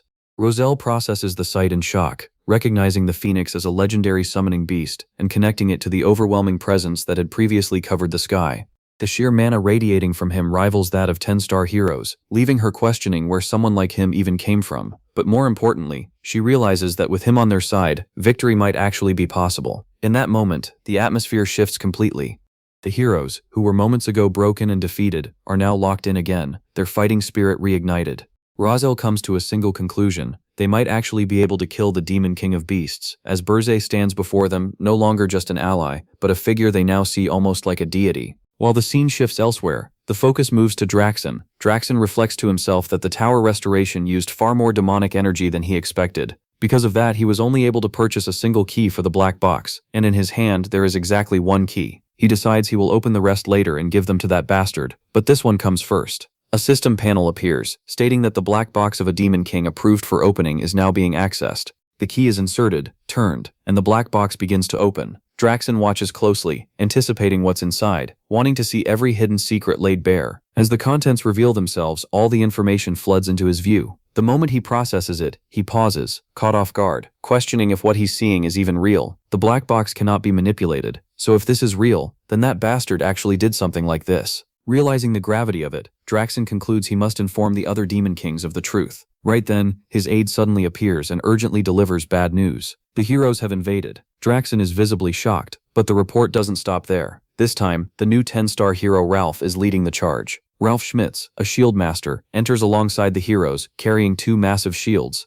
One of the shields has a face etched into it, split in two, giving it a distinct and ominous presence. The scene then shifts to 1 hour earlier in the Ormuth Forest. There, the Demon King Burzay, disguised as File, demonstrates the Phoenix's power in front of the heroes. Seeing this display, the heroes get completely hyped. They prepare themselves again, convinced that with the legendary Phoenix on their side, the Beast Demon King is nothing. They raise their swords, ready to annihilate all demons, believing the Phoenix stands with them and that the Beast Demon King's treasure will soon be theirs. Meanwhile, Burzay evaluates the situation internally, thinking that the display successfully boosted morale, but he still isn't certain whether he can fully control the Phoenix's mana during an actual battle. He descends from the air and addresses Rosal and the hero Hillen, stating that having just the two of them is insufficient and that he wishes reinforcements had been prepared. At that exact moment, a new figure arrives. Rosal reacts immediately, calling it perfect timing and noting that she had been hoping for a useful hero. Burzay notices who it is and is slightly surprised. The one who arrived is Ralph Schmitz, another 10-star hero, known as the strongest shield master.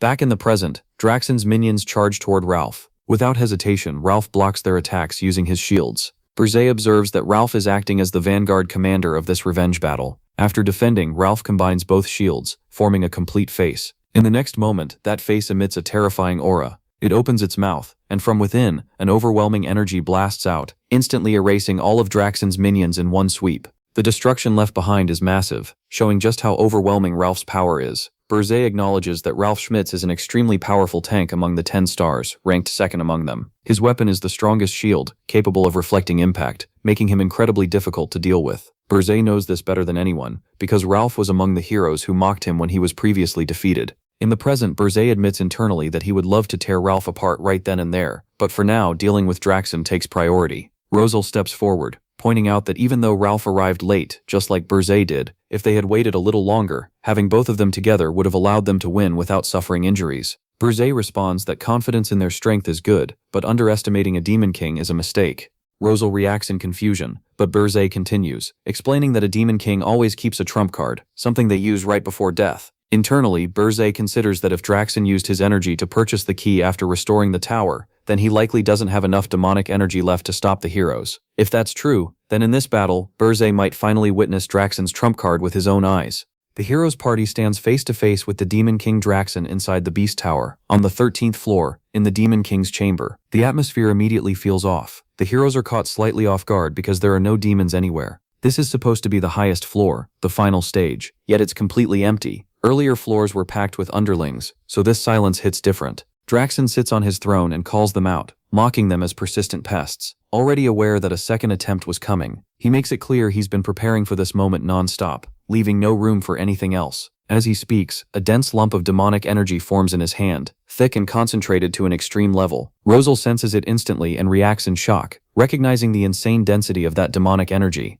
The realization clicks, this must be why there are no demons left on this floor. Draxen confirms it without hesitation. To wipe them all out, he gathered all his vassals into one place. That massive lump of demonic energy in his hand is literally all of them combined. Without wasting time, he tosses the condensed mass into his mouth and swallows it whole. Berzé watches closely and processes the move. By normal Demon King standards, the strongest monsters should have been guarding this floor. Instead, Draxen exploited a loophole, absorbing everything here himself to maximize his own power. Draxen then declares that none of the heroes will ever climb again after he kills them all. In the very next moment, the entire space becomes suffocating. The air turns heavy with killing intent. Berzé immediately recognizes what's coming. Draxen roars, and a violent surge of demonic energy erupts from his body, surrounding him in a thick, overwhelming aura.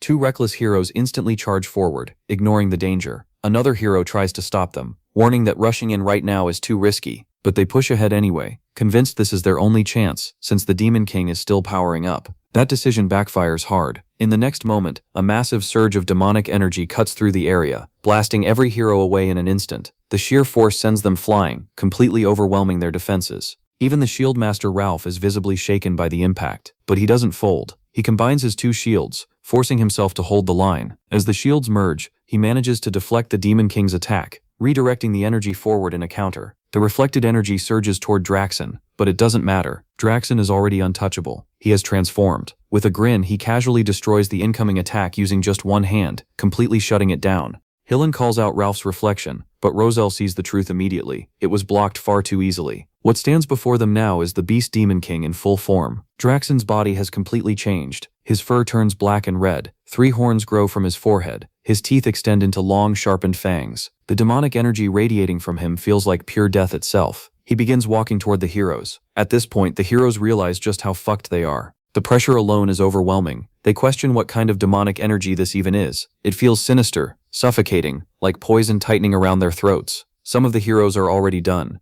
They can't even breathe under the pressure. Then everything shifts. Wings spread wide, those of a phoenix. It's Demon King Berzé. He activates advanced defense magic, Protect Phoenix. A protective dome forms instantly, shielding the heroes. The suffocating pressure disappears, and they can finally breathe normally again. The heroes look toward Berzé, visibly relieved and grateful, calling out to him and acknowledging that they'll never forget this save. Berzé stays focused. He makes it clear internally that he won't let Draxen continue gathering demonic energy. Then he addresses the weaker heroes directly, telling them they'll only be a hindrance now, and ordering them not to leave the barrier. They comply immediately, grateful and fully aware of their limits. Now the battlefield narrows. Draxen scanned the battlefield and declared that only 4 people there could even move. Among them, one with massive amount of mana, and that alone was the pain in the ass for him. Draxen locked onto Berzé dais, recognizing him.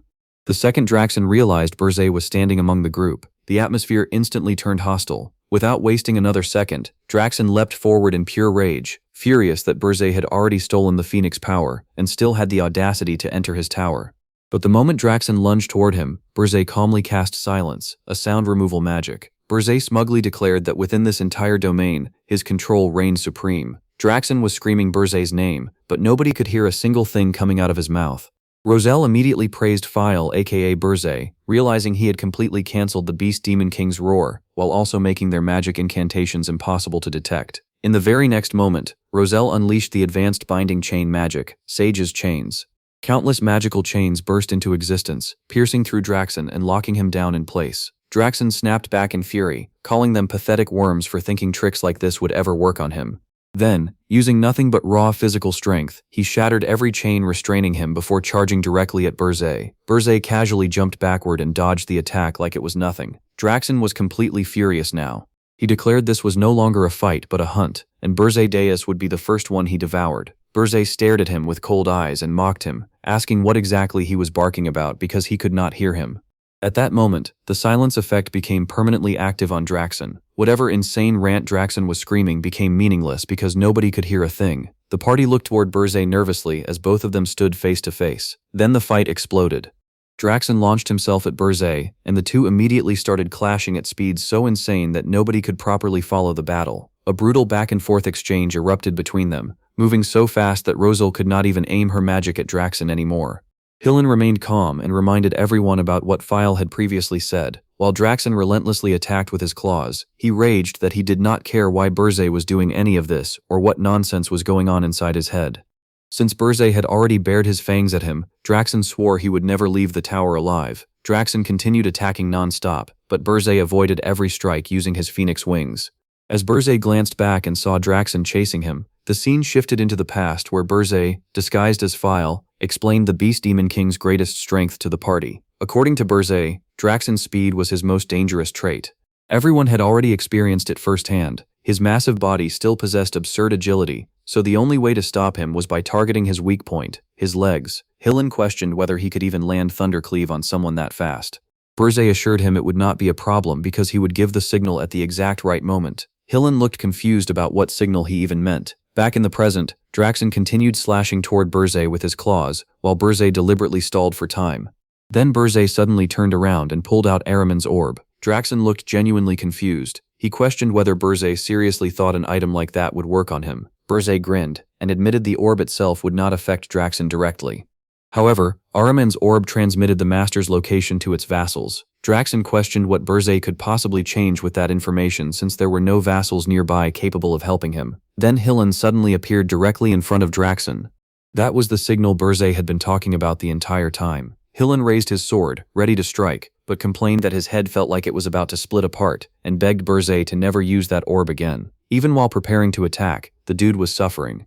Draxen immediately realized what had happened, and called Burzay a complete madman for turning a hero into his vassal. Burzay only smiled and replied that heroes were actually pretty useful, assuming Draxen managed to survive. Right after that, Hillen unleashed a full-powered strike against Draxen. The attack actually injured him. Draxen mocked them for becoming arrogant over damage like this and called it laughable. But before he could recover, multiple gigantic magic circles suddenly appeared overhead, radiating blinding light. The scene shifted back into the past where Burzay explained the next step of the plan to Roselle.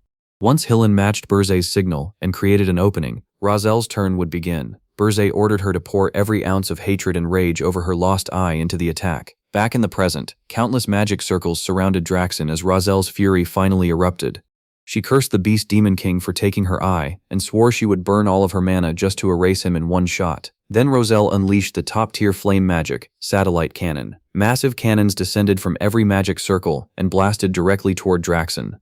The impact was absolutely devastating. Draxen screamed in agony while Burzay, Hillen, Roselle, and Ralph witnessed the destructive power of the spell consume the battlefield. An enormous explosion swallowed the entire area. After the smoke finally cleared, Draxen was revealed in horrifying condition. He had taken massive damage. His entire body looked completely burned apart, like living scorched flesh somehow still moving through pure hatred alone. Even then, Draxen still called them pathetic worms.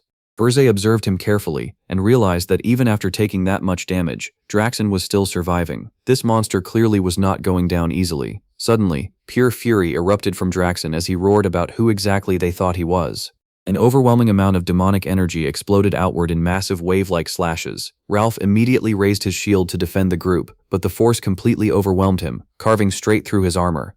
Roselle and Hillen were also slashed apart by the attack, while Draxen declared himself to be Draxen Doldolf, Demon King of Beasts and a vassal of Arcane. He proclaimed himself the Demon King destined to conquer this dimension. Enraged beyond reason, Draxen screamed that he would never forgive them for reducing him to such a pathetic state. Then he sprinted directly toward Burzay like a wild beast. At this point, all of Draxen's rage was focused entirely on Burzay because every bit of this disaster traced back to him.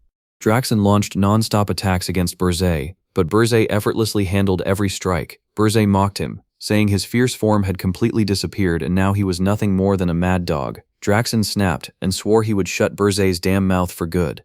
But Burzay only grinned wider. He revealed that Draxen still had not seen everything yet. Then Burzay finally summoned the power of the Phoenix into his hand. The moment Draxen saw it, he completely lost it and screamed Burzay's name in absolute fury. Burzay immediately unleashed the Phoenix power and blasted Draxen with a direct wave of energy. Even after taking that hit, Draxen still refused to give up. He insisted that damage on this level was nowhere near enough to kill him. Then Ralph suddenly appeared behind him.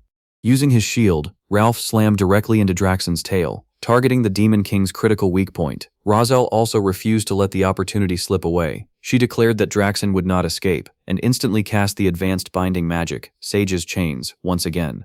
The chains wrapped around Draxen and locked him down completely. For the first time, Draxen genuinely panicked. He realized that if he took any more damage in this state, things would become truly dangerous for him. Right then, Burzay called out to Hillen. Hillen stepped forward in his ultimate form, fully prepared to finish the fight. Even while trapped, Draxen remained completely obsessed with Burzay and screamed his name in rage. But before Draxen could react, Hillen instantly zipped past him and delivered a decisive slash in a single motion. As the attack landed, Burzay calmly declared that he would make very good use of the Phoenix power. Then he bid farewell to Draxen. We see that in the very next second, Hillen cleanly cuts off Draxen's head. Draxen's severed head rolls across the ground while the rest of the heroes stand there completely stunned. One of them can barely process what just happened and starts wondering if they actually won. Right after that, an announcement rings out declaring that Hillen Cargill has defeated the Demon King of the Beasts. Hillen stands there victorious, raising his sword while the other heroes start shouting for him, chanting "Long live Hillen." Hillen is absolutely hyped hearing all the praise. Internally, he's eating that shit up, thinking good, more, praise him more, praise Hillen Cargill, the man destined to become the strongest hero in history. But the celebration instantly gets interrupted when the heroes realize the entire tower is collapsing. Everyone starts panicking, yelling at each other to grab the treasure, give the recovery potions to the 10-star heroes first, and get the hell out before the whole place caves in. Meanwhile, Burzay quietly stares at Draxen's severed head. He thinks about Draxen doled off and wonders if someone like him would also be given a second chance someday, just like he was. But even if that happened, Burzay feels it would be meaningless in the end, because Draxen never abandoned the Demon King's stupid standards, even until his final moment. From outside, we see the massive Tower of Beasts finally collapse completely. The scene then shifts to the Ormouth Forest. Rosal, covered in bandages, confronts Hillen and says this was apparently his plan all along, to be the one who claimed the Demon King of Beasts' head. Hillen, also wrapped in bandages, immediately calls it a misunderstanding and tries explaining the situation, but Rosal instantly cuts him off and tells him to stop the bullshit. Internally, Rosal admits she became suspicious the moment Hillen suddenly joined the battle. Still, he risked his life fighting alongside them, so she feels like she can't really push the issue further. At the same time though, she can't hide her frustration that she lost the chance to obtain the Demon King's power.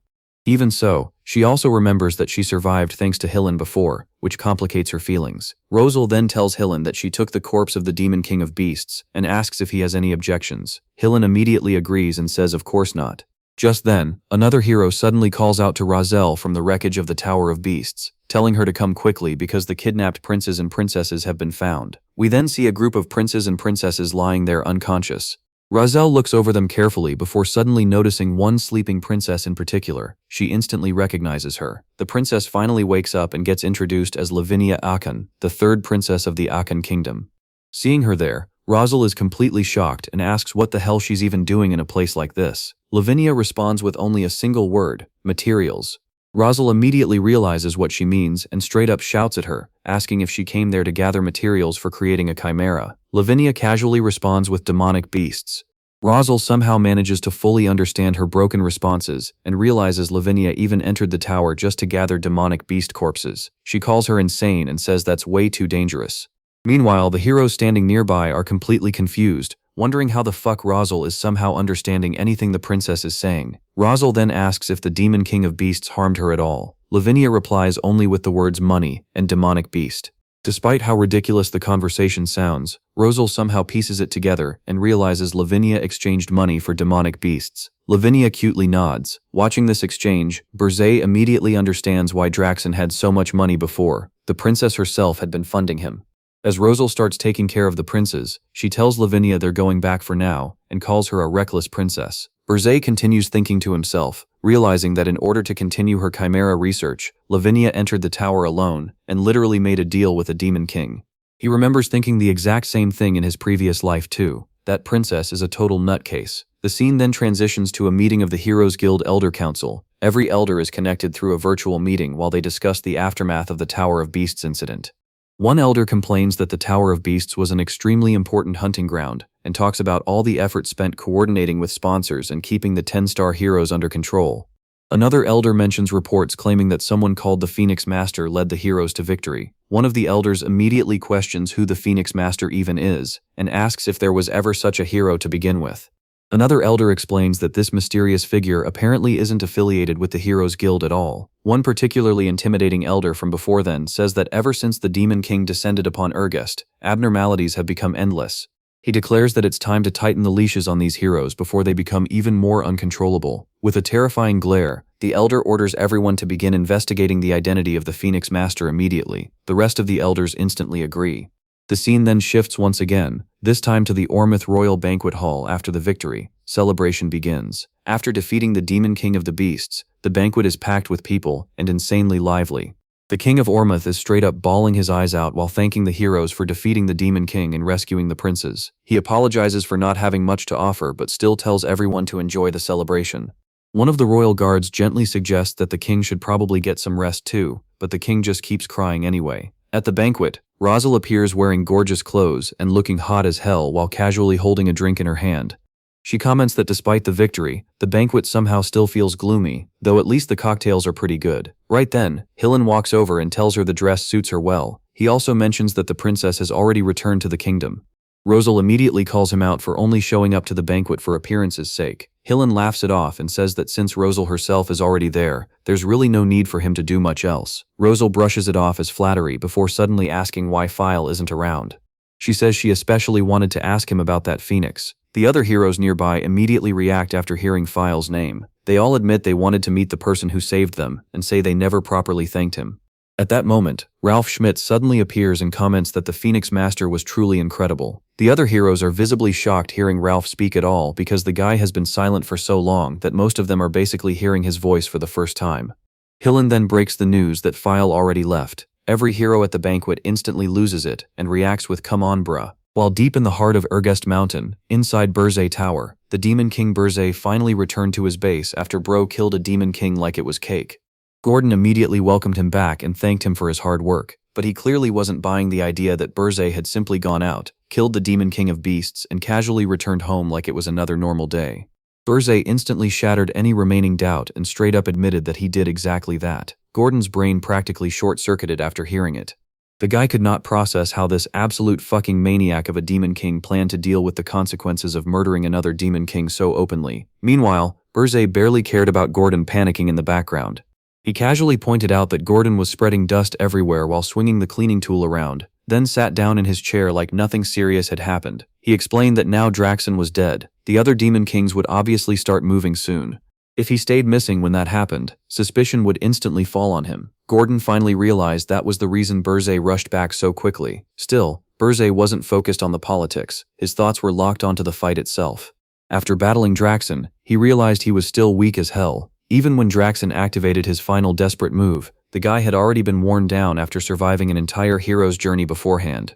Berzé admitted that the finishing attack he launched was meant to kill Draxen outright, but it didn't deal nearly as much damage as he expected. That realization pissed him off internally. Not only did his original power need to grow stronger, but even the Phoenix's power still wasn't enough. Right then, Berzé received a call from the Demon King of Lies, Jason. Jason called out to him, and Berzé acted completely innocent, asking what the issue was. Internally though, he already expected this would happen, and thought it was a good thing he returned early. Jason informed him that he wanted to hold a conference between the Demon Kings at his tower that very same day. Berzé pretended to be surprised by how sudden it was and questioned why everyone was rushing when there should still have been time left. Then Jason dropped the news that Draxen Doldov had been killed. Inside his head, Berzé almost grinned because he already knew the truth. After all, he was the one who killed him. Even so, he kept acting shocked and asked if it was really true. Jason confirmed everything and explained that they needed to discuss the situation immediately. On top of that, a brand new Demon King had already descended. That information genuinely caught Burzay off guard. A new Demon King appearing in barely half a day was insanely fast. He immediately suspected that the old bastard Archduke Arcane had already anticipated Draxon's death and prepared everything beforehand. Still, Burzay quickly calmed himself down. Draxon's tower and the black box vanished together with him, meaning there was no evidence tying the murder back to Burzay. As far as he was concerned, there was no reason to worry about getting caught. Sometime later, all the Demon Kings gathered for the conference, and Burzay finally arrived. That was when the newly descended Demon King introduced herself. She greeted Burzay and said he really was the famous Burzay she had heard about. She introduced herself as Vivian Blunt, Queen of the Blood Moon tribe. Burzay calmly took his seat and confirmed his identity without much interest. But while looking at him, Vivian recalled the secret mission Archduke Arcane Blarimph personally gave her. Arcane believed there was no way Draxon could have been defeated that easily. Reports about demons invading the territory sounded suspicious as hell to him, and he ordered Vivian to investigate the situation thoroughly before reporting back. More importantly, he specifically instructed her to keep a close eye on Burzay. Out of all the Demon Kings, Arcane believed Burzay was the most likely one to break the rules and disrespect the standards. That assignment became Vivian's objective in the present. With a playful, mischievous expression, she thought that cold and unfriendly types were usually the easiest to win over. In her mind, this was just the warm-up. Jason then announced that everyone had gathered, so the conference would officially begin. But before things could properly start, Vivian suddenly stood up and openly commented that the dimension of Arene was actually fun. She found the entire system fascinating, especially how all the Demon Kings gathered together to investigate the cause whenever one of them died like this. Then she stepped directly onto the conference table and casually walked toward Burzay in front of everyone like she owned the damn place. She admitted that, more than the meeting itself, she was interested in him. Using her charm like a weapon, Vivian approached Burzay while crossing her long legs and moving in close. She questioned what kind of demon could possibly shake the entire demonic realm upside down the way he had. Burzay acted confused and asked what exactly she meant. Vivian kept pushing forward with her seductive tactics and openly admitted that she was attracted to him. Then she straight up invited him to spend the night with her. Did bro scored another baddie? But Burzay completely shut her down. He slapped her across the face by rejecting her without hesitation and telling her to keep her hands off him, calling her an ugly bitch. Bro's riz is like mine. That single insult genuinely broke Vivian's composure because she was the succubus queen. Getting called an ugly bitch by Burzay was not something she could mentally recover from so easily. Reina immediately stepped in and questioned Vivian, asking why she was challenging her and whether she should be returning to her seat already. She reminded everyone that the gathering was meant to welcome Vivian, but it was also an important meeting focused on understanding how Draxon had been defeated so helplessly. Reina then told Vivian to maintain her dignity.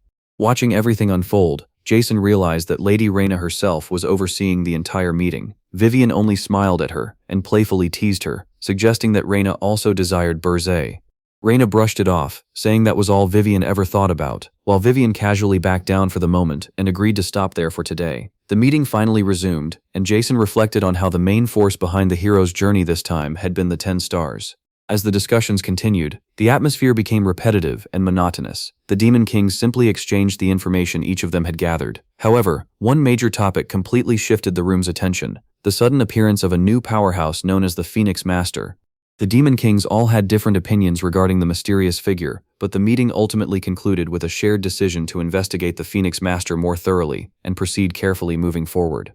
Meanwhile, Burzay quietly thought to himself that since he had acted as the Phoenix Master file during the hero's journey, the demons could not have possibly spied on him directly. Still, he realized he would need to be far more careful about exposing his face from now on. On top of that, Vivian Blunt had now arrived with a secret mission from Archduke Arcane, and the woman was clearly a complete nutcase. Burzay glanced toward Vivian, only for her to immediately blow him a kiss and continue acting seductive toward him. Burzay honestly was not into any of it.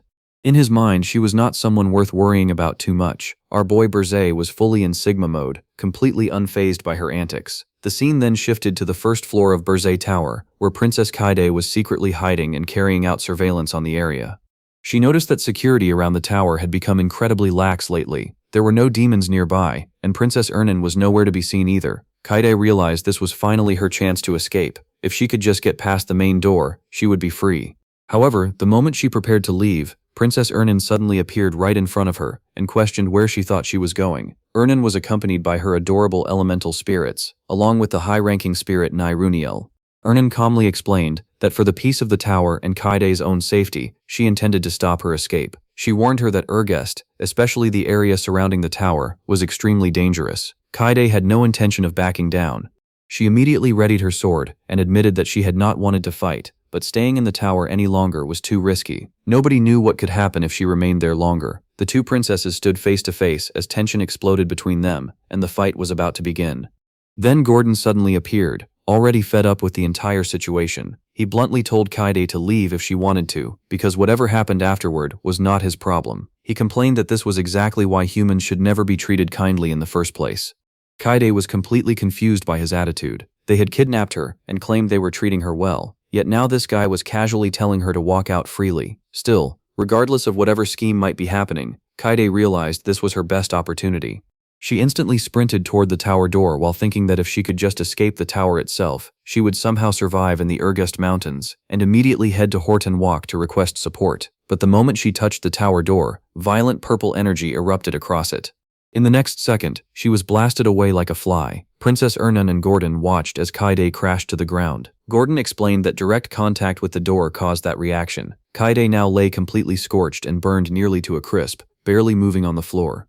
Gordon coldly stated that nobody without the Demon King's permission could leave the tower. Ernan became curious about the strange mechanism behind the door, but Gordon immediately warned her not to touch it recklessly, or she would end up with problems as well.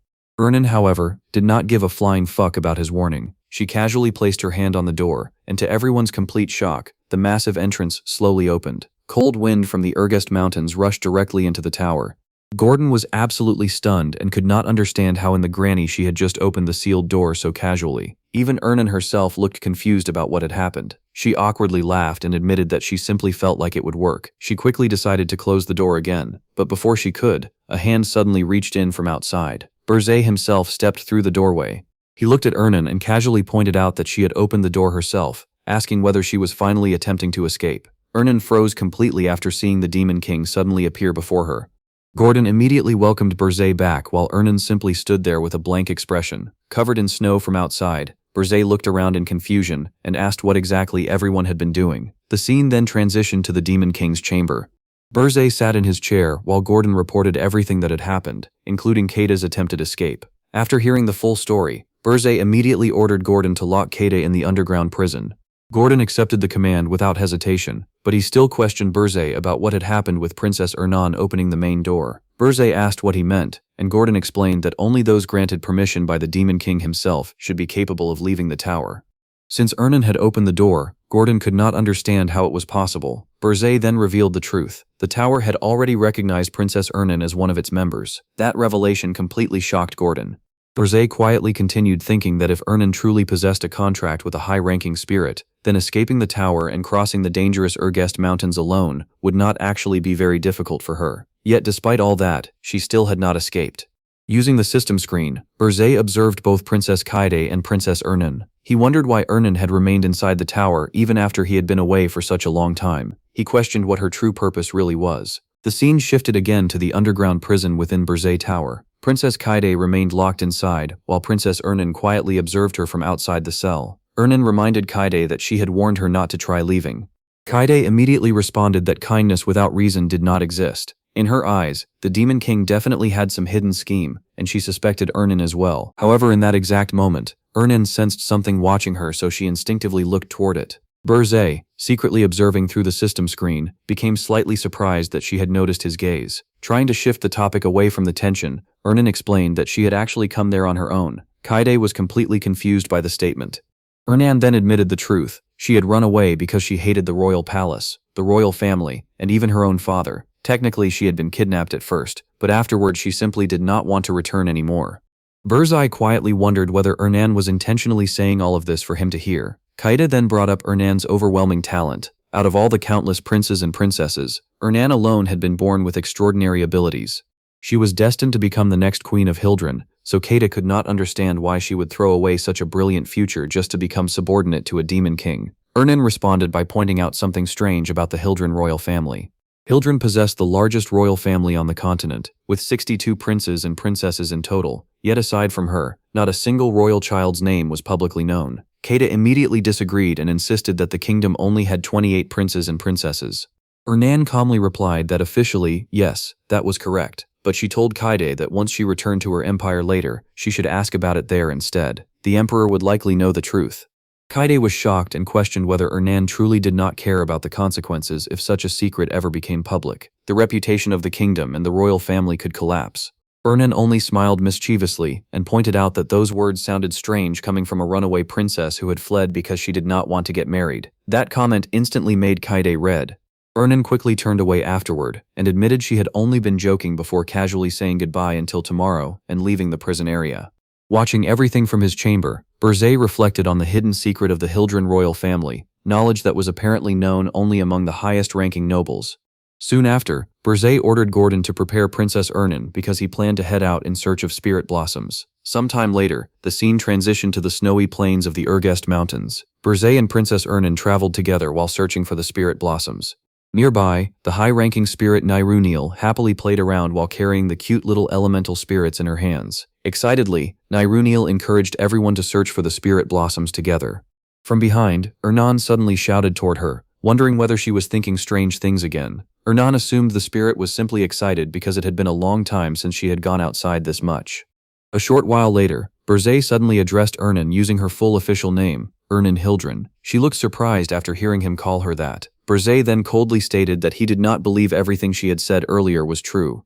With a menacing stare, he demanded that she reveal everything she was hiding. Sweat slowly rolled down Ernan's face as she felt the pressure from the Demon King staring absolute daggers at her.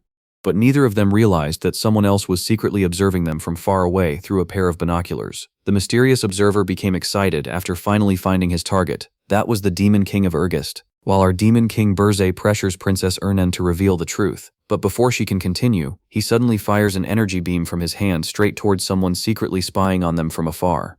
The blast tears through the area instantly, and the man caught in it is completely stunned that Berzé noticed him from such a massive distance even while he was using concealment arts. A second later, the figure vanishes, revealing it was only a clone the whole time.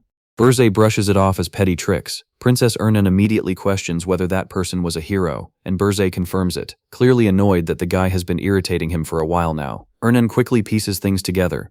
A hero traveling all the way to the Urgest Mountains while relying on concealment techniques could only mean one person, the 10-star hero Dapner Filion. She explains that he is a mercenary specializing in intelligence gathering and reconnaissance, with concealment arts and clone techniques being his main specialty. Hearing the name makes Berzé think back to his previous life. He remembers hearing that a massive amount of information about him had been leaked through Dapner Filion before. Even so, this is his first time seeing the man this closely. Ernan then nervously asks if the tower will be alright, but Berzé calmly tells her there is nothing to worry about. The scene shifts to Berzé's tower deep within the Urgest Mountains, where Dapner Filion's clones desperately searches the area. Since a Demon King exists there, he is certain a tower should also be nearby. Yet no matter where he looks, he cannot see anything. The reality, though, is wild. The tower is literally right behind him, but completely invisible. That is because Berzé activated the Mana Phantom remote control function, a skill that renders the entire tower invisible. The ability continuously consumes 10 demonic energy points every second, but it effectively hides the tower from detection. Berzé explains this to Princess Ernan, adding that the function will be extremely useful for avoiding the hero's journey. Still, Berzé internally calculates the downside. The invisibility will only last until his remaining demonic energy points are fully depleted. Until then, the tower cannot be discovered. After confirming the tower is safe for now, Berzé turns back toward Ernan and tells her to continue speaking. He demands that she reveal everything she has been hiding, warning her that if she refuses, he will no longer allow her inside the tower. The pressure clearly gets to her. Princess Ernan lowers her head in silence before finally deciding to tell him the truth. She begins by asking whether he has ever heard of a spell called the World Tree's Child. Before she can properly explain it, the scene cuts away again toward the hero's movements. Watching Dapner from the shadows is the Orc General Krutu, who has been tracking him the entire time. Krutu reports back to Berzé that the hero already left the mountains without using concealment, just as Berzé predicted. It confirms that the hero they saw earlier was only a clone. Berzé praises Krutu for the report, and immediately orders him to locate the remaining clones and tail every single one until they find the original. Krutu obediently accepts the command. Meanwhile, Berzé's demonic energy continues draining every second to maintain the tower's invisibility. He realizes the tower's location was dangerously close to being exposed. Even though the tower has become much stronger than before, it is still in a risky position against heroes. Because of that, he knows he eventually needs to properly deal with Dapner. At that moment, Princess Ernan comments that the hero was probably sent by her father to search for her. Since she is the first princess, the king clearly has no intention of giving up on retrieving her. Berze then wonders if all of this is connected to the World Tree's child spell she mentioned earlier. Ernan admits that the explanation is long, but Berze tells her he has time. She finally begins revealing the truth. Long ago, the kingdom of Hildren was once a powerful empire. However, after enduring repeated wars, the nation's power declined until it eventually fell to the status of a mere kingdom. Her father desperately wishes to restore those former imperial glories. To accomplish that dream, the kingdom concluded that a single genius mage capable of dominating battlefields was worth far more than an army of 10,000 soldiers. The problem is that geniuses cannot simply be created through education, and naturally born prodigies are extremely rare. Berze quickly realizes where this is going, and Ernan confirms it. The World Tree's child spell is a method used to artificially create enhanced humans like herself. From the fetal stage onward, massive amounts of mana are forcibly injected into unborn children to create geniuses with overwhelming magical sensitivity. Berze is shocked hearing it. To him it sounds disturbingly similar, as humans do demonic things too, I guess, but the process came with horrific consequences. The mothers and fetuses usually could not withstand the forced mana injections. Many died. Even among survivors, countless children were born with severe deformities or failed to live long lives. Only the successful cases were ever revealed publicly. Right as the heavy explanation settles in, a monster from the Urgest Mountains suddenly appears before Berze and Ernan. Berze immediately tells her to step aside, realizing the creature sensed the demonic energy he released earlier. Judging from its form, it is clearly a top-tier monster. Before Berze can make a move himself, Princess Ernan steps forward alongside her high-ranking spirit Nairunio. She calmly explains that among all the successful experiments, she was specifically created to become an overwhelmingly superior genius. The top-tier monster attacks immediately, forming a magic circle and unleashing a beam of energy toward them. But Ernan casually raises her own hand and creates a magic circle of her own, effortlessly blocking the attack with ice spikes. Then she manipulates the frozen terrain surrounding them. In the next instant, countless ice spikes burst upward and pierce straight through the monster's body, killing the so-called top-tier creature instantly. Watching the entire thing, Berze realizes, a human just defeated a top-tier monster in a single blow. No wonder the king refuses to give up on reclaiming her. Even after displaying such overwhelming power, Ernan quietly admits that this strength is blood-stained power. Berze questions her directly. With abilities like these and being the closest heir to the throne, why would she not want to return to the kingdom? Why should he believe her now? Ernan responds with visible cute frustration, insisting that she is telling the truth.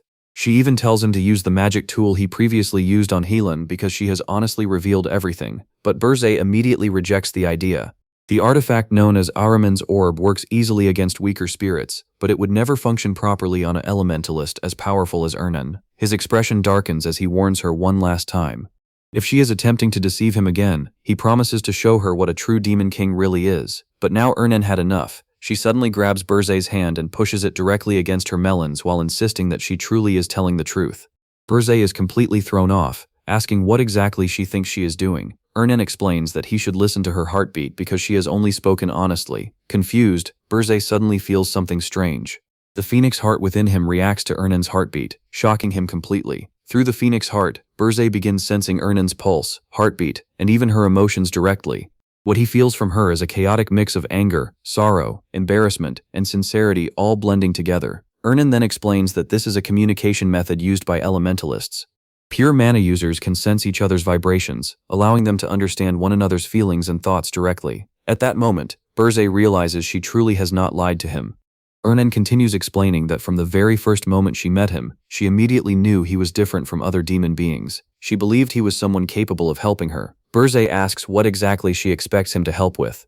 Blushing slightly but acting bold, Princess Ernan finally reveals her real wish. She wants Berze's help bringing down her father and the kingdom of Hildren itself. Hearing those words shocks Berze, but through the phoenix heart, he can also tell that these feelings are completely sincere. We see Demon King Berze remove his hand from Princess Ernan's melons before calmly saying that he believes her. Princess Ernan is immediately left blushing and thanks him for trusting her. However, someone has been watching this entire interaction.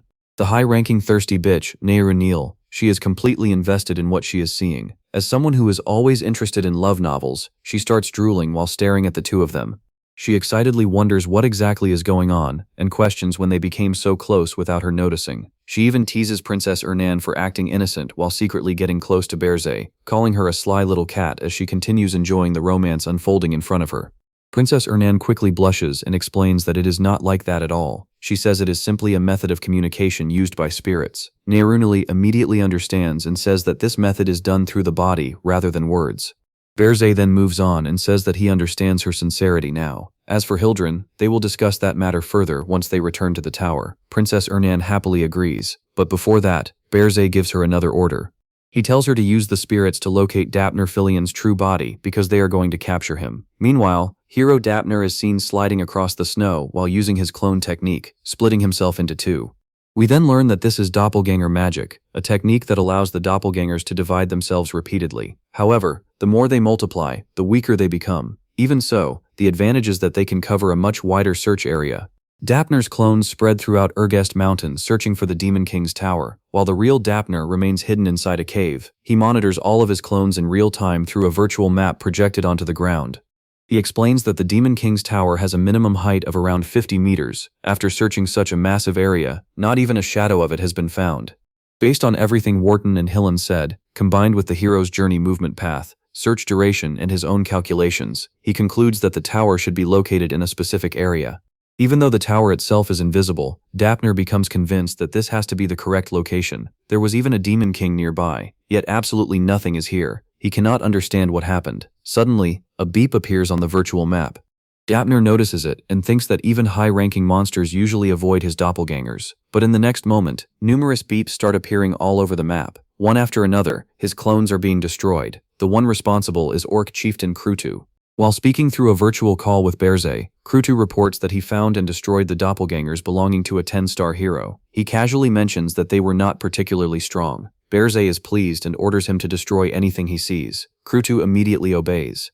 At the same time, Berze thinks to himself that he still has plenty of remaining points. Once every doppelganger is eliminated, he can capture Dapner and turn him into his vassal. If that happens, he could control the entire continent. The Demon King smiles at the thought. But before he can celebrate, Gordon suddenly contacts him and reports that there is an abnormality inside the tower. Berze immediately asks what is wrong. Gordon explains that the Mana Phantom device is acting strangely. It is overheating and looks like it could explode at any moment. In the background, Roger is completely panicking, questioning what suddenly happened to his precious machine. The reason is then revealed. Multiple system panels appear, announcing that prolonged use of the tower's invisibility ability is causing an overload. The invisibility cost is continuously increasing and has now reached 100 points per second. Berze is left shocked. At this rate, they have less than 10 minutes remaining. If he cannot capture Dapner before that, the tower's location will be exposed, and Hero's journey will once again arrive there. Gordon then adds another report. A large number of doppelgangers are currently standing outside the tower. The scene shifts back to the original Dapner. He refuses to believe his calculations were wrong. The tower absolutely has to be here. Since he already consumed a huge amount of mana, he has to find it no matter what. Meanwhile, Berze personally starts destroying Dapner's remaining doppelgangers while communicating with General Orc Krutu. He tells Krutu that they no longer have time. Krutu must thoroughly search the entire area and prevent any other doppelgangers from approaching the tower. Krutu obeys as always. Berze then gives Gordon another task. He orders him to send the locations of every doppelganger destroyed so far. Gordon immediately complies. Berze opens a virtual panel and begins analyzing the data. Since doppelgangers cannot travel too far away from their true body, and the surrounding areas have already been explored long ago, there is only one logical conclusion. The true body must be located at the center point of all the destroyed doppelgangers. Berze marks the location and successfully pinpoints Dapner. At the same time, Dapner also starts using the big brain of his. He realizes that the Demon King himself has appeared, which means the tower's location must be nearby. Both sides identify each other's positions simultaneously. Berze locates Dapner, while Dapner finally locates the Demon King's tower. Dapner decides that he now has enough information and plans to return and report everything. Unfortunately for him, Bro's luck is absolutely on holiday. Right at that moment, high-ranking spirit Nairunil arrives at the cave entrance. Their eyes meet instantly. Dapner sees Nairunil, and Nairunil sees Dapner. Nairunil immediately shouts that she found the true body, and instinctively blocks the cave entrance with ice. But Dapner is insanely fast. He zigzags past Nairunil and escapes before she can stop him. Nairunil quickly shouts that he is fleeing. Berzé immediately asks Princess Ernan where he is. Using Niruniel's body, Ernan sends a mana signal to indicate Dapner's location. Berzé sees the signal rise into the sky and immediately launches himself toward it at incredible speed. Soon, Demon King Berzé appears high above Dapner as the hero desperately runs for his life. Dapner then notices Berzé landing directly in front of him. Now the two stand face to face. Berzé gives Dapner a choice. If he wants to live, he must obey him. At that moment, Berzé activates his phoenix power. A giant phoenix image appears above him. Dapner is stunned. He immediately questions why Berzé possesses a phoenix. He is confused. Are there two phoenix masters? He is certain that there is only one phoenix master, and that is File. Since File and Hill and Cargill are close, he suddenly reaches a terrifying conclusion. Could File actually be the Demon King? Does that mean Hill and Cargill is his accomplice? Everything suddenly connects in his mind. The being he encountered earlier was definitely a spirit. A spirit is helping the Demon King. That should not even be possible. Then another thought hits him. The Imperial Princess must also be helping the Demon King, just like Hill and Cargill. Realizing the scale of this entire conspiracy, Dapner immediately activates his doppelganger ability again. His clones scatter in multiple directions to confuse Berzé. At the same time, Dapner thinks that obeying this Demon King is complete bullshit. A scandal of this magnitude could be sold anywhere, and he could live the rest of his life eating and playing with that money. First, he just needs to escape. But suddenly, a bright purple light appears in the sky. Dapner and all his clones instinctively look upward. Berzé has unleashed his demonic flames. He calls Dapner a fool and reminds him that he already gave him a choice. Now the 10-star hero will disappear. As Dapner stares at his impending death, several thoughts flood his mind. A Demon King who descended less than a year ago already possesses this much power. He curses the people who gave him this mission in the first place. Suddenly, money means absolutely nothing anymore. He should have abandoned this mission long ago. If he had known Berzé was this strong, he would never have come here. The attack finally lands. The entire area is obliterated and consumed by demonic flames. However, at the very last moment, Dapner makes one final move. A bird created entirely out of mana escapes from the destruction while carrying a message. The mana bird then flies away toward the kingdom of Hildren. Just then, a man rushes to report to the king of Hildren. A letter from the hero Dapner Filion has just arrived at the kingdom's information bureau. The king immediately perks up and excitedly asks if Dapner managed to discover the tower's location. The man confirms that he did, and even sent the exact coordinates. The king is impressed, saying it is exactly what he expected from Dapner Filion because he never disappoints. However, the messenger hesitates before continuing. The king notices and asks what is wrong. The man explains that the mana bird that delivered the letter suddenly burned away in black flames immediately after arriving. The king is instantly shocked. That can only mean one thing. The messenger confirms his fears. Since the mana bird died so suddenly, it likely means Dapner Filion's true body died in the Demon King's hands in the exact same way. Now trembling with rage, the king declares that the loyal and trustworthy Dapner has been killed. They severely underestimated this new Demon King.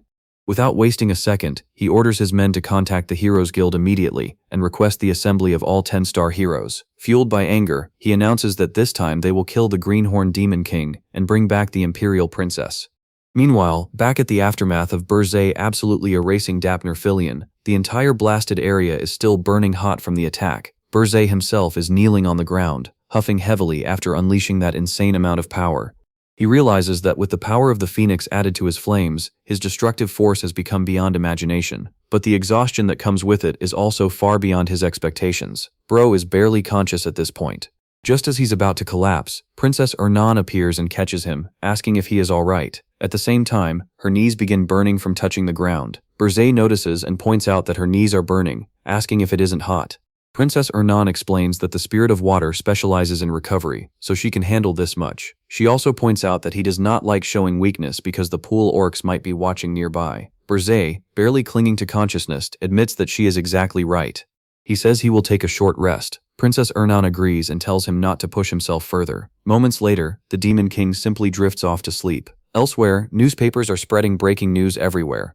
Dozens of succubi invaded the royal palace, and voices of anxiety are erupting all over the continent. More and more people are insisting that every Demon King must be hunted down. The one reading the newspaper is none other than the Demon King of Lies, Jason. He crushes the paper in his hand and says he clearly told her not to send her vassal troops outside the tower. He specifically warned her to be careful. Sitting across from him is the succubus queen, Vivian Blunt. Completely unfazed, she asks if she is supposed to obey simply because he says so. She reminds him that she is the queen, and she is the one who gives orders. Then she asks if he called her over just to complain about that. Jason explains that because of her actions, humanity's wariness has grown significantly, and this is not the situation he wanted. But Vivian brushes it off, asking if he is worrying too much. In her eyes, they are just heroes after all. Jason is practically thinking, what the hell, bitch? Meanwhile, Vivian casually sips her wine and confidently declares that heroes are prey for demon kings. According to her, the fact that her subordinates encountered a hero inside the royal palace was simply bad luck. Jason stays silent for a brief moment before letting out a sigh. Then he loudly asks the Archduke why he sent down such a scattered-brained nympho. Vivian instantly gets offended and demands to know what he just called her. A scattered-brained nympho? She immediately corrects him, proudly declaring that she is the succubus queen. She is not just a nympho, she is the ultimate nympho, and that is a matter of pride. Jason pauses for a moment, then smiles and chuckles before asking Vivian how many heroes she thinks exist in this dimension. Vivian answers that the dimension she conquered had around 10 heroes. She guesses that Irene probably has around 50 heroes and thinks making such a huge fuss over that amount is ridiculous. Jason thinks, is this bitch for real? He immediately cuts her off and says she clearly has not heard anything from the Archduke. If she had, she never would have considered coming to this dimension in the first place. Then he drops an absolutely absurd number. There are 4,732 heroes. That is the current number of heroes registered in the Heroes Guild. Vivian is completely stunned. She immediately says he has to be joking because there is a limit to jokes. There cannot possibly be that many heroes in a single dimension. Jason calmly explains that if this were a dimension with limits, previous demon kings would have conquered it long ago. This was never just bad luck.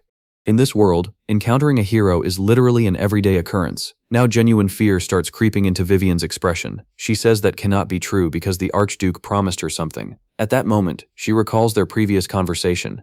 The Archduke had praised Vivian Blunt as a demon king who had already conquered an entire dimension. As the queen of her race, he told her that conquering Irene would not be difficult. If she successfully completed the conquest, he promised her the position of the next Archduke. At the same time, he secretly ordered her to keep an eye on Berze Deus. He said he would be looking forward to her performance and warned her not to disappoint him. Vivian happily accepted the task. Back in the present, Jason immediately exposes everything. He asks if the Archduke promised her the position of Archduke, and whether she also received secret orders to monitor Berze Deus. Completely caught off guard, Vivian asks how he knew. Jason casually replies that he knows because it is a method he used himself sometimes. He explains that these people are merely disposable informants who get thrown away once they are no longer useful. Vivian is confused by the word disposable. Then, in the very next moment, Jason points his finger at her. Instantly, he takes control of the succubus queen and slams her face straight onto the table. Jason now looks absolutely terrifying as he reminds her who the boss is. He bluntly tells her that she has been abandoned, calling her a stupid succubus queen. From now on, he orders her not to think any thoughts whatsoever with that meager brain of hers. The only thing she is allowed to do is obey his words unconditionally. Then he asks if she understands. With her face pinned against the table and finally realizing how serious this situation really is, Vivian quietly says that she understands. Sometime later, Jason sits alone at the table. His attention shifts toward another newspaper headline. 10-star hero Dapner Filion is deceased. Wharton Colo has been selected as the new 10-star hero. The location of the Tower of Urgist has finally been revealed. The Demon King of Urgist has received a new title, the Demon King of Hellfire. The Heroes Guild has pledged unlimited support for the conquest of the Demon King's tower, and Dapner Filion's death has sent anxiety spreading across the entire continent. As Jason reads all of it, he thinks to himself that the entire world is trembling in fear. This is not the outcome he wanted. Vivian is not much of a problem. He can manipulate her whenever he wants. The real issue is Berze Deus, the arrogant black flame dragon. Jason originally wanted to leave him alone for a little while longer, but things have escalated too far. At this point, there is no other choice. He has no choice but to deal with him. The scene transitions to a pot of food being cooked as its aroma fills the entire room. Small light orbs hang from the ceiling, illuminating the area while Demon King Berze slowly wakes up, immediately questioning where he is. Princess Ernin is standing nearby, cooking the food and tasting the soup she just prepared. She notices that Berze is finally awake and offers him some, but he declines. Instead, he focuses on something more important, asking where they are and whether this place is inside his tower.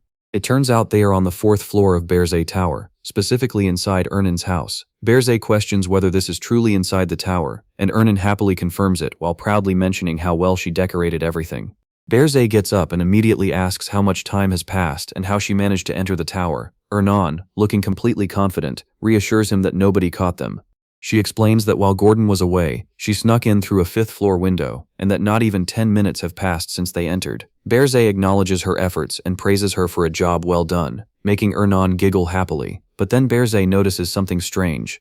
His body, which should have completely collapsed from exhaustion, is instead overflowing with energy. Something clearly happened. At that moment, the high-ranking spirit Neyruniel appears and reveals that she shared her mana with him. Berzé is immediately shocked. A spirit restoring the Demon King's body with mana is not something he ever expected. Neyruniel explains that after absorbing a summoning beast, Berzé's body gained the ability to absorb mana as well. Even she admits she has never seen anything like this before.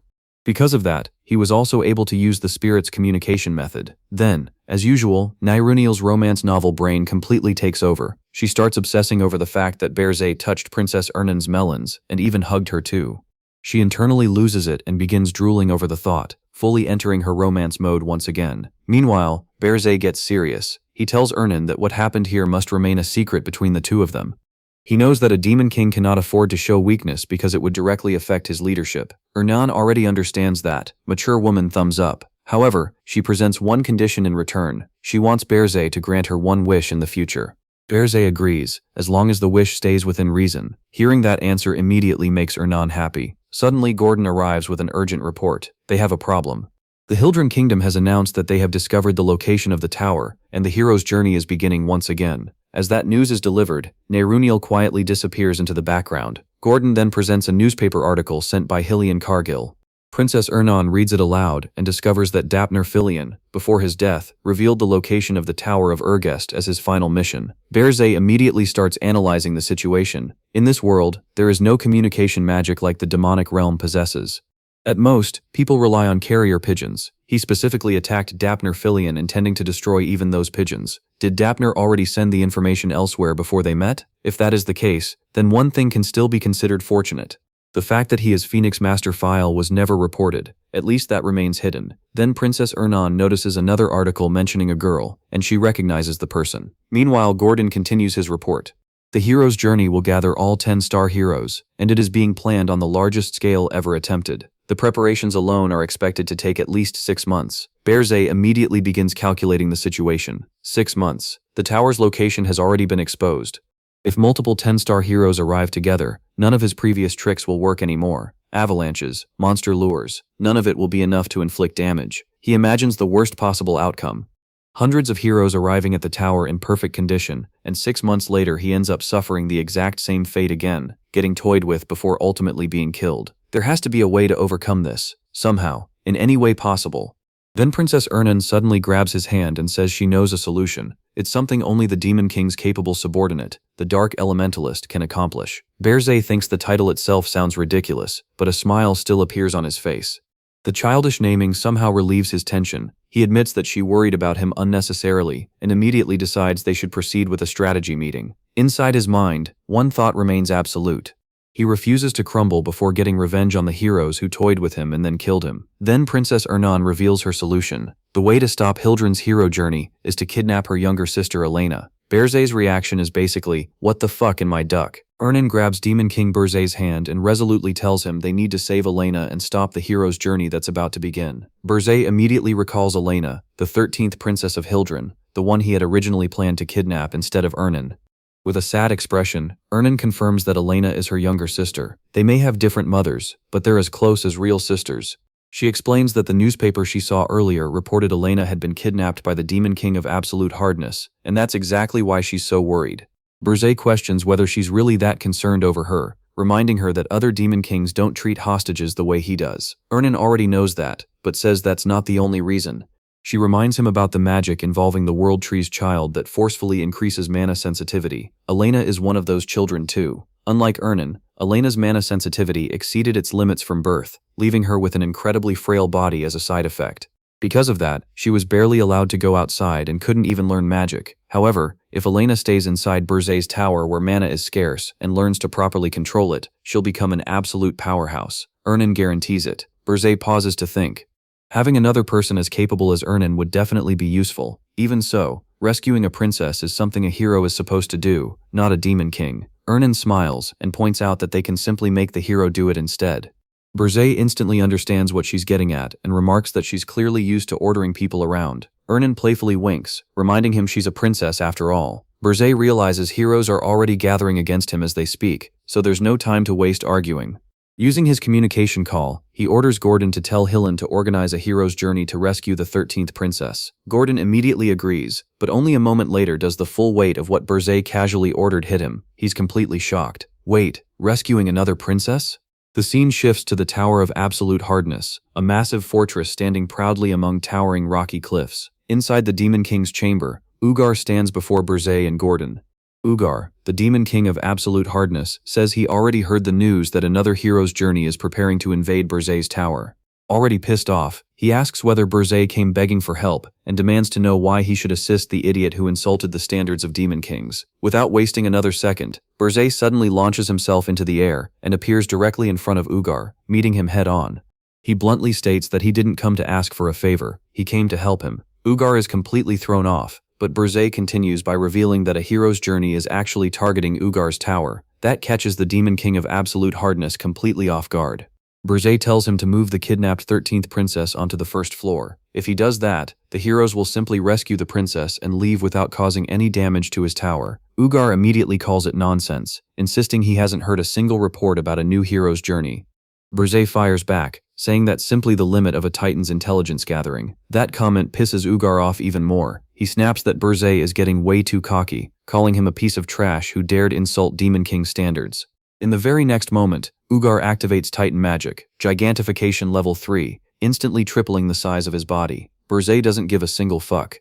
Instead of reacting, he calmly starts listing names: the 3rd Prince of Gianna, the 7th Princess of Velos Duocadum, the 4th Prince of Mashiel, and the 6th Prince of Candaria. Just as Ugar is about to attack, hearing those names makes him stop dead in his tracks. Berzé explains that every single one of them has either been pushed out of the line of succession or lacks the resources to launch a hero's journey. Kidnapping any of them would never trigger one. Ugar is genuinely shaken because those were the exact people he'd been considering targeting, but he was never certain. He demands to know how Berzé knows all of this. Berzé simply asks whether it really matters how he knows. The only thing that should matter is protecting Ugar's tower. Internally though, Berzé knows the truth. Every prince and princess he just named were hostages he kidnapped himself in his previous life. Ugar reluctantly says that if Berzé's information about a hero's journey coming for the 13th princess turns out to be false, then Berzé immediately cuts the concern off, turning away as he points out that keeping a single hostage on the first floor won't cause any harm anyway. Still suspicious, Ugar asks why Berzé is trying to help him and what he actually wants. Berzé grins to himself. Ugar took the bait. As Berzé thinks it through, he knows that in this dimension called Erin, brute force alone can never withstand the endless flood of heroes. Deep down, Ugar knows that too. He's fully aware he isn't smart enough to deal with them, which is why he's always terrified and only kidnaps princes and princesses who won't trigger heroes' journeys. Nothing has changed from before Berzé's regression. Berzé knows exactly what comes next.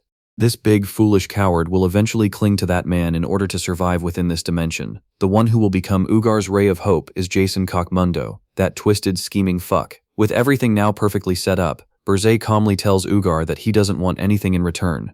He simply believes a great demon king deserves to live a little longer. Ugar is left completely speechless. Meanwhile, Berzé thinks to himself that he'll become Ugar's savior instead, pull Ugar onto his own side, and completely neutralize one of Jason's pieces. The scene shifts to the Golden Moon Merchant Guild, where a teleportation circle activates. Moments later, Berzé arrives disguised as File. With the situation on the Ugar side finally settled, he turns his attention to the next objective waiting right in front of him. Looking over the assembled group, he asks if everything is ready for the hero's journey. Hillen immediately confirms that everything has been prepared exactly as ordered, and that they can depart at any time. Bad bitch Archmage Roselle also joins the expedition, explaining that she only accepted responsibility for the tower raid map because Hillen requested it, and since she has climbed the Tower of Absolute Hardness several times, she's the most qualified for the job. Right then, the money-hungry mercenary captain steps forward and proudly announces that the Red Hawk mercenary group is fully assembled. He confidently declares that they'll show everyone the true power of mercenaries. Meanwhile, the mercenaries standing behind him are already hyped for an entirely different reason. Spotting Berzé, they excitedly wonder if their generous benefactor is about to hand out another tip. These greedy bastards really never change. Berzé quietly decides that this lineup should be enough. Internally, he reminds himself that they're only heading to the first floor of the tower anyway. He then turns to Granada and Amen, asking about the elf slaves.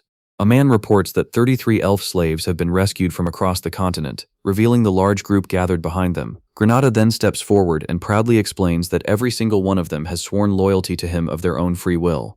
At that moment, the merchant Jetson appears with his usual sly expression, claiming that none of those negotiations would have even happened without him. Even while talking, though, he's secretly wondering if there's a bonus waiting for him. His wish instantly comes true. Demon King Burzay casually tosses a pouch filled with gold toward the greedy merchant. Watching from behind, the mercenaries are completely flabbergasted that Jetson scored the bonus instead of them. Burzay simply tells Jetson that he did good work and that he'll see everyone again shortly. Jetson happily accepts the money before turning toward the group and announcing that the hero's journey officially begins now. Their objective is clear. They're heading out to rescue the 13th princess of Hildren. The entire group answers with an enthusiastic yes, sir. Sometime later, the scene moves to the underground warehouse of the Golden Moon Merchant Guild, where Burzay, Granada, and all 33 rescued elf slaves have gathered together. Burzay asks Granada if it's true that every elf really swore loyalty to him. Granada confirms it, explaining that they all made their oath upon the World Tree. One female elf explains that after being saved from a lifetime of disgrace, expressing gratitude this way is the only thing that truly gives them peace of mind. Another green-haired elf adds that, since it's the great Granada they're serving, it's an honor for all of them as well. Satisfied, Burzay says they've done very well. Then he completely drops the disguise. Sometimes this nut job of a demon king surprises even me, the narrator. By the way, subscribe to Manhwa Munch. Anyways, in the very next moment, enormous demonic wings burst from his back as overwhelming demonic aura floods the entire warehouse. He calmly congratulates them on becoming the vassals of the demon king of Hellfire, himself. Every elf freezes in absolute shock at the demon standing before them. Burzay, however, looks completely unimpressed by their reaction. He casually wonders why everyone always reacts exactly the same way, lol, reminding them that he's literally a demon king. Granada simply explains that their reaction is completely natural. After all, what kind of demon king casually wanders around looking like this? That explanation does absolutely nothing to calm the elves down. Instead, they immediately turn on Granada in fury, demanding to know what all of this means. Granada apologizes for keeping the truth from them.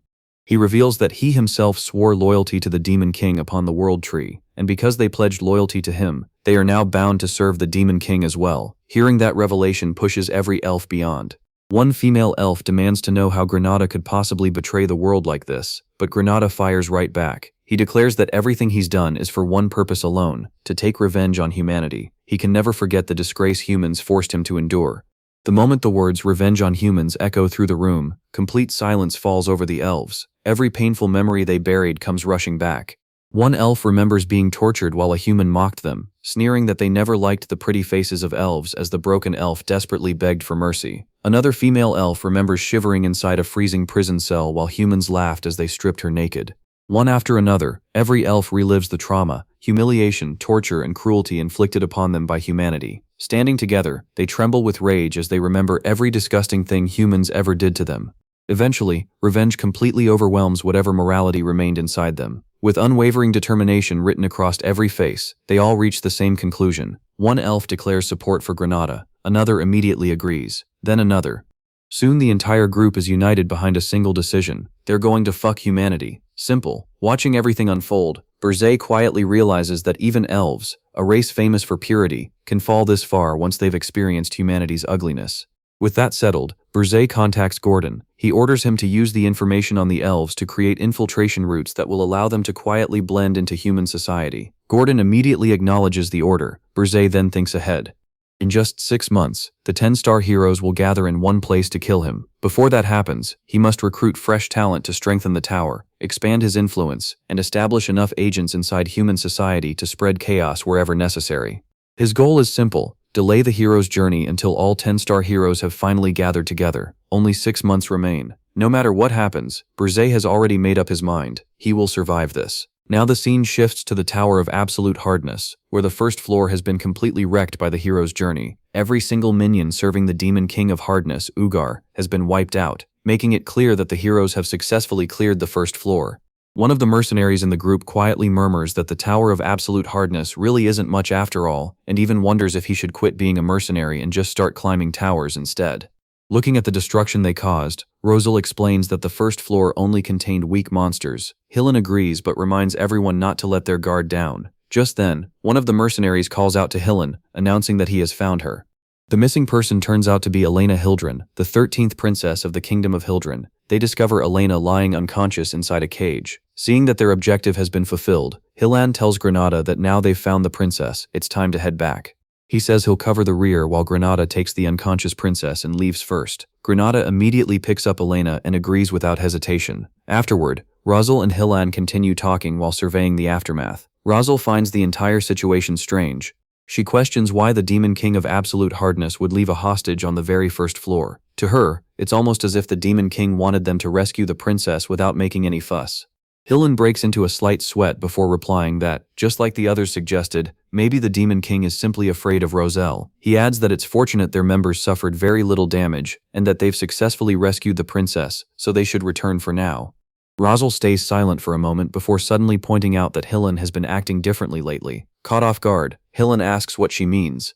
Razel explains that back when he served in her assault unit, he would have insisted on charging all the way to the Demon King's room, even if it meant pushing himself beyond his limits, all because he wanted more popularity. But now, somehow, he seems much more composed. Hillan awkwardly laughs at what sounds almost like praise, brushing it off as her imagination. Deep inside, though, he's wondering if he looked too relaxed because the Demon King had already revealed the entire plan to him beforehand. Razel smiles slightly and says that whether she's overthinking it or not, it's not a bad change. That night, the scene shifts to the royal palace of the Kingdom of Hildren, where a grand banquet is in full swing. Nobles, high-ranking officials, and every hero have gathered inside the magnificent banquet hall. The tables are overflowing with delicious food, cakes, and practically every luxury imaginable. Sitting at the center is the King of Hildren, who declares that if the prestige of the Hildren royal family had been tarnished, the morale of future heroes' journeys would also have declined. He personally praises Hillan for preventing such a disaster, officially commending his hard work and proclaiming him the hero of Hildren. Sitting beside the king, Hillan humbly replies that the mission only succeeded thanks to Razel's help. Because of her support, everything was completed without any trouble. The king praises Hillan's humility as well, calling him an example for everyone. Hillan respectfully says that he's overwhelmed by such praise before asking why Princess Elena isn't present at the banquet. The king explains that she's currently resting in her room and that security has been tightened, so there's no need to worry about her safety. Hillan accepts the explanation, but meanwhile the king starts scheming in his own mind. He notices Hillan's unusual interest in the 13th princess and wonders if the hero has developed feelings for her. If he marries the two together, then hero Hillan would belong entirely to the Hildren royal family.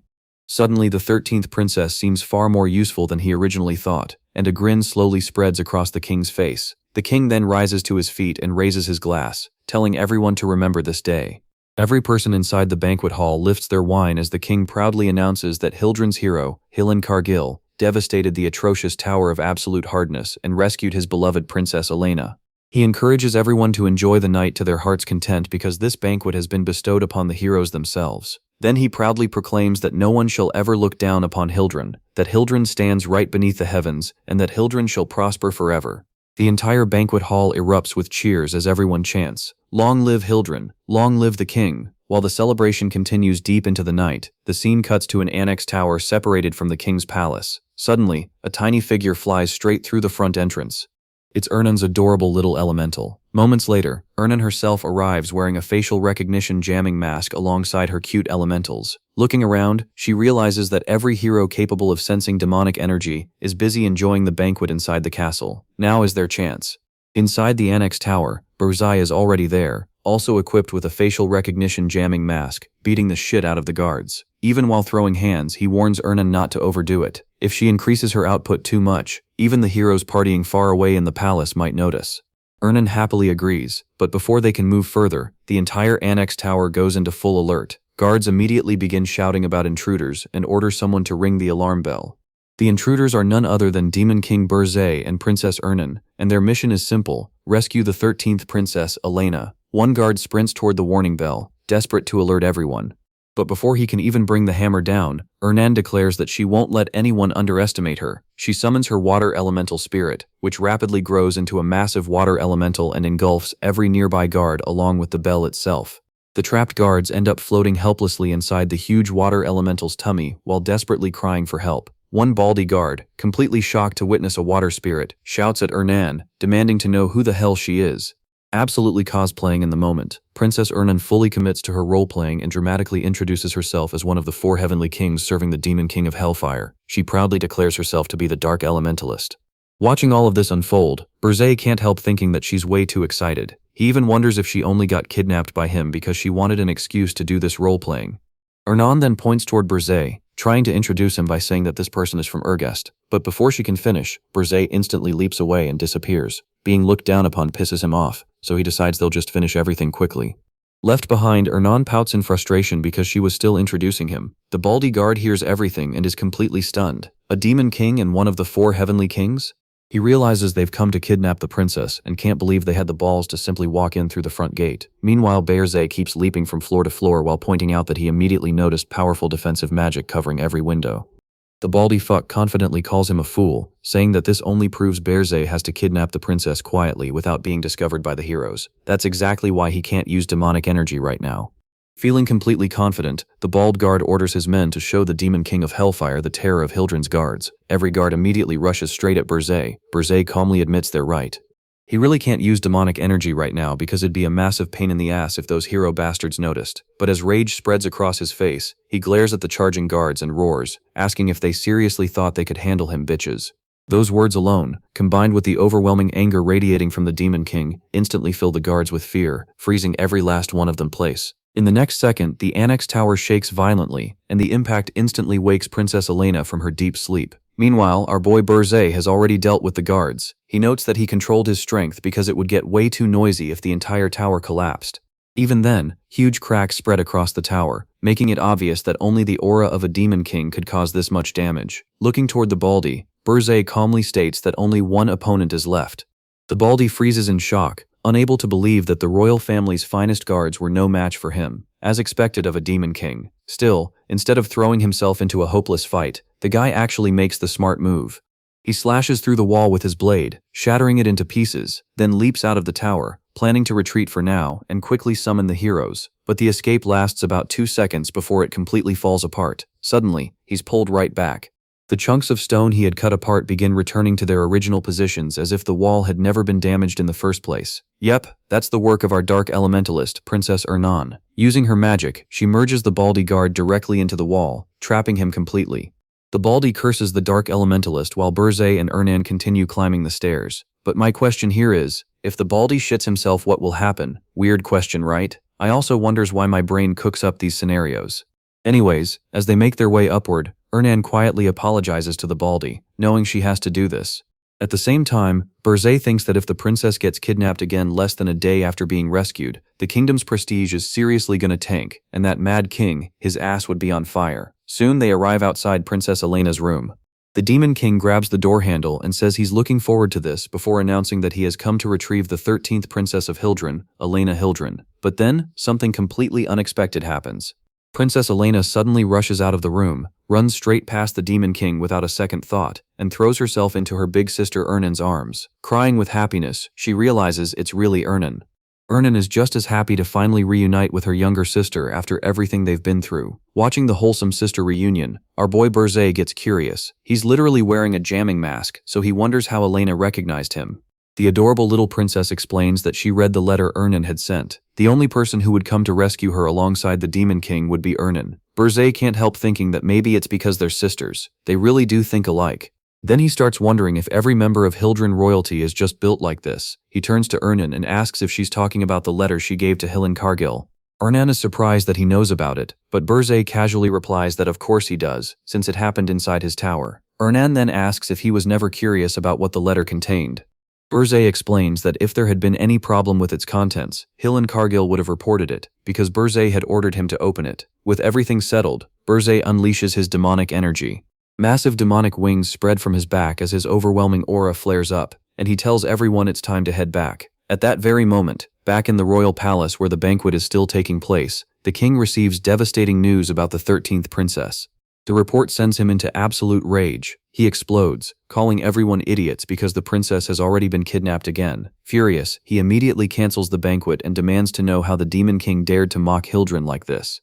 He wonders just how much that Hellfire demon king looks down on the kingdom of Hildren. Berzé's answer to that question, it's simple, a lot, bro. The scene shifts to the Tower of Flames, aka as Berzé's tower. On the first floor, Roger is hard at work when the Demon King arrives with the tower's newest member, Princess Elena. Elena is immediately fascinated by her surroundings. It's her first time seeing such a massive and uniquely shaped mana cannon, and she eagerly asks if Roger built it himself. Roger, busy as always, notes that since the Demon King personally brought her here, she must be some kind of princess. He also points out that she clearly has a sharp eye for weapons. Proudly introducing himself as the first floor's blacksmith, Roger declares that the cannon is the masterpiece of the great Roger Friedrich himself. Elena instantly starts praising him, calling his work amazing and asking if she can try making one herself someday. Roger is delighted by her enthusiasm, calling her bold. He gladly announces that she can become his assistant whenever she wants. Elena is thrilled by the offer. Just then, Princess Kaede arrives and asks Roger to repair the practice scarecrow. However, she quickly notices the unfamiliar face standing nearby. Curious, she asks who the new arrival is. The moment Elena sees Kaede, she is completely impressed. She wonders why a knight could be so pretty, and even remarks that Kade's solid physique is obvious despite the armor. Receiving such direct praise catches Kaede completely off guard, and she starts blushing. She immediately turns toward Ernan, questioning what exactly is going on. This child is way too good at social interactions and honestly kind of dangerous. Ernan laughs slightly and explains that Elena is her younger sister. Kaede is stunned. Ernan's sister? Ernan explains that Elena is simply being sincere. Since birth, she spent most of her life confined to her room and lying in bed. Everything she knew about the outside world came from books. Now that she is finally experiencing reality firsthand, she has no reason to fake her feelings just to impress people. She simply says exactly what she thinks. "Aw, so cute." Hearing that, Kaede can't help wondering if she is really that pretty after all. At that moment, Gordon finally snaps. He calls out to the Demon King and says this situation is ridiculous. Dwarves, elves, heroes, princesses, and knights are already one thing, but now there is even a child living inside the Demon King's tower. Berze casually replies that nobody is asking Gordon to raise her. Gordon insists that that is not the issue. Then the small and innocent Elena walks directly toward him. She recognizes him as the aide of the Demon King. Gordon freezes. A moment later, he glares at her and tells her not to speak to him. Addressing her as the 13th Princess of Hildren, he argues that if word spreads that the Demon King is raising a brat, the dignity of a ruler meant to inspire fear will be ruined. According to him, there is no place for her in the tower. But Elena responds with complete innocence. She explains that her sister told her Gordon always prepares delicious meals, manages the tower, and works harder than anyone else behind the scenes. Then she bows respectfully and sincerely thanks him for always helping her sister. The kindness hits Gordon like a direct critical strike. The demon completely stops. Faced with so much genuine brightness, all he can manage is a quiet response that it is nothing. Meanwhile, Elena excitedly tells Ernan that she thinks the Demon King's tower suits her perfectly. There are no scary monsters, the place is clean, and everyone has been incredibly kind. In the background, Gordon is visibly trembling after taking a full dose of unexpected kindness. Roger and Kaede can only stare in awe at the adorable new member who has suddenly joined the tower. Elena happily adds that even her body no longer hurts. Ernan points out that she was right. Berze notices that everyone already likes Elena, huh? He remarks that she would need to be at least this capable to be useful, and wonders what kind of sweet talk she would use to charm him. Ernan immediately gets annoyed, and reminds him that Elena genuinely means everything she says. Ignoring that, Berze asks what Ernan wrote about him in her letters. The moment he asks, Ernan starts blushing. Elena begins to answer and mentions that the letters said, but she stops, and then she looks toward Ernan. Ernan is blushing hard as a flower. For some reason, Elena suddenly changes course, hides behind her sister, and claims she does not know anything. Ernan lets out a relieved sigh now that her secrets remain safe. Berze is genuinely surprised by the reaction and wonders what that was all about. Changing the subject, he points out that the 13th princess was supposedly so sick that she could not even stand on her own. Ernan explains that her improvement is thanks to the Demon King's tower. Berze is confused, so Ernan elaborates. Elena suffers from a condition called mana overflow. Her natural mana reserves are just as enormous as Ernan's, but her body is far too weak to handle that amount of power. However, high concentrations of demonic energy naturally drain mana, just as a spirit blossom loses its mana when contaminated by demonic energy. Elena's excessive mana is steadily being depleted inside the tower. That is why she only coughed while living in the kingdom. Her mana levels were constantly overflowing. If Elena continues living here, she can eventually make a full recovery. While Ernan explains everything, Elena is visibly overjoyed. She is happy to be here, happy to be with her big sister, and completely immersed in her newfound freedom. Berze then brings up the future. The hero's journey will arrive in 6 months. He asks whether Elena can be ready by then. Ernan answers honestly. Reaching the level of a full archmage might be difficult, but becoming an upper-level mage should be no problem at all. Satisfied, Berze says that will be enough. He decides to station the 13th princess on the 3rd floor, and tells Ernan to take good care of her. Ernan agrees, but before he leaves, she stops him with one request. She asks him not to let Elena participate directly in combat. The girl is still too young to witness bloodshed. Burzay realizes that this child may be the reason Ernan wanted to destroy Hildren. He simply tells her to raise Elena well, so he can make that happen. Ernan agrees. The scene then transitions to the 5th floor, inside the strategy meeting room, where Gordon and Burzay are locked in. Gordon begins commenting on the room, but Burzay cuts him off and explains that he expanded it using the points earned from kidnapping the 13th princess. Until now, he handled all business directly from the throne because he lacked the luxury of a dedicated workspace. However, facing the heroes of the 10 stars will require a far more organized system. He officially delegates management authority of the room to Gordon and gives him permission to expand the space however he sees fit if additional facilities become necessary in the future.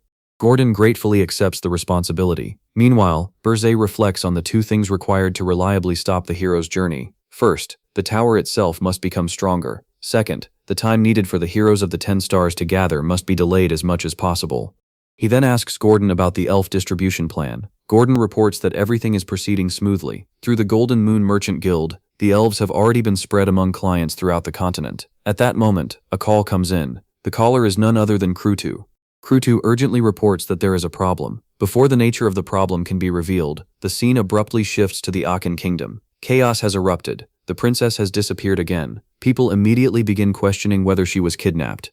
Others reject the possibility outright. The entire royal court falls into complete disarray as a man reports that a strange letter was discovered inside the princess's room. The king opens it. Only 2 words are written. The first word is ingredients. The second is cold mountain. From those 2 words alone, the king instantly understands his daughter's objective. The princess has once again gone off in search of chimera ingredients. The king begins trembling. If the destination is a cold mountain that the princess has not visited before, then there is only one possible location, Urgest Mountain. Panicking for his daughter's safety, the king immediately orders a search party to be dispatched to Urgest Mountain at once.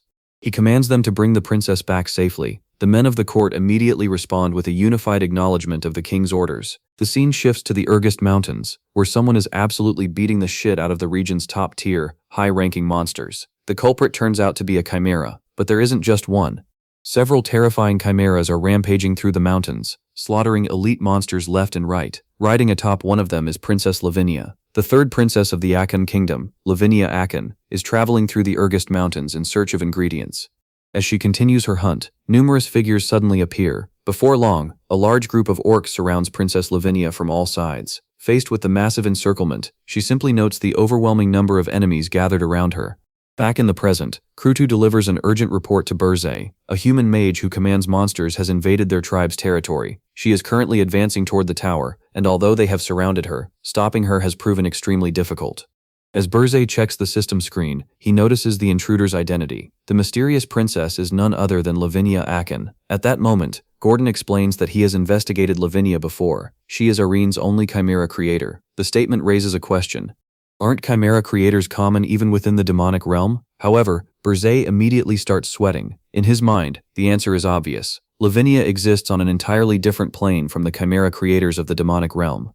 Before the regression, he witnessed her power with his own eyes. She single-handedly led an army of chimeras during an invasion, kidnapping nearly all of his vassals in the process. The tower had come dangerously close to collapsing because of her actions.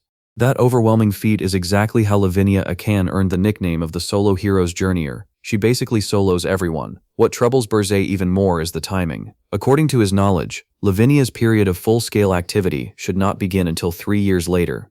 That leads him to a disturbing possibility. Did the death of Draxon cause Lavinia to be released earlier than expected and begin her activities ahead of schedule? Returning to the present, Burzay explains that Lavinia will never stop until she obtains the ingredients she wants. She is the type of princess who would even target the Demon King's flesh if she felt unsatisfied. Even so, one question continues to bother him. Why Urgest of all places? Gordon then reminds everyone that Lavinia Akan is the 3rd princess of the Akan kingdom and ranks highly in the line of succession. If they kill her or kidnap her, the Akan kingdom will mobilize its entire military and launch an invasion. Hildren's hero's journey alone is already overwhelming to deal with. If they also have to confront the Akan kingdom, they would never win. They would be completely fucked. Realizing the danger, Burzay gives Krutu strict orders. He will personally go and lure Lavinia far away so she never reaches the tower. Under no circumstances is a full-scale battle allowed. Krutu immediately accepts the orders. Burzay then instructs Gordon to remain behind and provide support from the tower. Gordon acknowledges the command without hesitation. As Berzé sets out, his thoughts grow increasingly uneasy. An untouchable princess invading the Demon King's territory feels strangely familiar. It reminds him of the events that unfolded just before Draxon died. Back then, he had sent the dwarf princess toward Draxon. While walking, Berzé continues thinking through the similarities. Then a realization suddenly strikes him. The situation is far too similar. Could it be that someone intentionally sent Lavinia here in order to harm him? The moment Berzé reaches that conclusion, suspicion begins to form in his mind, and he starts thinking of a particular individual who may be behind it all. Berzé rushed toward the scene and ordered Krutu to retreat to the east for now. Krutu agreed. As Berzé flew through the sky, he thought that Lavinia would never have come here without information. Someone had to be behind this. There had to be a mastermind who lured her here, and only one name came to his mind: Jason Kokmundo. He was the only person Berzé could think of. If Jason really was the mastermind, Berzé had no intention of sitting back and taking it. With that thought, he accelerated through the air, heading straight toward the location of Princess Lavinia and her chimeras. At the scene, Krutu was kneeling before Lavinia and the Chimera army. He paid no attention to his own safety, only feeling relieved that his subordinates had escaped safely. Even without him, everyone was still there, and the tribe would continue to survive. Rising to his feet like a warrior ready for his final battle, Krutu roared. As long as he could protect the tribe, his life was a small price to pay. Facing the chimeras, he internally begged for forgiveness, hoping the Demon King would watch over the tribe. Then he let out a battle cry and prepared himself for the end. But right before disaster struck, purple-black flames arrived. The moment Krutu saw those black flames, he instantly knew who had appeared. It was none other than the Supreme Demon King himself, Berzé. Arriving on the battlefield, Berzé immediately questioned him, asking if he had ever ordered Krutu to die. Berzé followed up by asking who had given him permission to throw his life away. Krutu immediately knelt before Berzé and apologized, ready to accept any punishment. Berzé wasn't interested in hearing any of that. He ordered Krutu to raise his head and reminded him that he had fulfilled his responsibility as chief. There was no reason to throw his life away so easily. Subordinates like him were hard to find. Hearing those words, Krutu's eyes started watering, bro. Lavinia also noticed the arrival of the Demon King, but she was visibly confused. Meanwhile, Berzé's black flames spread across the battlefield, forming a wall between them and the Chimera army. Berzé noted that this actually worked out well. The Chimera army was dangerous, and reducing their numbers even slightly would be beneficial. Just then, a scream echoed from across the mountain. Lavinia turned toward the voice. A group was approaching, and someone from it shouted for his sister, saying their father was worried about her. Berzé immediately wondered if they had come searching for Lavinia. The source of the shouting turned out to be Kane Akan, the fifth prince of the Akan kingdom. Kane yelled to his cavalry that he could see chimeras beyond the blizzard, and that his sister had to be there. Berzé wasn't pleased. He thought that he had no intention of making an enemy of the Akan kingdom right now, but next time, none of them would be spared. A second later, the black flames became even denser. Then, just as suddenly, they vanished.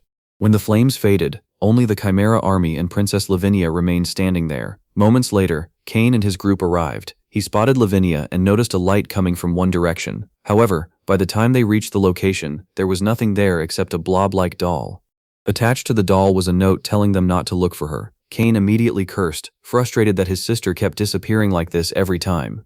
One of his men reminded him that they had ventured too deeply into dangerous territory and should retreat before encountering powerful monsters. Kane admitted the man was right. There was no way his sister would be defeated by monsters. He had also confirmed that she hadn't been kidnapped by the Demon King of Hellfire. With that settled, he ordered everyone to head back, and the group agreed. Sometime later, Princess Lavinia finally found the Demon King's tower. From one of the windows, Berzé looked down at her. He knew she wouldn't leave until she got what she wanted. That was only to be expected from a woman crazy enough to target a Demon King's flesh. Considering the obsession she had shown before the regression, none of this was surprising. Just then, Gordon reported that the Akan scouts had left the Urgest Mountains. Berzé asked whether they had descended the mountain after meeting the princess. Gordon explained that wasn't what happened. Lavinia was a human obsessed with chimera materials. She had most likely shaken off her kingdom's search party on purpose. If they learned she was heading toward the tower, they would have followed her there as well. Gordon then pointed out that, given the circumstances, even if that chimera-obsessed princess disappeared forever in the dangerous Urgest Mountains, nobody could prove anything. Berzé grinned. If that happened, the Akan kingdom would have no justification to invade while using him as the culprit. Gordon grinned back and suggested launching an all-out attack immediately, but Berzé hesitated. This was undoubtedly the best opportunity to deal with Lavinia, yet a nagging feeling of unease lingered in the back of his mind. Unable to ignore it, he decided to handle the matter personally. Spreading his wings, he flew down directly in front of Lavinia. He intended to deal with her himself. At the same time, it became clear that the chimera Lavinia was riding had a hidden secret. Beneath its fur were numerous eyeballs, and through one of them, Jason was watching everything. Jason was genuinely surprised that Burzee had come out personally instead of remaining hidden inside the tower. Burzee was even more cautious than he had expected. Jason had activated a special ability that allowed him to observe everything happening between Lavinia and Burzee through the chimera. The moment Burzee arrived, he bluntly called out Jason Cockmundo. He stated that he knew Jason was listening. A faint trace of Jason's energy was mixed within the chimera, and now that he was seeing it up close, he could tell. Burzee directly questioned whether Jason had provided a body infused with his own demonic energy as material. Sitting comfortably on his throne, Jason admitted that it was impressive Burzee had noticed. Still, he questioned what Burzee could possibly do even after figuring it out. In response, a massive swarm of chimeras spread out before Burzee. As Burzee stared at them, he acknowledged that there were a lot of them. Every single one possessed strength comparable to a higher-ranking monster. Even so, he believed that if he could just capture Lavinia, things might still work out. Black flames gathered in his hand. Then something caught his attention. The chimera wasn't carrying only Jason's energy. There was another presence mixed within it. At that moment, Gordon contacted him with newly received information from the hero Hillen Cargill. The corpse of the deceased beast Demon King Draxon, which had been recovered by the 10-star hero Roselle Chart, had apparently ended up in Lavinia Akin's possession. That revelation exposed the truth. The chimera Lavinia had been riding this entire time had actually been created using the corpse of Demon King Draxon. Burzee was shocked. Even Draxon's corpse had been used as material. Watching everything unfold, Jason smiled. He explained that Burzee had finally noticed. While the effect only lasted briefly, the chimera could replicate the speed Draxon possessed while alive. A demon king normally strengthened themselves using demonic energy points, but Burzee had converted most of his into money instead. As a result, the current Burzee had barely strengthened himself at all. Defeating both the chimera and Princess Lavinia would not be easy. Jason wasn't finished either. He revealed that he had placed eyes and ears on several other chimeras as well. While Burzee played tag with Lavinia, Jason intended to gather information. If even one chimera entered the tower, he would be able to grasp its internal situation and establish a perfect strategy for conquering it, just like heroes did against demon kings. This scheming fuck sat there grinning as every piece of his plan came together. Now he wanted to see what the demon king of Hellfire, Burzee Deus, would do next. Burzee remained silent. Now that he understood Jason's scheme, he openly admitted that he had been completely played.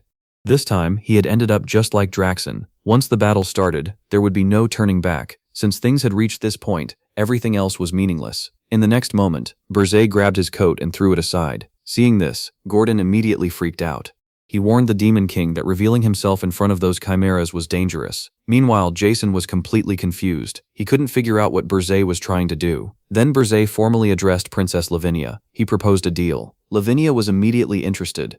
Burzee smiled and told her to cancel her deal with the Demon King of Lies, Jason. If she did that, he would give her one of his horns. He even swore it according to Demon King standards. The reaction was immediate. This greedy material hunter of a princess practically started drooling at the offer. The promise of receiving one of Burzee's horns as a material ingredient was enough to completely grab her attention.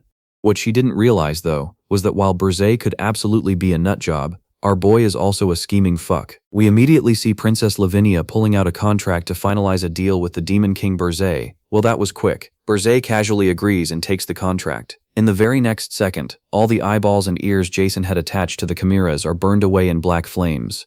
Right after that, Lavinia demands the promised horn from Burzee, but Burzee tells her he knows. Though this place is not exactly dignified enough for that exchange, he suggests heading inside the tower first, and Lavinia instantly becomes suspicious.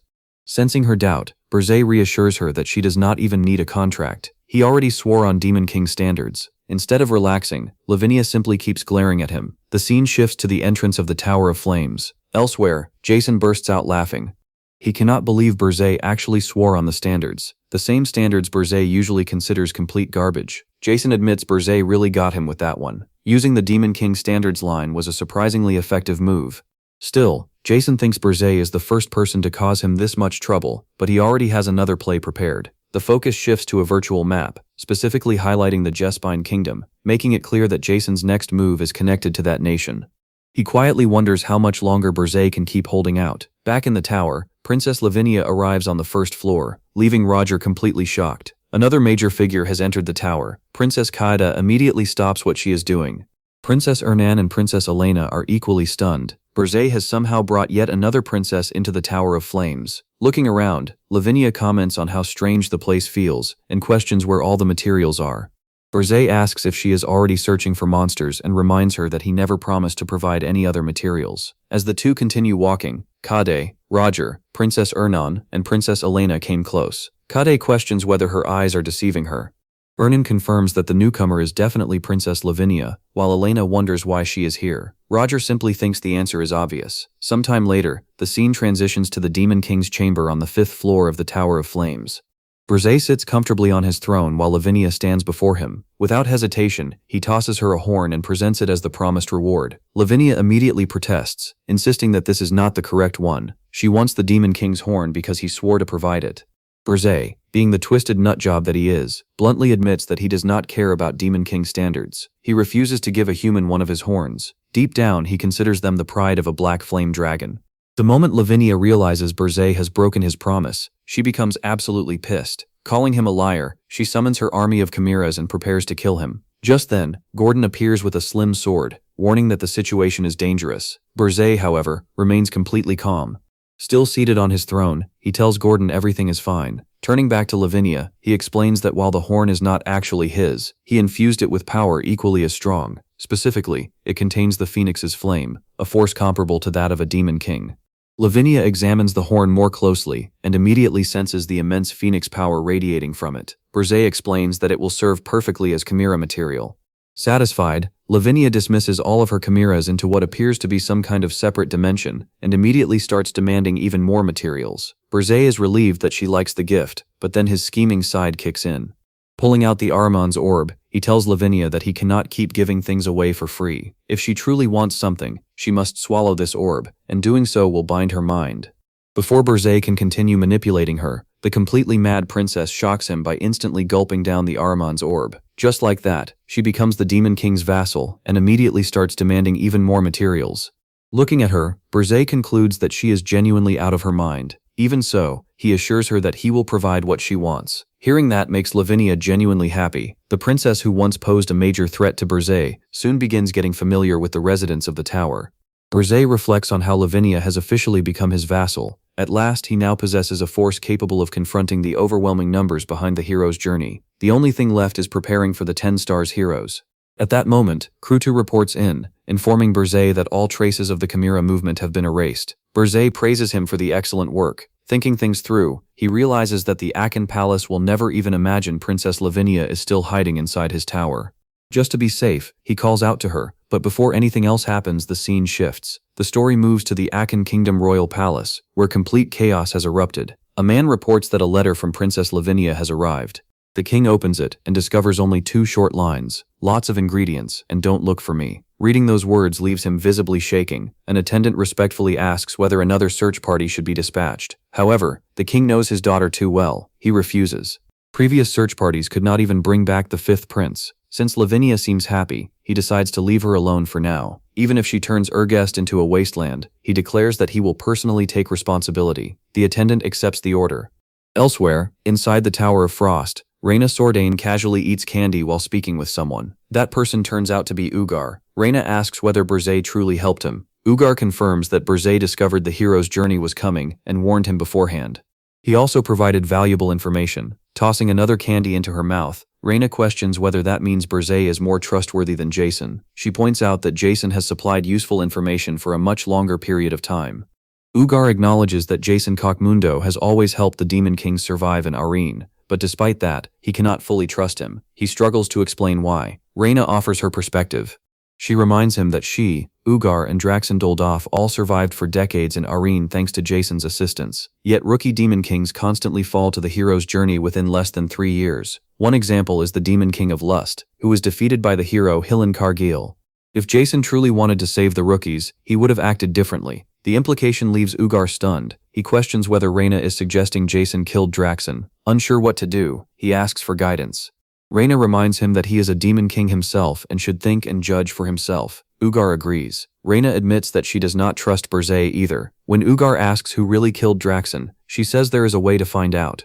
Although she hates dealing with that vulgar woman, there is no other option. the scene transitions to the volcanic region of Burfet. Above the Burfet Palace hovers Vivian, the demon queen of lust. Protected by invisibility, she has arrived after receiving a request from Reyna.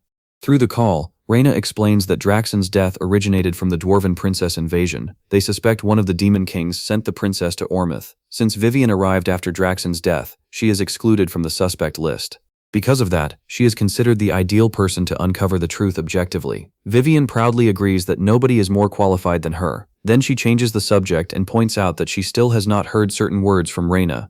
The request clearly irritates Reyna, but she eventually gives in and says the phrase Vivian wanted to hear, "Please do it." Vivian immediately brightens up, pretending she never asked for it in the first place, and acting like Reyna is making her look like a bad guy. Reyna can only think, "This bitch." After some time, Vivian lands near her destination and decides it is time to show off her skills. She also remembers that Archduke Arcane ordered her to investigate Draxon's death. Completing this mission could finally allow her to return home. Standing before Draven Palace, she wonders whether anyone would really be foolish enough to turn the entire succubus race into enemies. Reflecting on her previous failure, she realizes she got caught because she only sent subordinates. This time she is handling everything personally. While walking past a Draven knight, she quietly giggles to herself. Nobody can see her. As long as she handles the mission personally, she will never get caught. Unless a top-tier hero is present, nobody should even notice her. The Dwarven princess's room is just around the corner.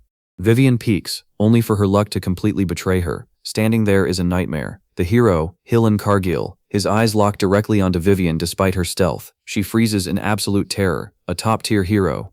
As Hillen draws his sword and identifies her as the demon queen of lust, he immediately attacks. Vivian can hardly process the situation. Why is a hero of that level guarding a princess here? She curses the filthy dimension itself as panic completely takes over. Hillen attacks Vivian, convinced everything is happening exactly as the Demon King predicted. In his eyes, she really came to kidnap Princess Louise Verft. Meanwhile, Vivian struggles to understand why a hero is even here in the first place.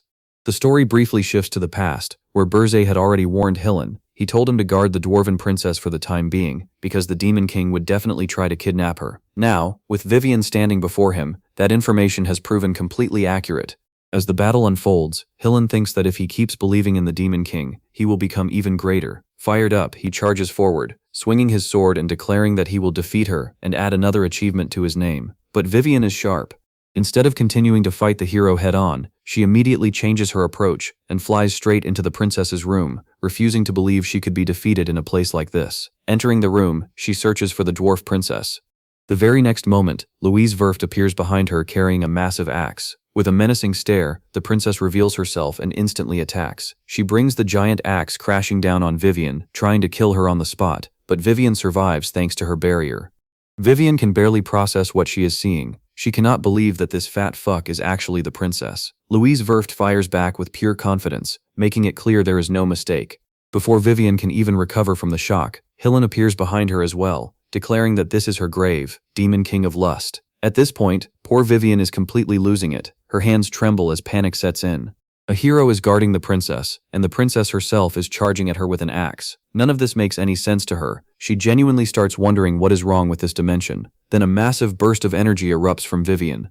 Furious and overwhelmed, she unleashes her power while thinking that this dimension is so damn annoying. The explosion blasts both Hillen and Princess Louise far apart, creating enough distance for her to make a decision. Realizing she has only one option left, she chooses to run.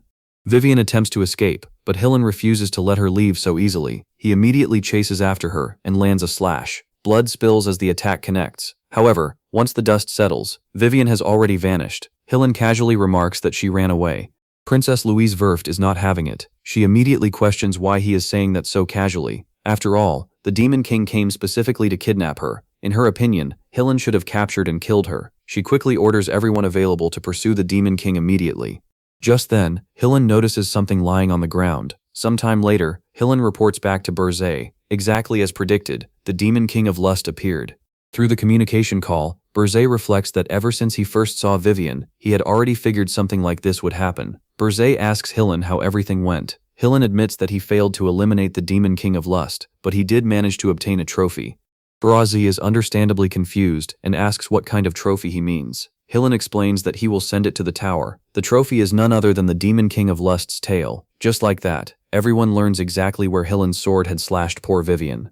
The scene then shifts to an entirely different location. Dark clouds cover the sky while thunder rumbles through them. Rain pours relentlessly as lightning flashes above a vast ocean. This is the Eastern Triangle Strait, the territory of the Sea King.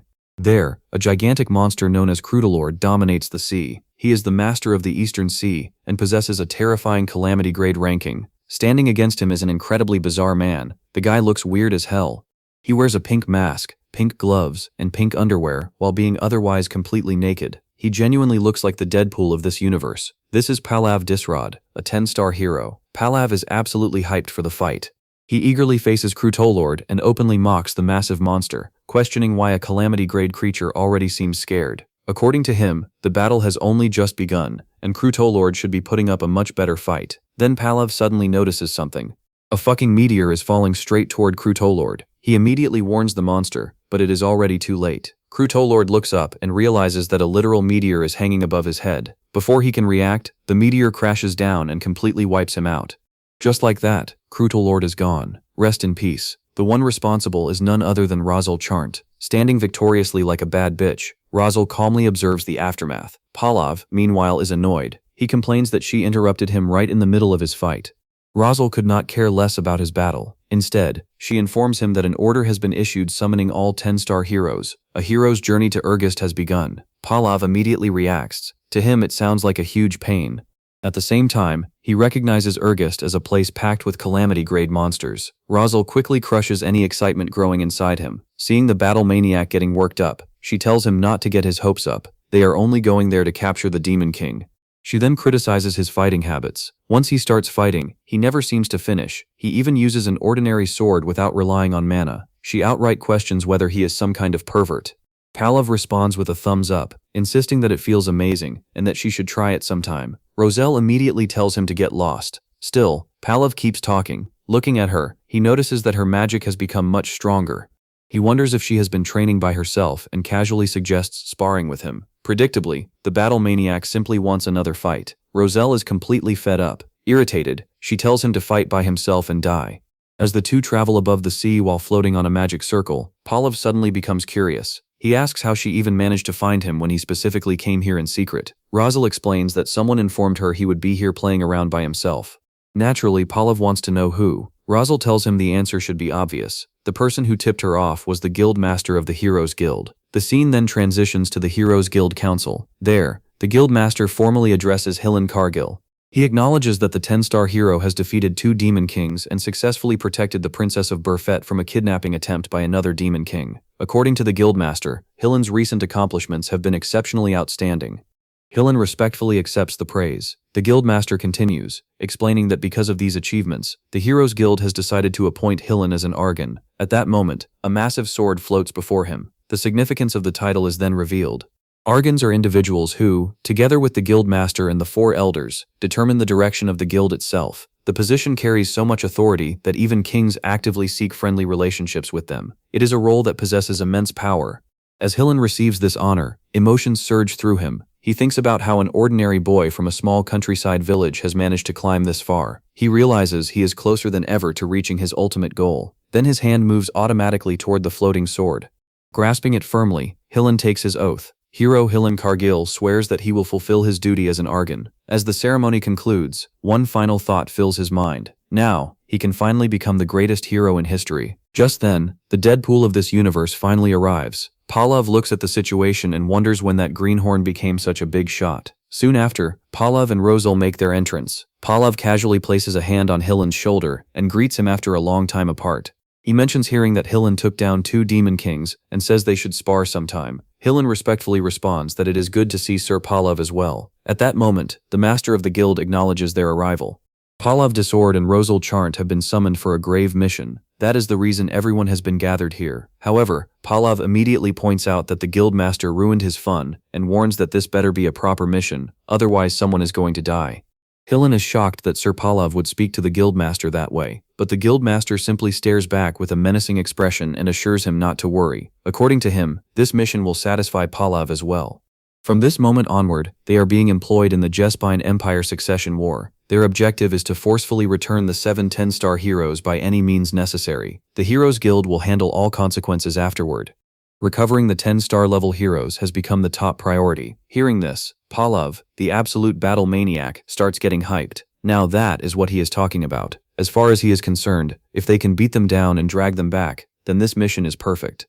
Rosal immediately tells him not to get so excited because it is creepy. The guildmaster adds one condition: they can do whatever they want, but they must not break the heroes to the point that they can no longer participate in the hero's journey. Pallav is completely unfazed. In his mind, toys are meant to be played with for a long time. While everyone else processes the mission, Hillen is filled with dread. The guild is gathering all of the 10-star heroes. This is bad. The hero's journey is going to begin much earlier than expected. To him, the Demon King is the path to his success, and that Demon King cannot fall before he becomes the greatest hero. Hillen quickly reports everything he learned from the Heroes Guild to Burzay. After hearing the report, Burzay realizes that they are moving up the hero's journey. Hillen explains that if the heroes currently employed in the Jespine Kingdom are brought back, the hero's journey will begin immediately. Burzay is confused. Why all of a sudden? Hillen admits that even the guildmaster never stated the reason. That answer immediately puts Burzay on alert. The entire situation feels too sudden, almost artificial. He begins wondering if Jason interfered somehow. Burzay then asks how exactly they plan to move up the hero's journey. Hillen explains that they intend to intervene in the Jespine Empire's succession war.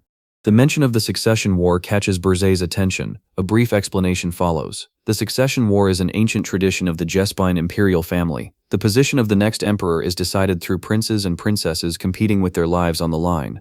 Whenever the emperor assigns difficult tasks for the empire, the princes and princesses hire mercenaries and work alongside heroes to complete them. The competition is divided into 5 stages, and the succession war typically lasts around 6 months.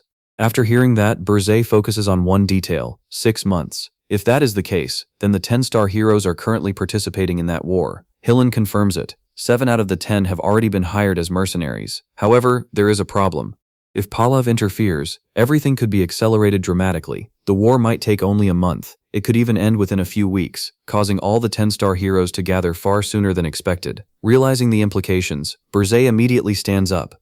Whether Jason interfered or not no longer matters. He does not have time to waste. He needs to make a move right now. Burzay starts walking and calls for Roger. He announces that it is time to move to the next stage, and orders Roger to create a golem. Roger instantly gets excited. A golem?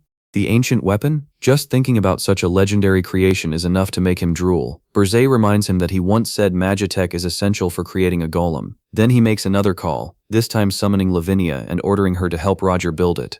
Deep down, Burzay remembers fighting golems in his previous life. Princess Lavinia agrees, but she immediately questions why she should help. In response, Burzay pulls out the tail of the succubus queen and offers it as a reward. The moment Lavinia sees such a precious ingredient, she practically folds on the spot and immediately agrees. Next, Burzay turns his attention to Ernan and asks about Elena's condition. Ernan reports that her mana has almost completely drained.